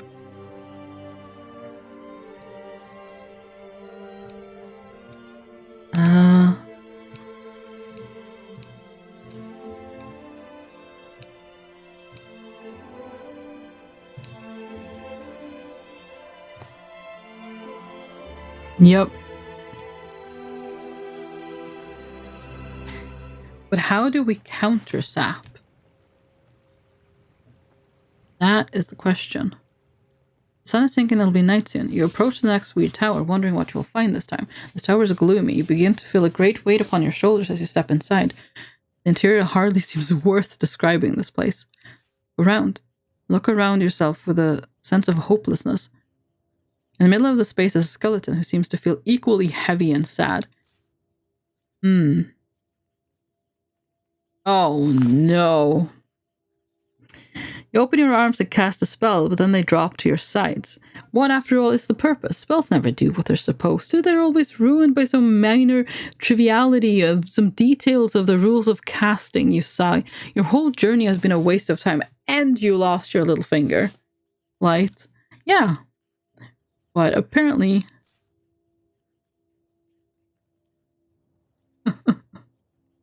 You look listlessly over at the sky. I should have just left. Why didn't I just leave? I am about to die. Oh no.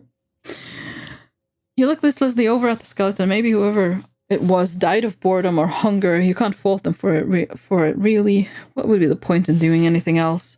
What is the point? And most likely you're going to die here.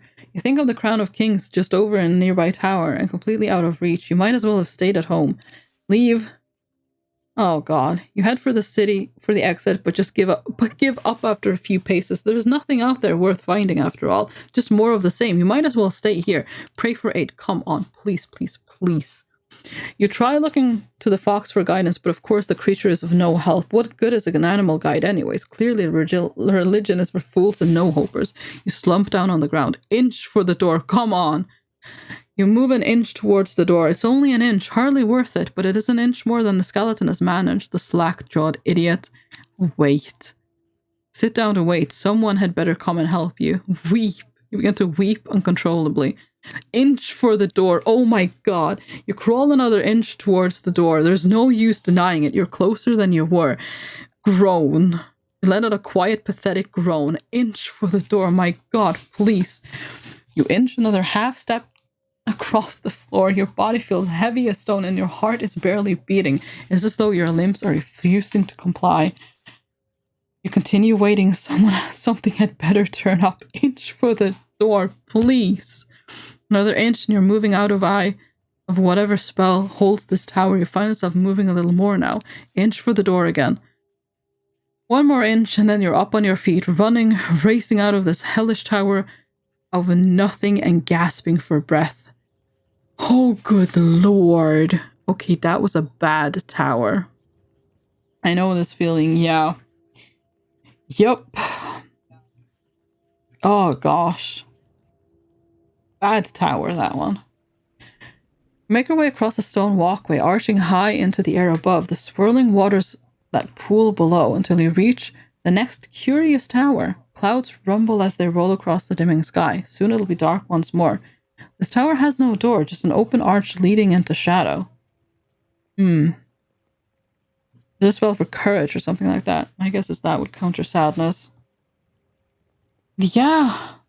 I don't remember, honestly. But it has to be something like that. Like, there is a counter for every spell, I'm pretty sure. But it didn't even let me actually cast anything. Which is terrifying in a way. Look inside. Peering through the arch, you make out some yellowish light coming from within. Okay, enter. You step inside the doorway and then stop, suddenly half blinded by glowing luster that fills this chamber. Your footsteps crunch and you look down. It seems the floor is covered with gold coins, jewels, and emeralds of every shade and hue. Doors lead away in both directions. So this is illusion. This has to be... Actually, hang on. I think there's literally a spell that casts illusion of...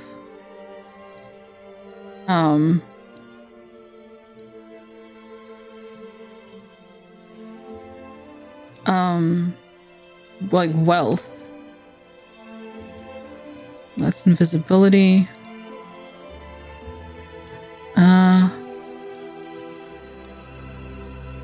Apparently I can cast Zed now as well. I wasn't able to do that earlier. Oh, come on. I'm sure there is one. Wait, is it? Oh, no, that's that thing.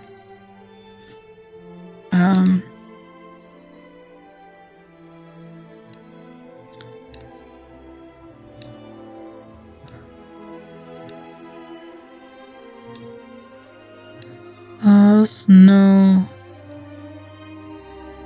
Gob yob.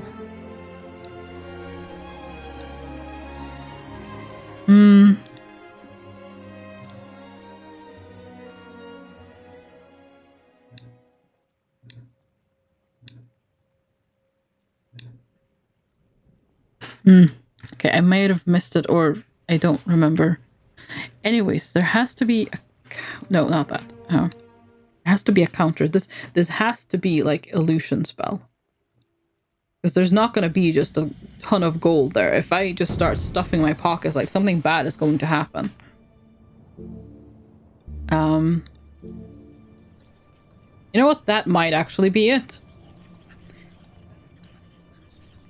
See into the future would probably be a counter to... Oh, not Doc, that's something else. Actually, maybe Sus could be?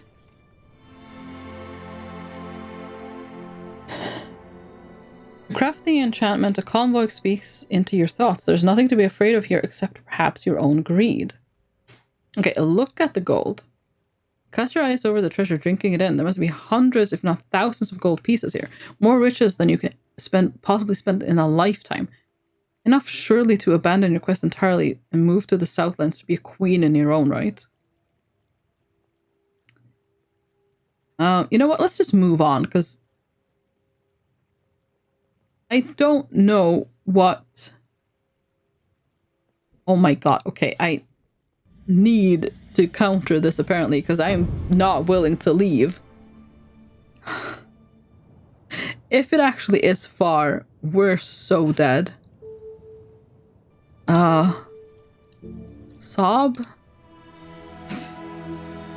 Oh! As you complete the spell, there's a popping and hissing from your pack. You pull it open to see that one of your Snadacat teeth is glowing. A moment later, it has shot up into the air and exploded.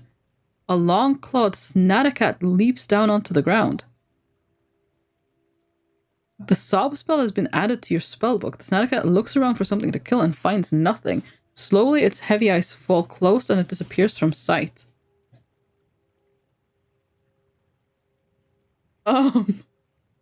Okay, not what I intended, but I guess that works. Can I move on? No. Okay. Well, we know what Sob is now. No, not S. I wanted the D. There we go. No, Doc, that's... Hot. G? Gob? I mean, it's not going to be summon a goblin, that. What would be a counter to illusion? It probably is far, isn't it? I don't have a crystal orb, so this isn't going to work. Please move on. Oh, thank goodness. Seal yourself and finally leave the tower. Oh, good lord. I mean, all of these towers are just going to be evil, aren't you? You wanted the T using. Yep, that's what I was clicking for. Oh gosh. Hurry over another walkway higher in the air than you had expected, towards the next tower. You stop at the tower's edge. There's a narrow opening in the dark grey stone. Look through it. The tower's opening is barely wide enough for you to slip inside while wearing your broadsword. It is a curious design, as though a normal door was built and then the tower itself was stretched. You make out nothing from within.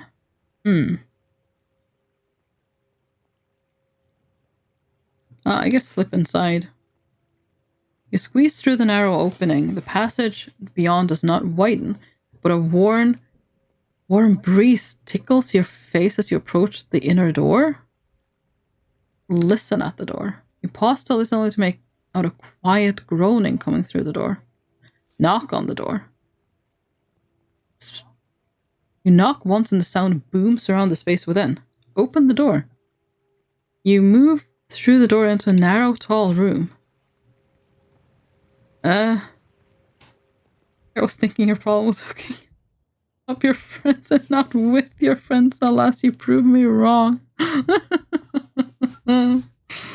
Oh gosh, that's a little bit funny. The chamber is wider than the doorway suggested, and it is cluttered. Numerous skeletal bodies lie here, scattered around the base of an altar on a raised dais. Overhead, something dark and shadowy looms indistinct. Look up. You turn your gaze upwards. Hung from the ceiling is the half-rotted head of a great whale. The head is suspended by cruel hooks, roughly shoved through its flesh. The wounds have turned purple and putrid from time.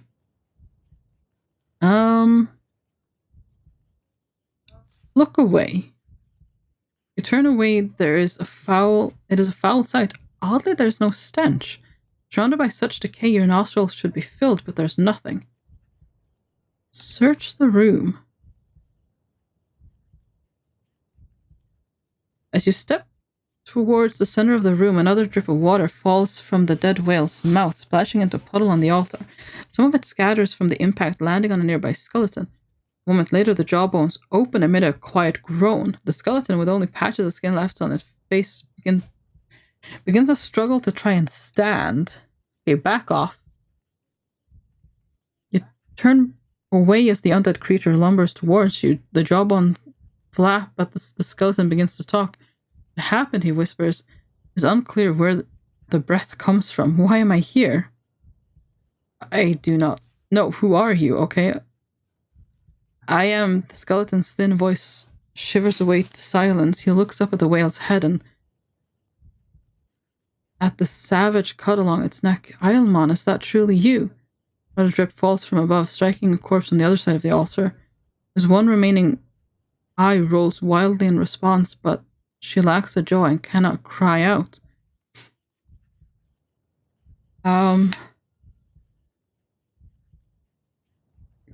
Cast a spell?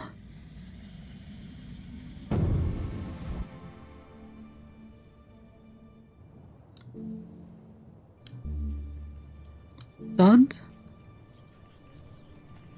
Oh, Dud is illusion of treasure. Yeah, so that's what I was looking for earlier. That's what we saw in one of those. The money one. Oh, not hot. I don't think that's going to help me here.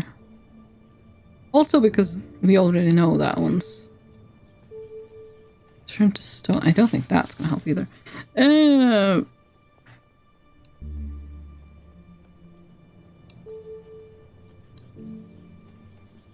I also don't think that's going to help me. Actually, hang on.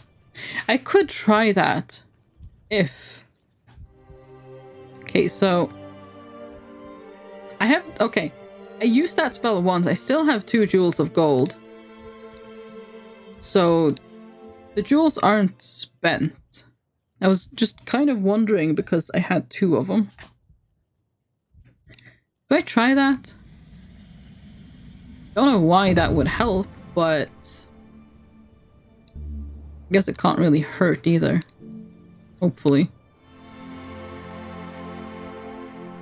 Reaching up to constellations above you, create the spell and your jewel of gold begins to shine and gleam. A moment passes and then a skeleton suddenly rises both in hands and supplication.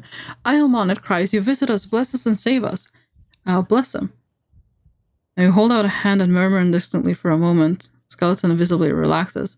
I know I will return to the sea, he murmurs, even when I die. So saying, he collapses on the spot. Walk to the altar.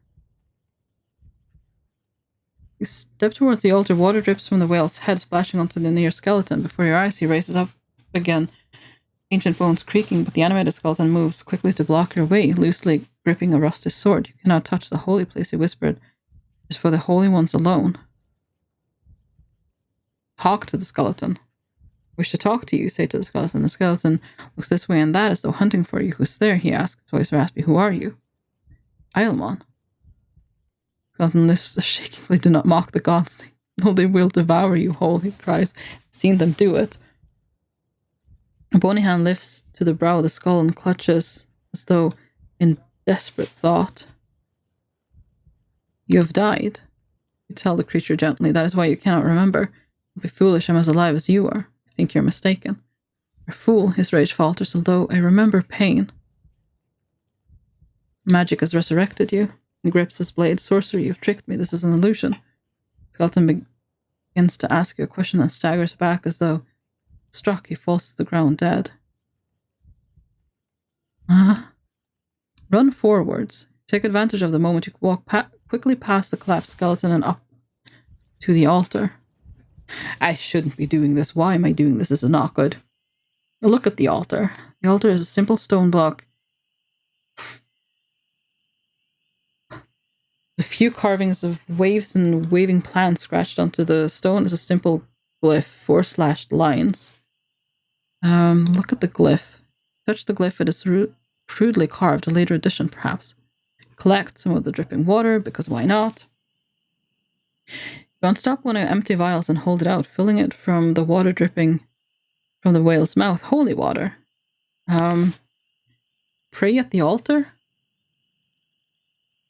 There's a clear space just before the altar. You kneel down and bow your head. The dripping of water from the carcass overhead slows and deepens and becomes a gentle sound of tide, and you feel the presence of the whale god Ailmon. But the voice is distant and confused. The sluggish movements of the whale are transformed, weakened, and defiled by violence. Stand. You stand from the altar without further supplication. Back away. You back away from the altar, and the skeletons die once more. They resurrect once more moments later, and one, mind blank, comes to stand between you and the altar. You circle the walls of the room, looking for a doorway, a way out of this place. From behind you hear the clatter as the skeletons collapse once again. Found one new clue. Okay, what exactly was a clue there? Oh, the glyph. Okay. Oh. No idea what that relates to, but I guess we'll find out at some point. Step onto a stone walkway that leads sharply down towards the crystal dome. Okay, that is interesting. This all is... Oh, wait. Our god is the baboon. Strong, social, intelligent, the baboon will shy away from danger, preferring to live in the safety of the trees rather than risk exposure on the ground. I'm just going to pray for healing, because why not? But I also think we are going to leave it there for today. Let's see.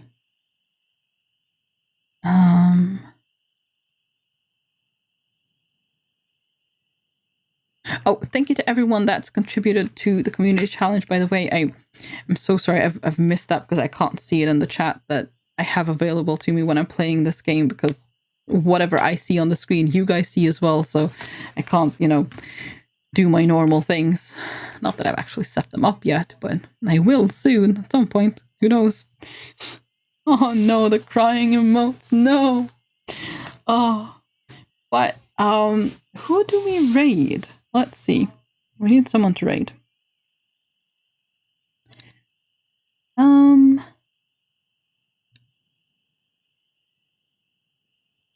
see. I would send the tears, but I'm too tired for it, so I'll just sit here and burn instead. Oh no. Oh. Oh, actually. Wait, no. Is she? Is Cutson's still alive? Because she pops up on my list. But not, like, when I go to raid channel, she's there. But not... I'm guessing she's just finished up. No, but Swiss is. Okay, yeah. Then we're gonna go there.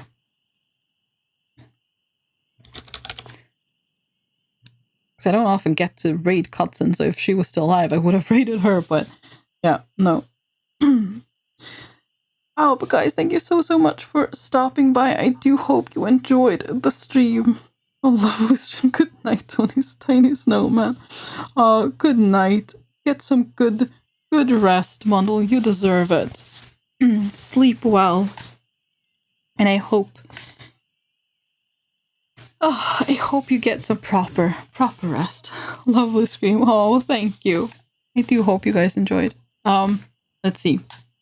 I'll be back again tomorrow with some Metopia. No, actually, hang on. Tomorrow is Tuesday. I don't stream on Tuesdays. I will be back on Wednesday with some Metopia. I'm